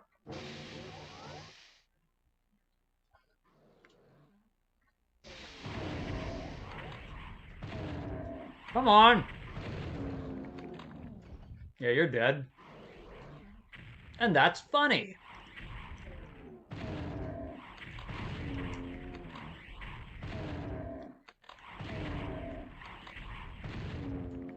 Alright. I feel like there was something I was missing over here.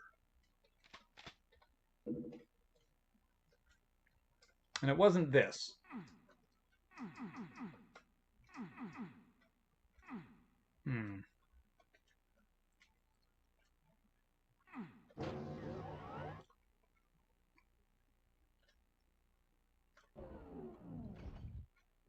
Now I've got to go down. Oh my god. Okay, fine.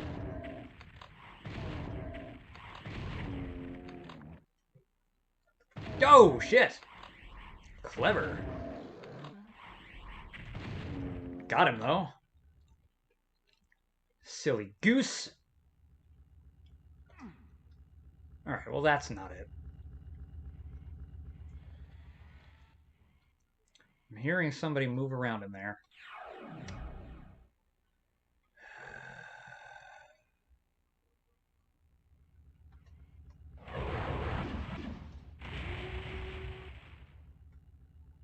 Up. Nope. Wrong way.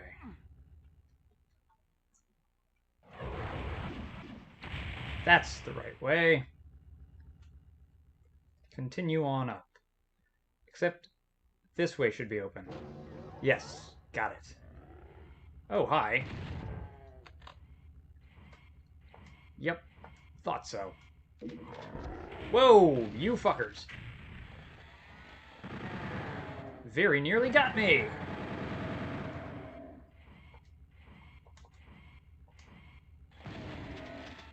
Shit. Oh, good, he's dead. Hooray. Alright.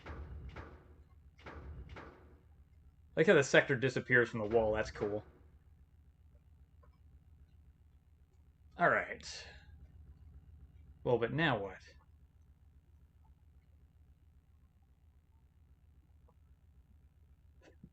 I wonder if that moves. It does not. Good to know.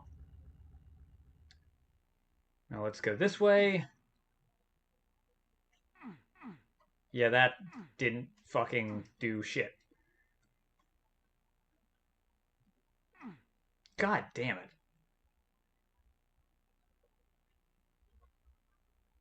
That's annoying.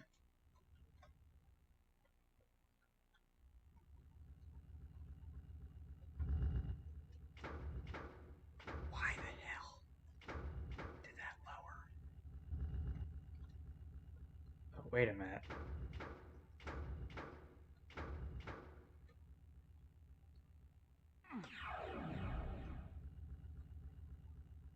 Wait a minute.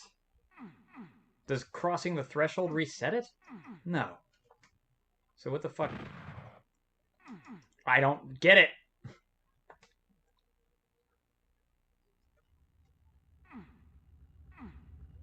This is confusing.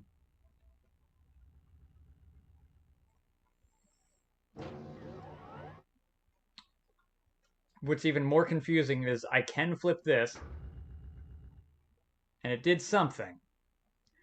Maybe that opened the other two switch areas.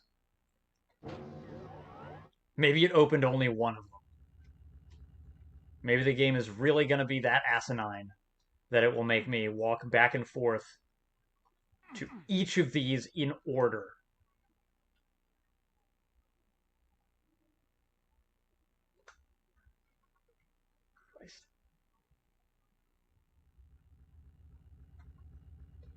Don't go that way.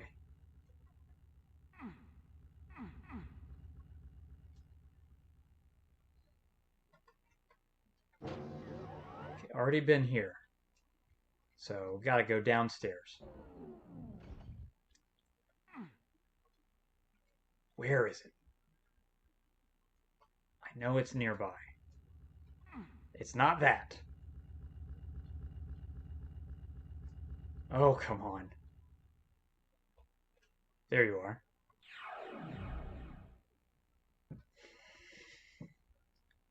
This is fine. Yeah. No, this is peaches and cream. I'm losing my fucking mind.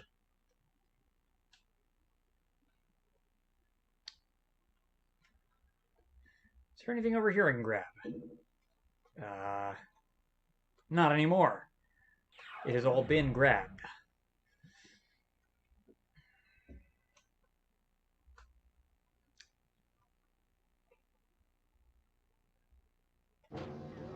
Been there. Think I've been everywhere over here. That's just gonna be pain.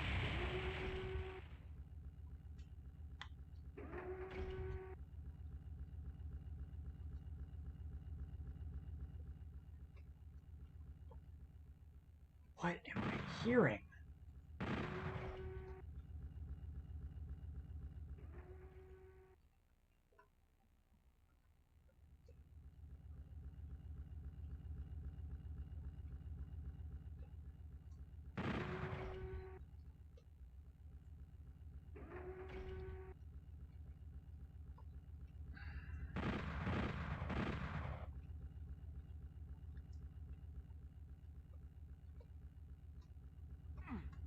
Nope, see, that wasn't it.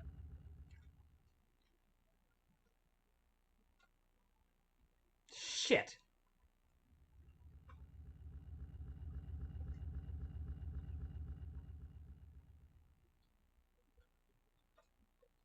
Let me up, fucker.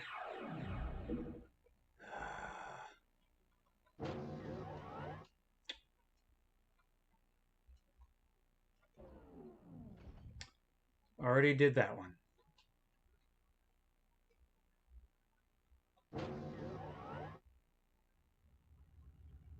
The next one I can think of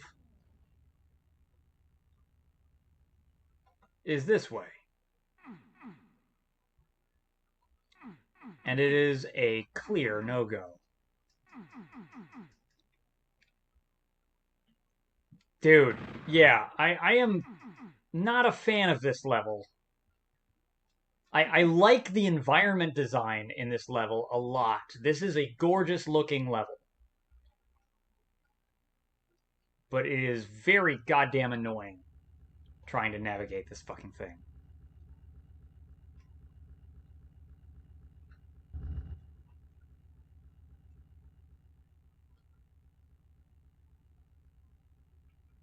Hold up. Wait a minute. I have a theory here. Red, blue, yellow. Maybe you have to do this in order because the thing resets. So red, blue, yellow. Let's try that. Red,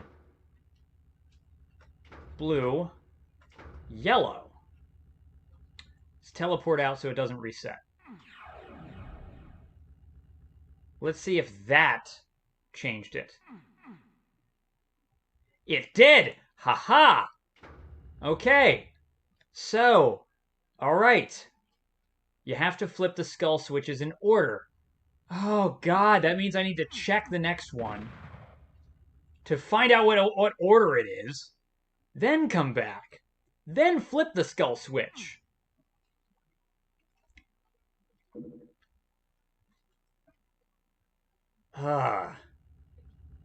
Like, it's really cool that you can do this in the Doom engine, but this is a pain in the fucking ass.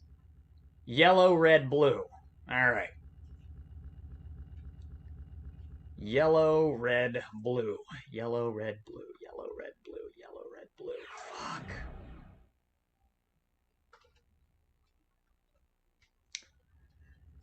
Yellow, red, blue. Wrong one. yellow, red, blue.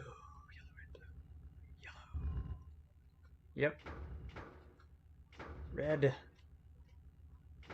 Yellow, red, blue. What a fucking puzzle. Now I get to go all the way back down. I'll take that. All the way back down to the end of the level. Or not the end of the level, to this thing. And this is a new area. I haven't been in here yet, so I may yet die in this fucking room. Watch that fucking happen. Now, we're getting the Unmaker out. I'm not taking chances. Fuck you, Spidey.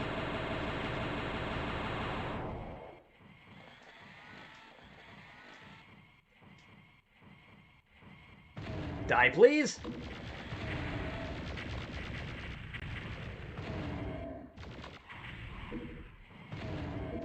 Nope.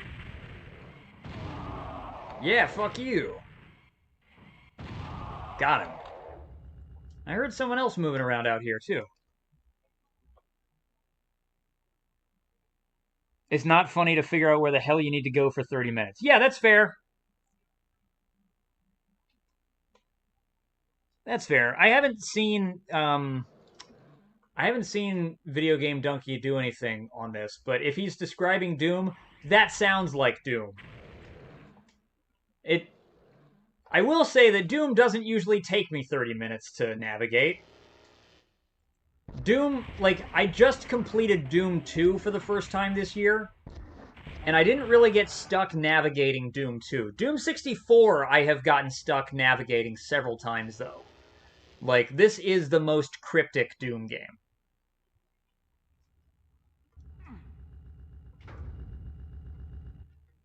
The fact that I'm doing this without walkthroughs makes me think I deserve a fucking medal or some shit. In my opinion. How many times can I say that in a day? In my opinion. Oh, that's where we're going. Okay. And what's this do, huh? Nothing. Something. It does something. Those are going to be 2 other switches. I see it. I see it. Let's go. This is kind of awesome. Oh no, it's 1 other switch. Oh shit, the floor hurts you. If you kill me, you son of a bitch. Okay, we're good. That was fucked up, but we're fine.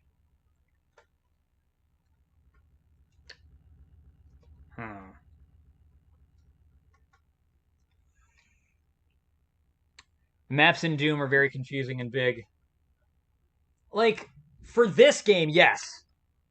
For this game, yes. Doom 1, I thought the maps were not that confusing, honestly. Like...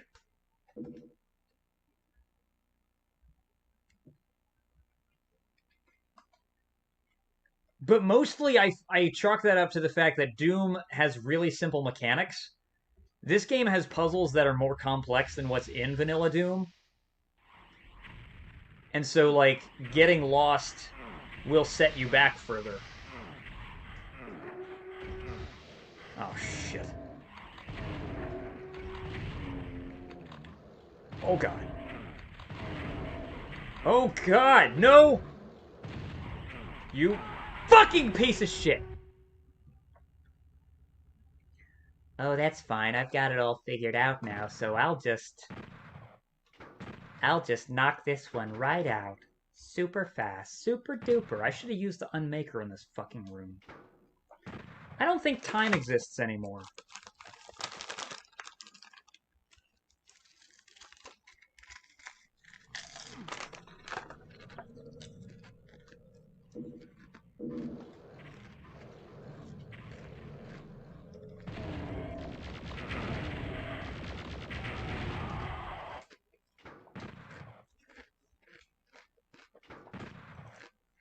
I am so fucking annoyed right now.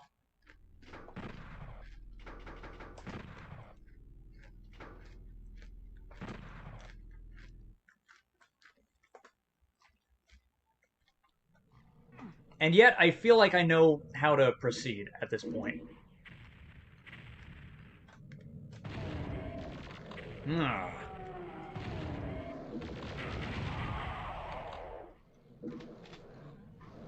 You know what?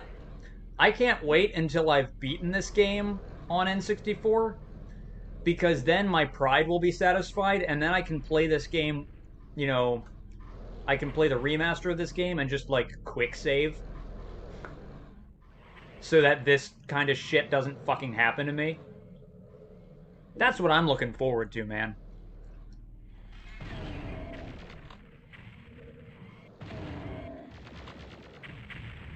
Oh, that is what I'm looking forward to. Big time.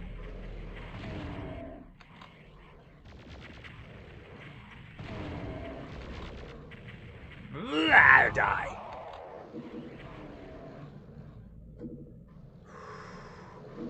I'll take that. Boom! Come here, child, so I can kill you. I kill children. Hooray!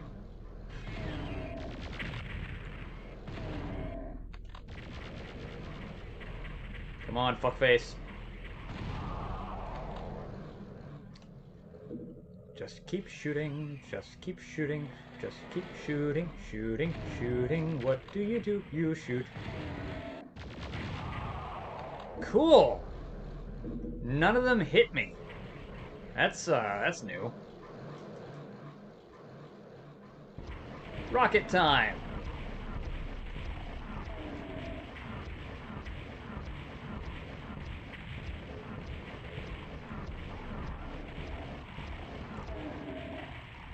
Die!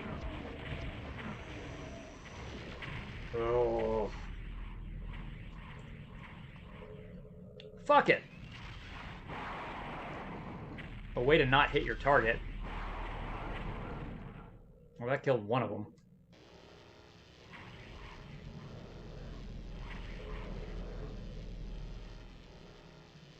Quick kill stuff? Oh, you mean the glory kills, like in 2016 and Doom Eternal? I mean, that doesn't really bother me at all. I'm fine with that. But it is one of those things that, like, it's definitely not part of the original experience. So, like, while I don't feel the same way, I do understand how someone could, like, play 2016 and Doom Eternal and not like the glory kills. It does make some sort of sense to me.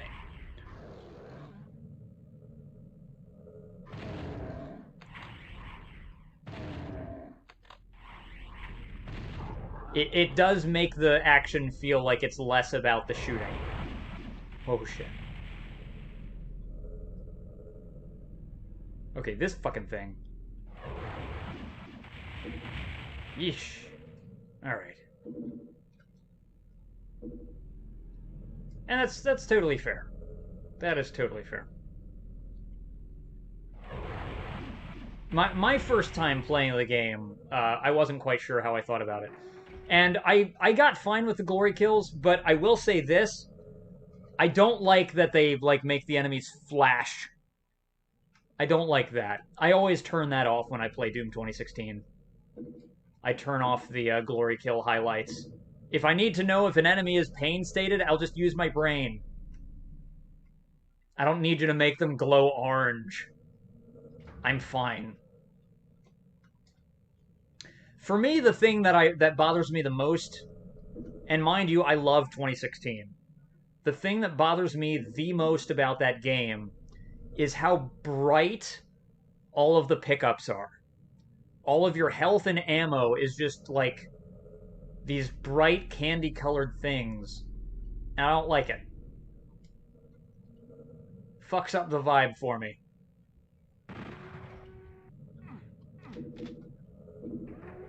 And if it were up to me, you would be able to destroy the weapon pickup. Or not destroy, but you'd be able to turn off the weapon pickup highlights as well.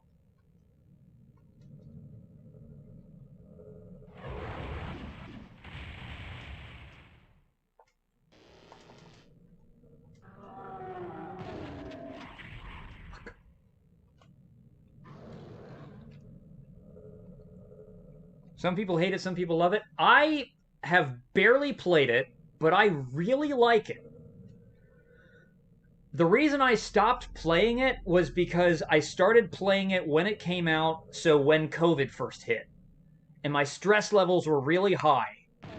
And it turns out the game is really good at feeling really frantic. And it was giving me panic attacks. So I haven't touched Doom Eternal for a while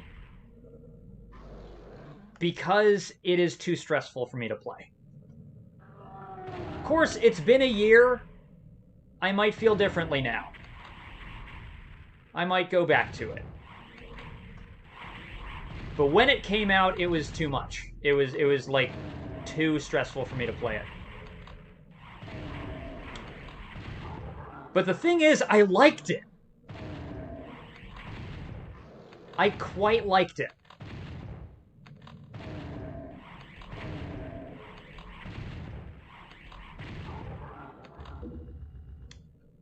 See, I don't have terribly many ideas of what Doom is, but I do have some ideas of what Doom definitely isn't. I do have some ideas of what Doom definitely isn't. Doom is definitely not like, and this is a bone that I have to pick with 2016 a bit, because 2016 has a little bit too much menu management for my taste, and Doom Eternal kind of has the same amount. And Doom is not a role-playing game. Doom is not slow. It can, well, sorry. What I should say is Doom is instantaneous, is what I should say. Because sometimes Doom is slow. Like, this game gets kind of slow at points. But Doom is instantaneous. You know? Everything that you do has an urgency and an immediacy, and it's all just grounded in the game world. That's what... If you were to ask me what the heart and soul of Doom is, it's that.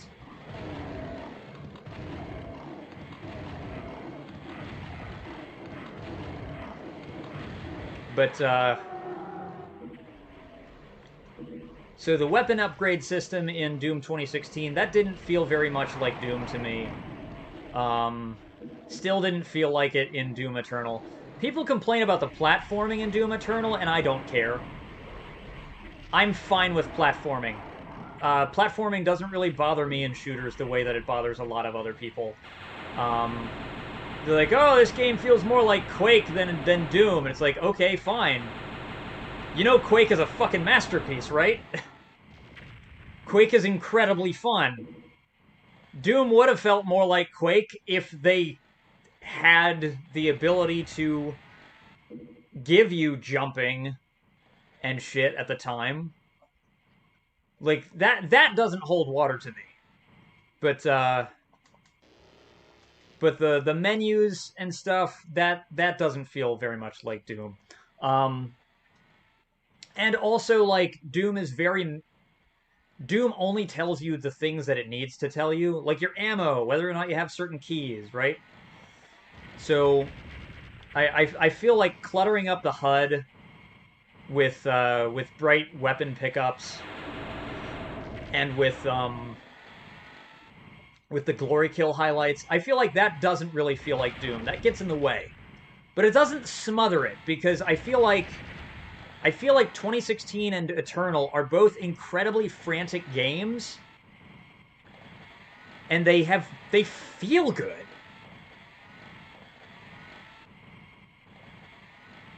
Why the hell would you need RPG elements in a Doom video game? You know, it's funny you mention that, because there is a Doom role-playing game.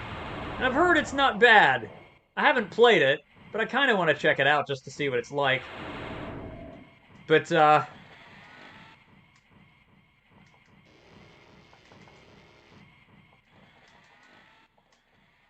you know, I feel like when I sit down and play a game, especially when I sit down and play a game in a series, there's a couple things I expect, yes. depending on the series. There's a few things that I expect that I'll be upset if they're not there. But usually I just think, well, what is this going to try to show me now? What is this going to add or change? What is going to make this new? That's usually how I think about it. As a result, that does mean that I tend to like a lot of things that other people don't. An example would be, I'm nervous to say this. I always say I'm nervous to say this, but an example would be, I'm a big fan of The Last Jedi. I'm a really big fan of The Last Jedi. Because The Last Jedi was familiar but very different. It took a lot of parts of Star Wars that like were familiar, that people knew and understood, and it kind of rearranged them. And it did things in ways that some people weren't expecting, which is exciting to me because I don't watch new movies in a series if I know what's going to happen the whole time.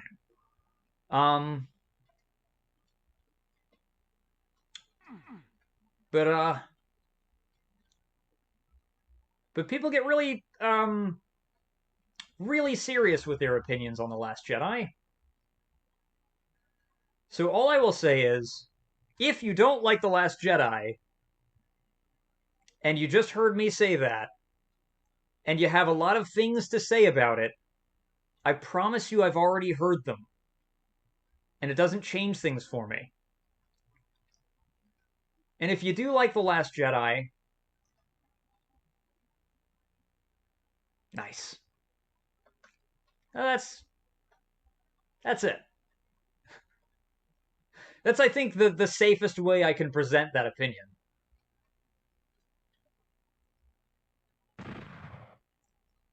But it's like, whenever I say that, it's like I always get somebody who responds by trying to see, like, the way that they respond to that is as though they can convince me to not like it anymore. It's like, that's not how that works.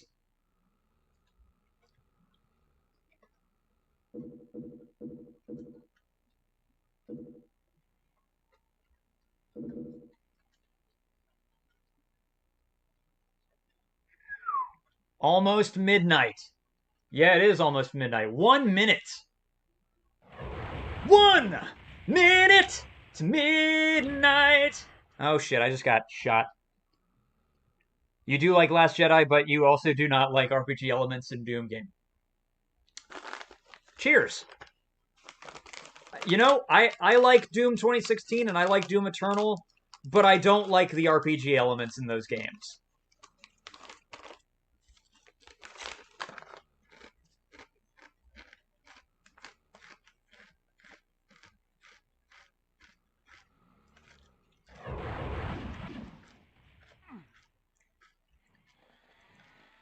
Okay, this fucking thing.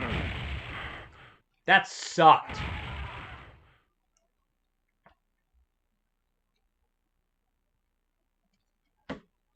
I hate those fucking things so much right now.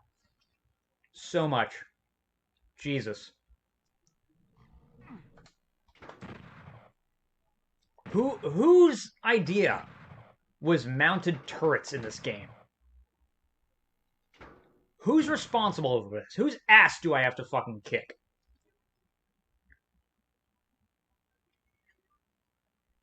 The music, yes.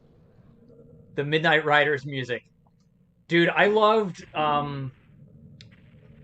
using the pyrotechnics at the Midnight Riders concert in Left 4 Dead 2. That was fucking cool.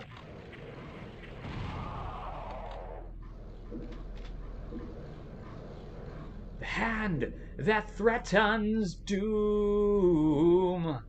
2 minutes to midnight to kill the unborn in the womb. Midnight. Midnight. Sorry, I kind of like Iron Maiden. Shit, you fuckstick. Damn it. Was there health back here I could pick up? I don't see any. Yes, there is. There's some right there. Cool. Considering you'd hardly get a chance to listen to them because you're surrounded by infected. Yeah. You could probably turn off the sound effects if you wanted, though, right? Oh, shit. There we go.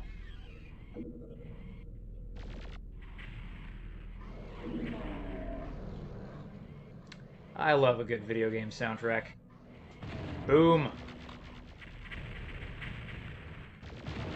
Damn it. Oh, God, I hate that fucking thing.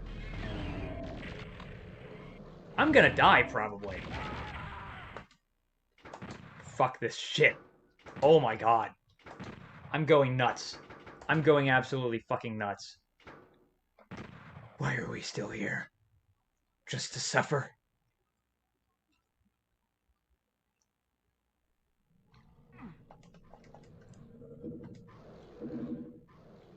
I am determined to beat this level tonight. On this stream.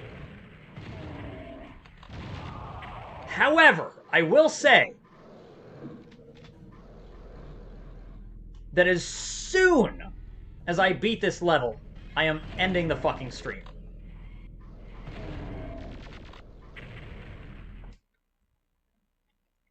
That's all you need from Doom. Yeah, fair enough. Fair enough. That's the only reason I ever fire up a Doom game. That's the only reason I ever fire up a Doom game. I just want to get right into the action. And that is why I play the original. That's why I play the original game much more than I played, you know, Doom 2016 or Eternal. It's like I have to be in the mood to play Doom 2016 or Doom Eternal. I'm always in the mood for Doom.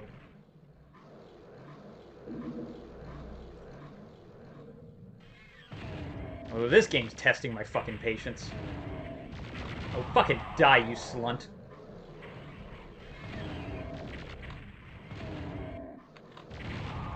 Fuck you! Eat it! Whoa, shit. Ah, oh, come on. Why did that shot have to fucking hit? That's bullshit.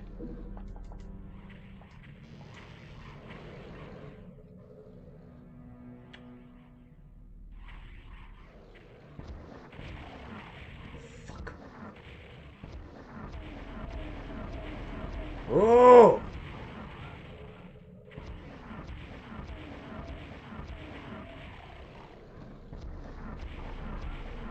Yeah, Doom is one of my go-tos. So is Quake.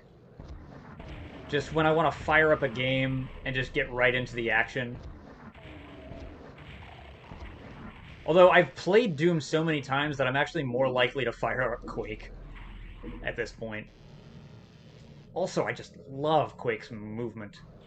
Jesus.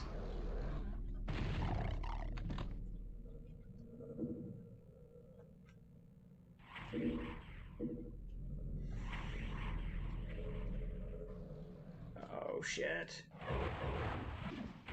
Hit the walls, fucker.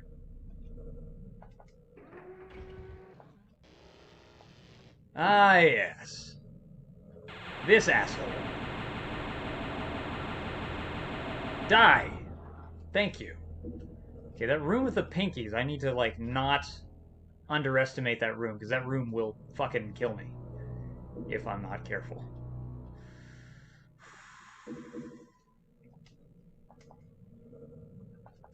No, no, no, no. Give me that. Take it. The energy cell. All that shit.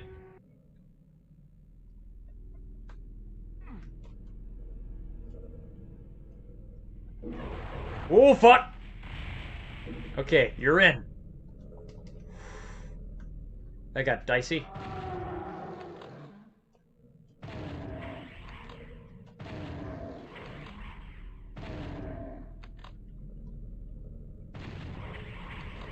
Come on! Oh, cool, I missed. That's what I love to do. not hit my targets. You little fuckstick. Thank you. I like the way they die. Like, the death animations on these guys looks amazing. For half an hour in the game of the Doom series. No, I agree, I agree.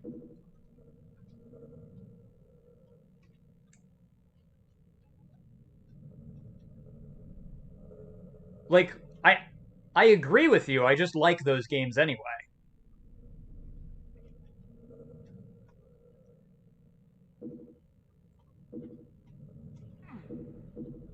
Everything that you've said that you're saying like detracts from the experience, I completely agree with you, and it affects me the same way.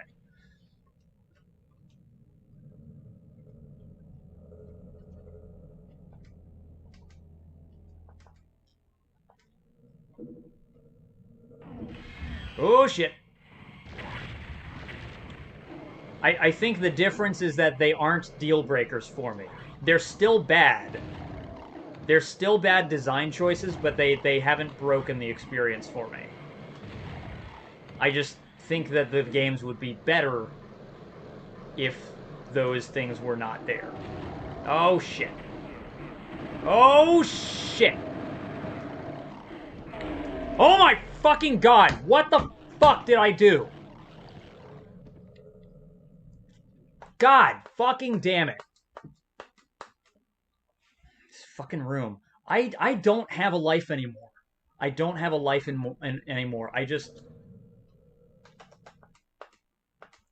All I do is I die in Doom 64. That's the reason I exist. No other reason. I don't have a purpose. I have no mission in life. No goals, no dreams, no aspirations. I was put on this earth to die in level 23 of Doom 64. That is why I am here.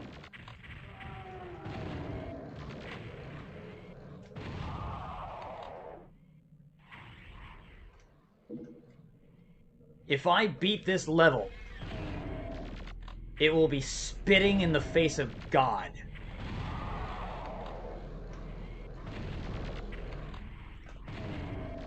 Ah!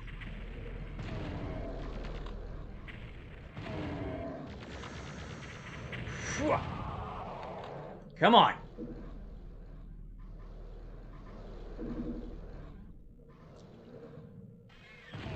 Fuck you! Damn. Fuck. Shit.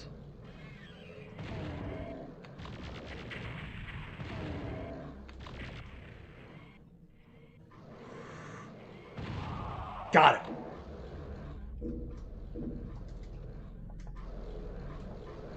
Do not pull out the fucking rocket launcher next time you're in that room with the pinkies, Tim. That was awful. That deeply sucked.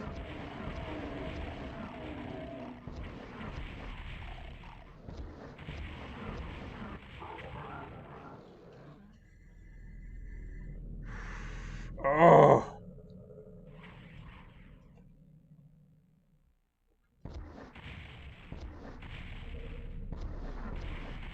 Damn it. Shit.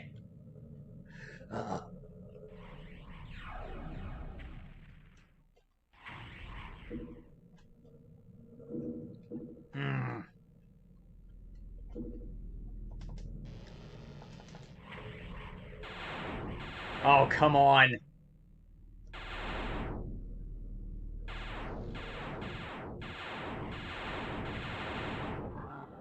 About time you fucking died.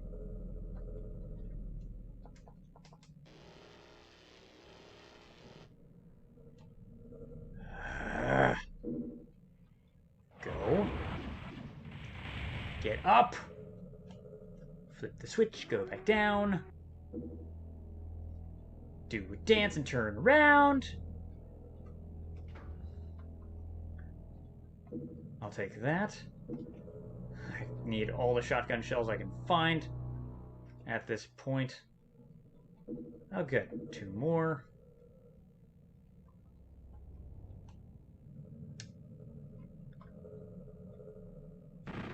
I'll come back to that.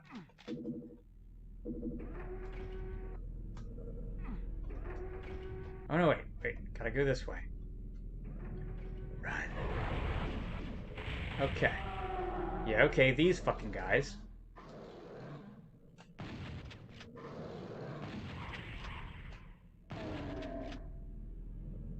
Come on, you fuckstick.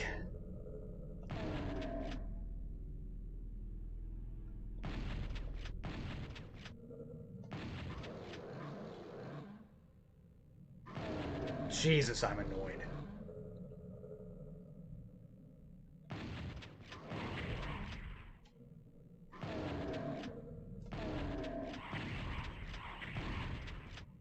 Come on.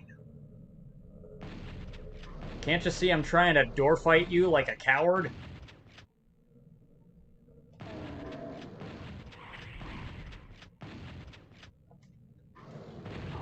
Got him.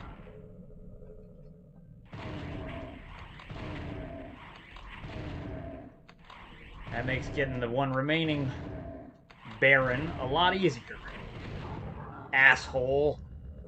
Oh my god. That was terrible. Shit. Okay.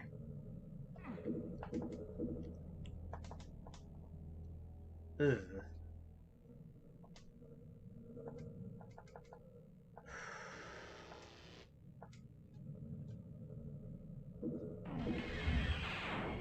Fuck this.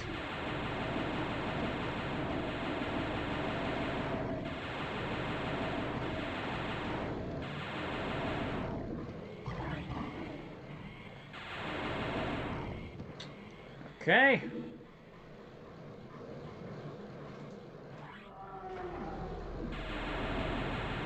Got him.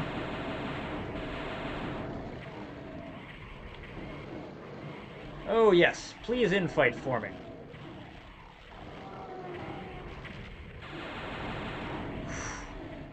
Good. I support this.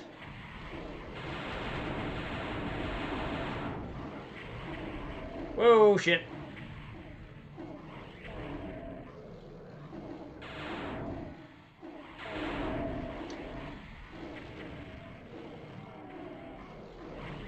Fuck.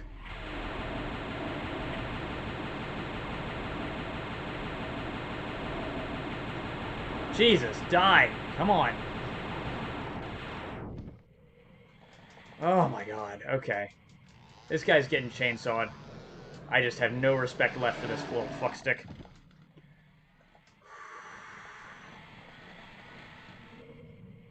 That was terrible. I'll take that.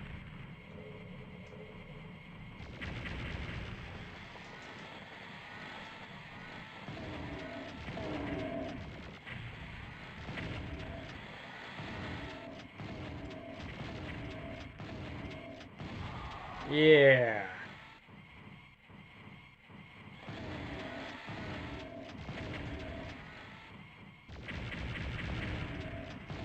I'm just gonna keep hitting him from here.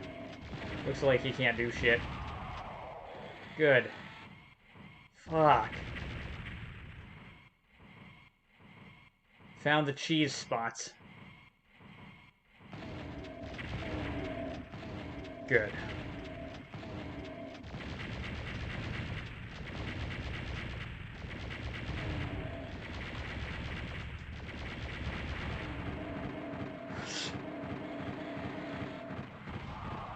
Okay, there goes one.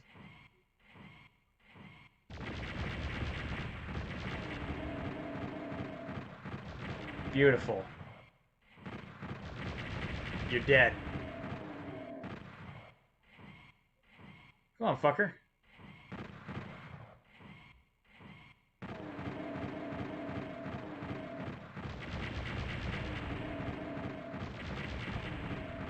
He's doomed. Perfect. That was disrespectful. And I'm glad. I'm glad it was disrespectful. I hate those fucking things. Specifically that batch of those guys right there. They can go fuck themselves. Alright. Blue key. Oh, shit. I know where I gotta go. Alright. Let me up. Fuck.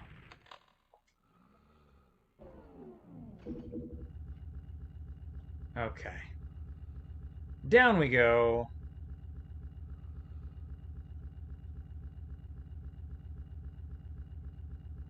Ah, shit.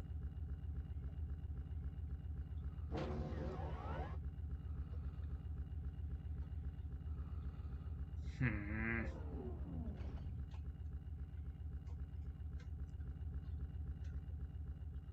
Oh, no. Fuck. Wow, that started to get really intense. I actually saw it open that time, too. Fuck.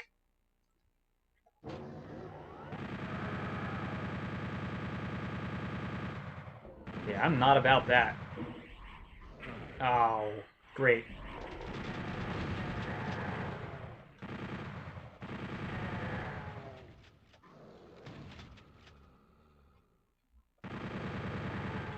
Okay, 2 dead. Yeah, okay. Fuck. Great.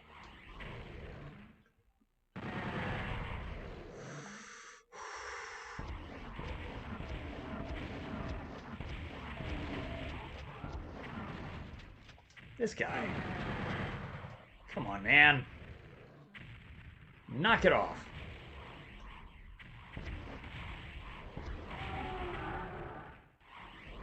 Ugh. Stop.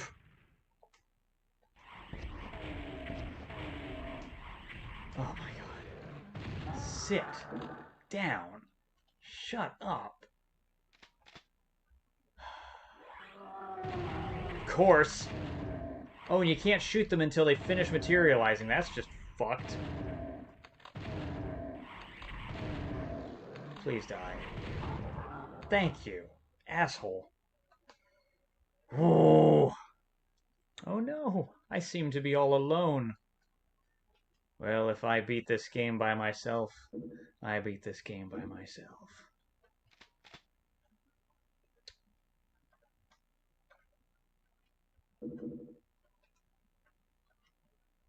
Victory in loneliness.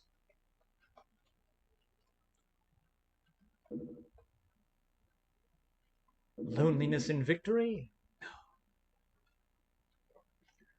For in victory you share fellowship with all those who have triumphed before you.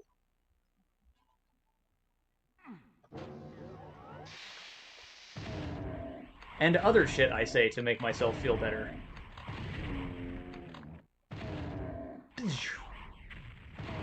Ah, crap. Hmm.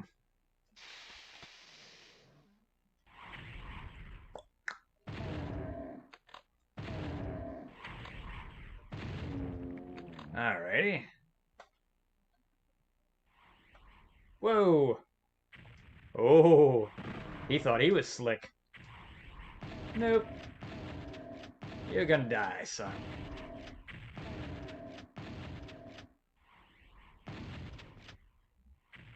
He is still very much alive. I'm gonna wait for him to stop sliding around and come back here.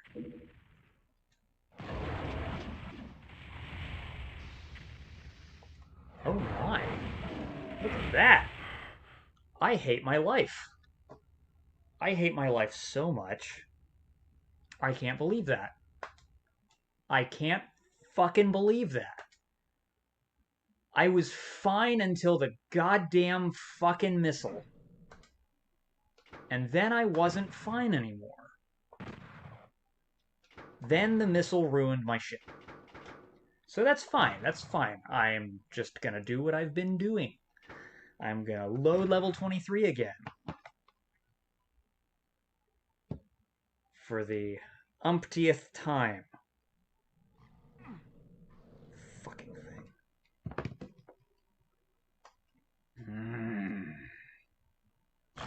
Ow.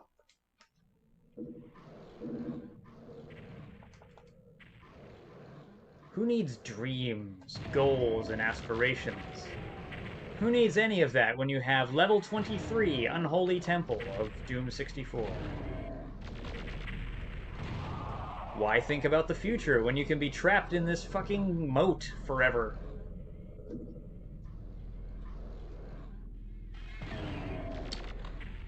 Ooh, it's fine. We'll get there. Eventually.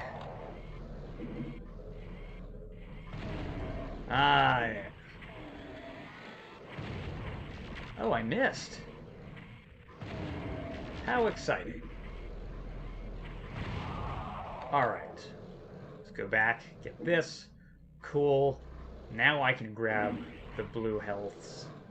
It is a justifiable thing I can do. Shoot. Shoot again. Kill.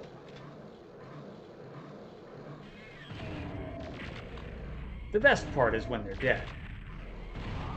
Ah, good. So many fucking spiders down here, I swear.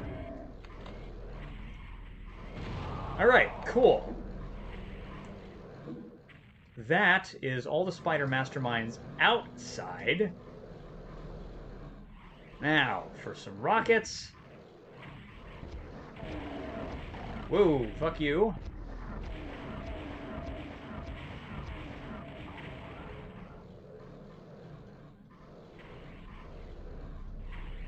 Huh.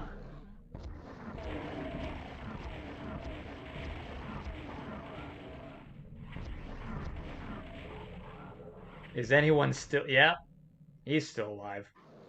Can I kill him in 7 rockets? I don't know. Yes, I can. That's good. Oh. Amazing.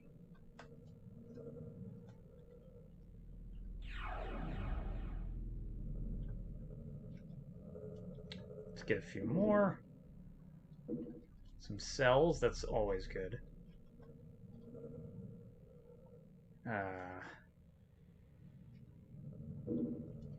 Run. Yeah, okay, made it. Get the backpack. Oh, I gotta flip the switch on the other side. Ah, dang it.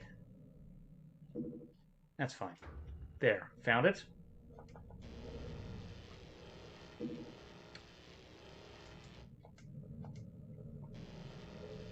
Oh, let's get a bunch of this stuff.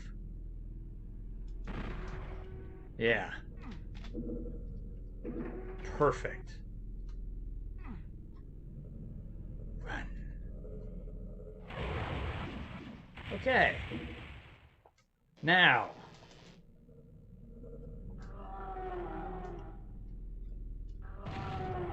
Ah, fuck.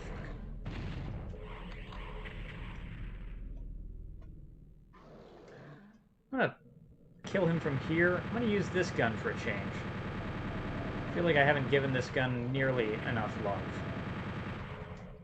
Especially since I can fucking rocket this guy. Yeah. Cool. Very neat. Kill his friend the same way. Awesome. Thank you for replenishing me. Always like that.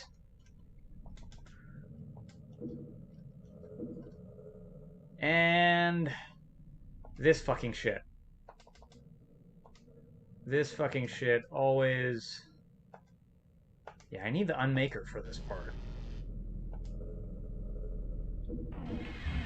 It's the only way I can, like, drill through the barrens once the pinkies are done dropping in.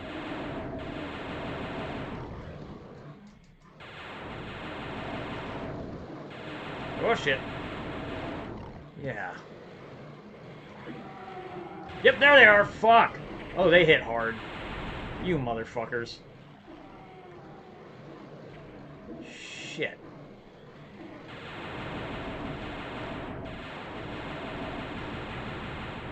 Why don't you keep getting hit by them, Tim? That'll help. That'll help so much.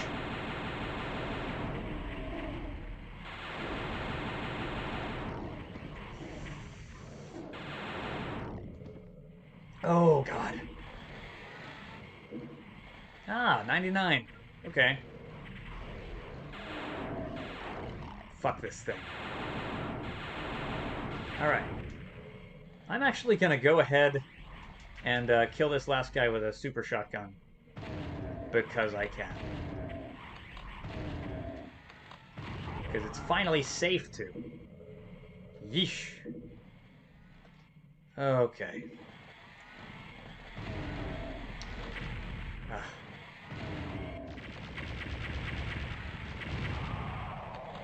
Okay. Ooh.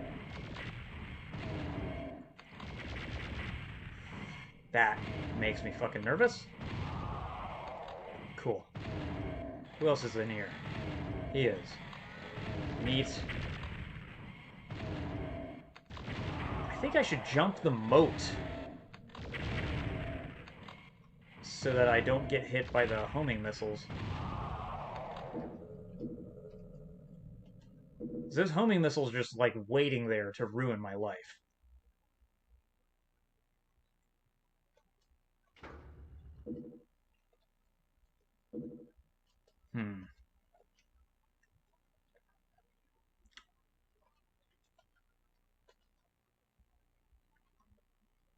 Can't go that way yet. Have to go outside. And grab the key and run.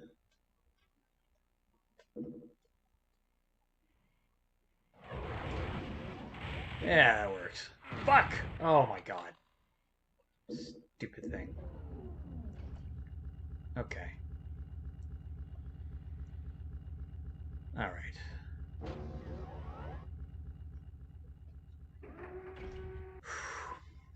That will not take me where I'm trying to go. This will. Okay.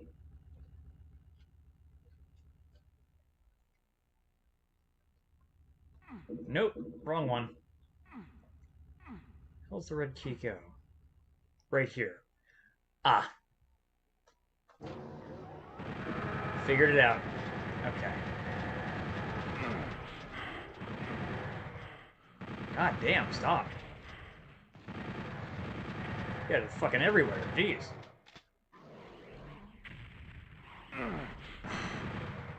And there's always more. Invariably more. Okay, well, I have 66 health. I'm hurt.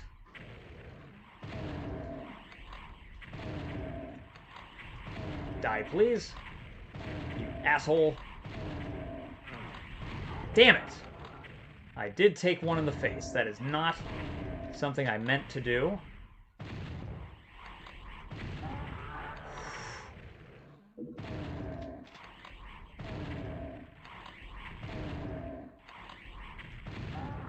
Okay, well, shit.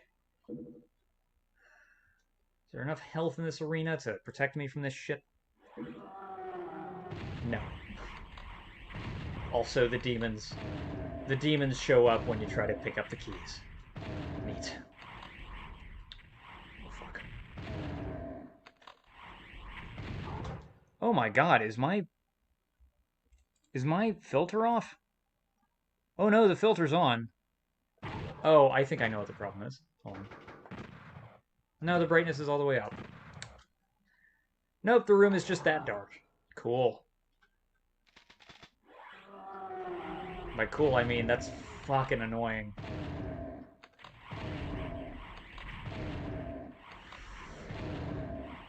I swear this looks better on the TV that I'm playing on. Because I've actually got this hooked into a CRT.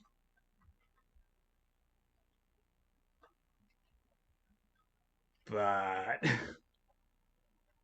can't exactly show that off through whatever device you are watching on.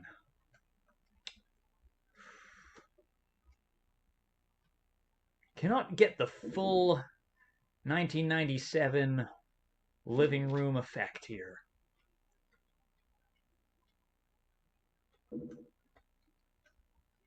Just pretend you're 8 years old and you're not supposed to be playing this.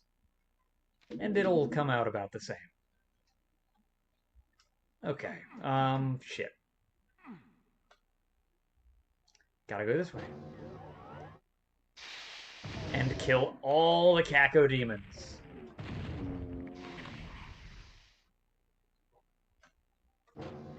Come here, fool. You shall die.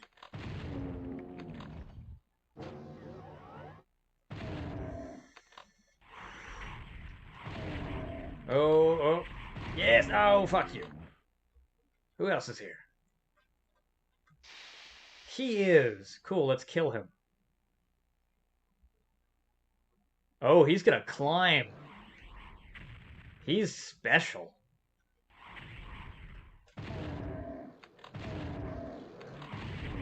Alright, you're dead now. But you brought friends, and your friends ain't dead. Yet. Now they are. Now they're all kinds of dead.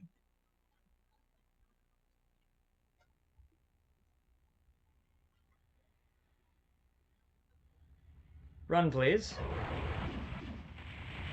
Cool. The hell good did that do me?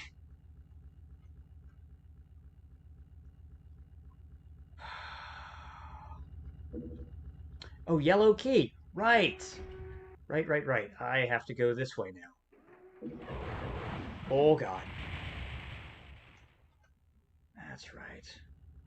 Go up this way. Get the yellow key. Oh, shit. Kill everyone in here. Good. You bastard. You actually shot me. Okay. This room is pissing me off. Yeah, fuck you. I almost shot the wall.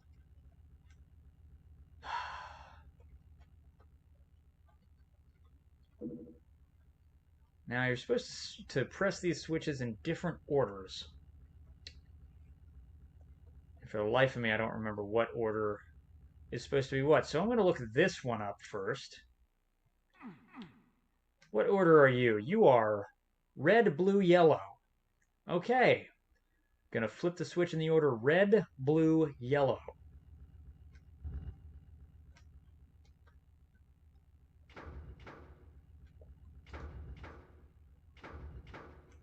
Oh wait, gotta go this way.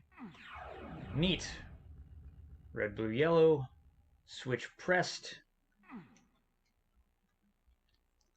Cool. Flipped that switch. What now? Let's go downstairs for our research. The other one was in here, yeah? Blue, yellow, red. Okay, blue, yellow, red.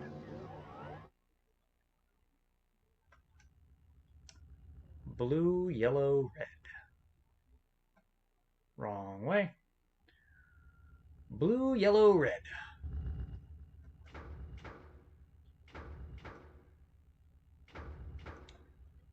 Okay, blue, yellow, red.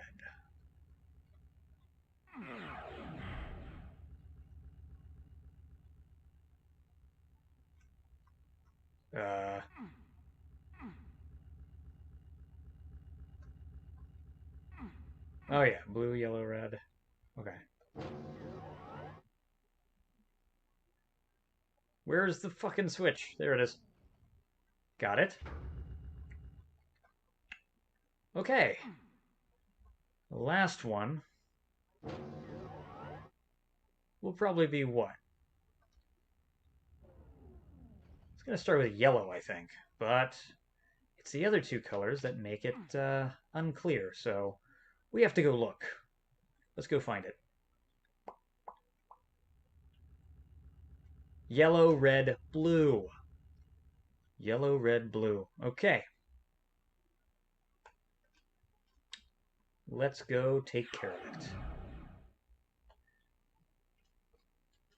Yellow, red, blue.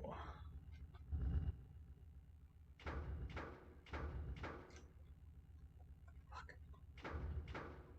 Yellow, red, blue. And let's jump.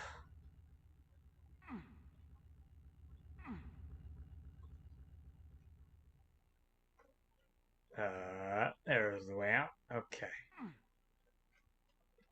That's not what I want. That's fine, I can deal with that. Let's get the Unmaker ready, because I don't trust anything anymore. Oh no, I remember this room. This room ain't so bad. Super Shotty's fine. Yeah.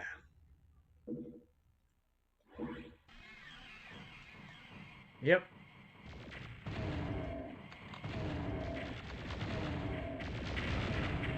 Shit. Didn't think I would take damage. I thought that I would get through this by the power of my elite skills alone. Oh well.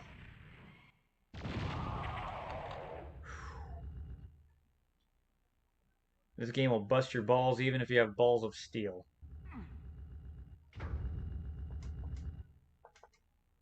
Oh.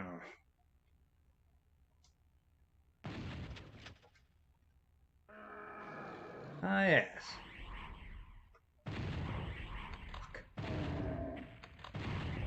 Oh, shit. Got him. Yikes. That was too dicey. Don't take risks like that, Tim. That is how you get killed.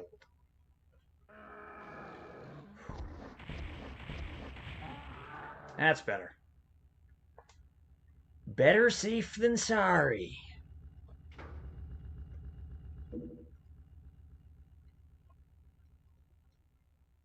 Did I flip both switches? I don't know. Well, now I sure as fuck did, so we're good.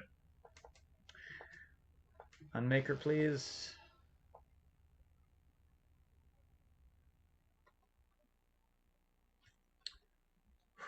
Ooh.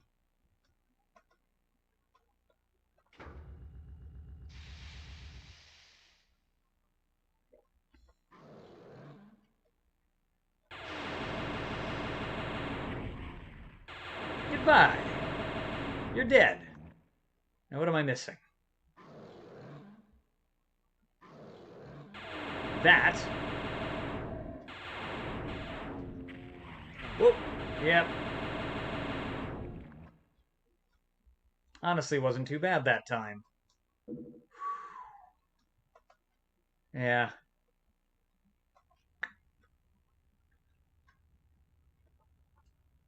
Yeah, that really wasn't so bad that time. I hope I can get out of this room the way I came in. I'm not 100% convinced of that. So I can't see down.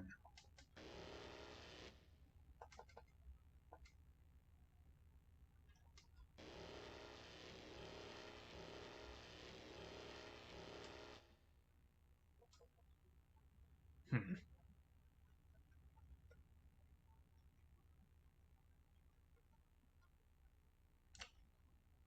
Fuck. Oh, come on.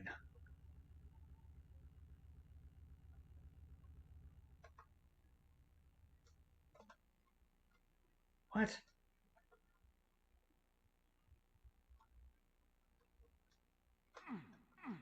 Okay.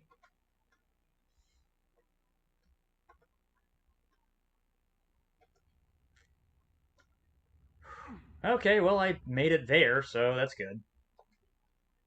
Not bad. And that's the last switch. Cool. Still don't trust this room now that I've flipped all the switches in it. I don't trust this room at all. Let me see if it opened another teleporter, though. It did not. Okay, cool. One teleporter.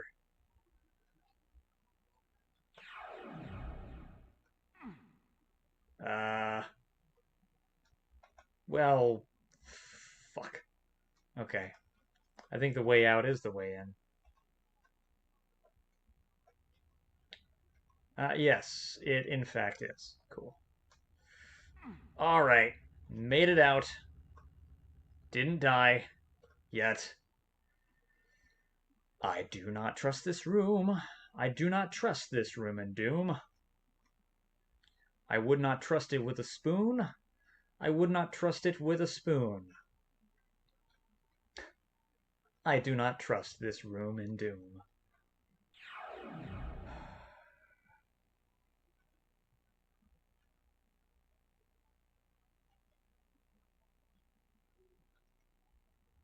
Alright, up.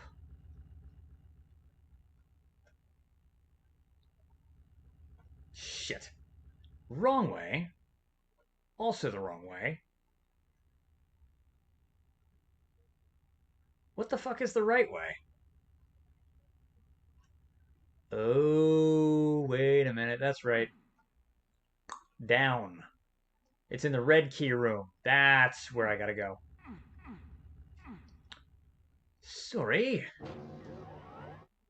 The little cartographer in my brain hadn't finished drawing his drafts. That looks like the end level button.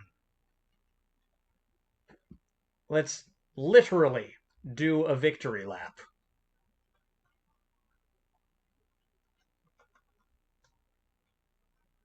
There we go. Hey, that victory lap actually wasn't totally stupid. I replenished a little bit of ammo. Now it's time for that victory lap. Good.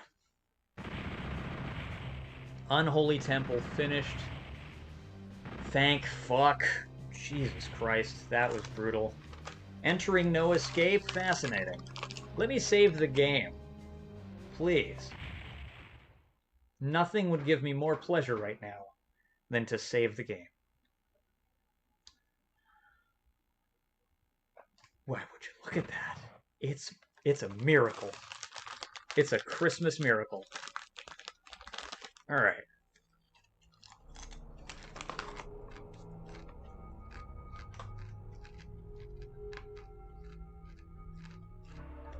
Well, now, this is a cute room. What horrors and death awaits? I don't know, but I have a shotgun, so... Oh! That's spicy. Okay. A cyber demon. And a nice, big, appropriately diabolical maze to fight him in.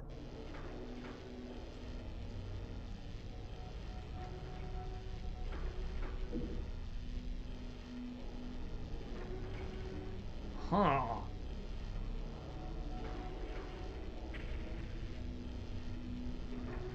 This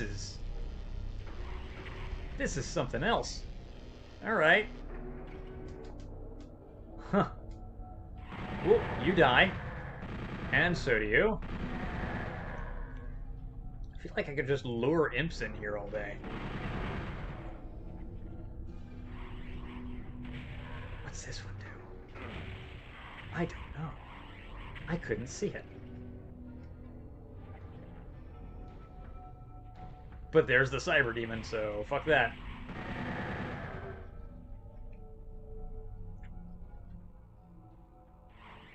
Oh. Okay. Oh, let's hit him with the Unmaker. Die, you dumb fuck. Oh, never mind. Okay. Well, as promised, I did finish that level. And now that that level is behind me, I am about to put the stream behind me for the day. So I will see you all later. I will be continuing this. The gap between me and victory over this evil, evil, wonderful game is closing, slowly but surely. I declare, beat Doom 64 on Watch Me Die this year on its original hardware. It shall happen, or my name is not John Jacob Jingleheimer Schmidt. And for those of you who are still here, thank you for watching. I hope you had a good night. St. Petersburg, Maslin, Trippy. Camille, I know, has gone to bed. Tommy Justice. Anybody else who might still be here? Trippy. Andy, who I assume has long since gone to bed. Anyone who is still here. Chris Massey. I hope you all have a good night. I hope you all had a good time. I certainly did.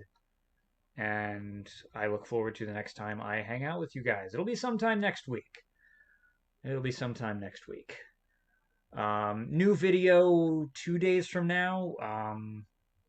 Will go live on the main channel. Patreon supporters are going to get to see it tomorrow. But I will see you all around.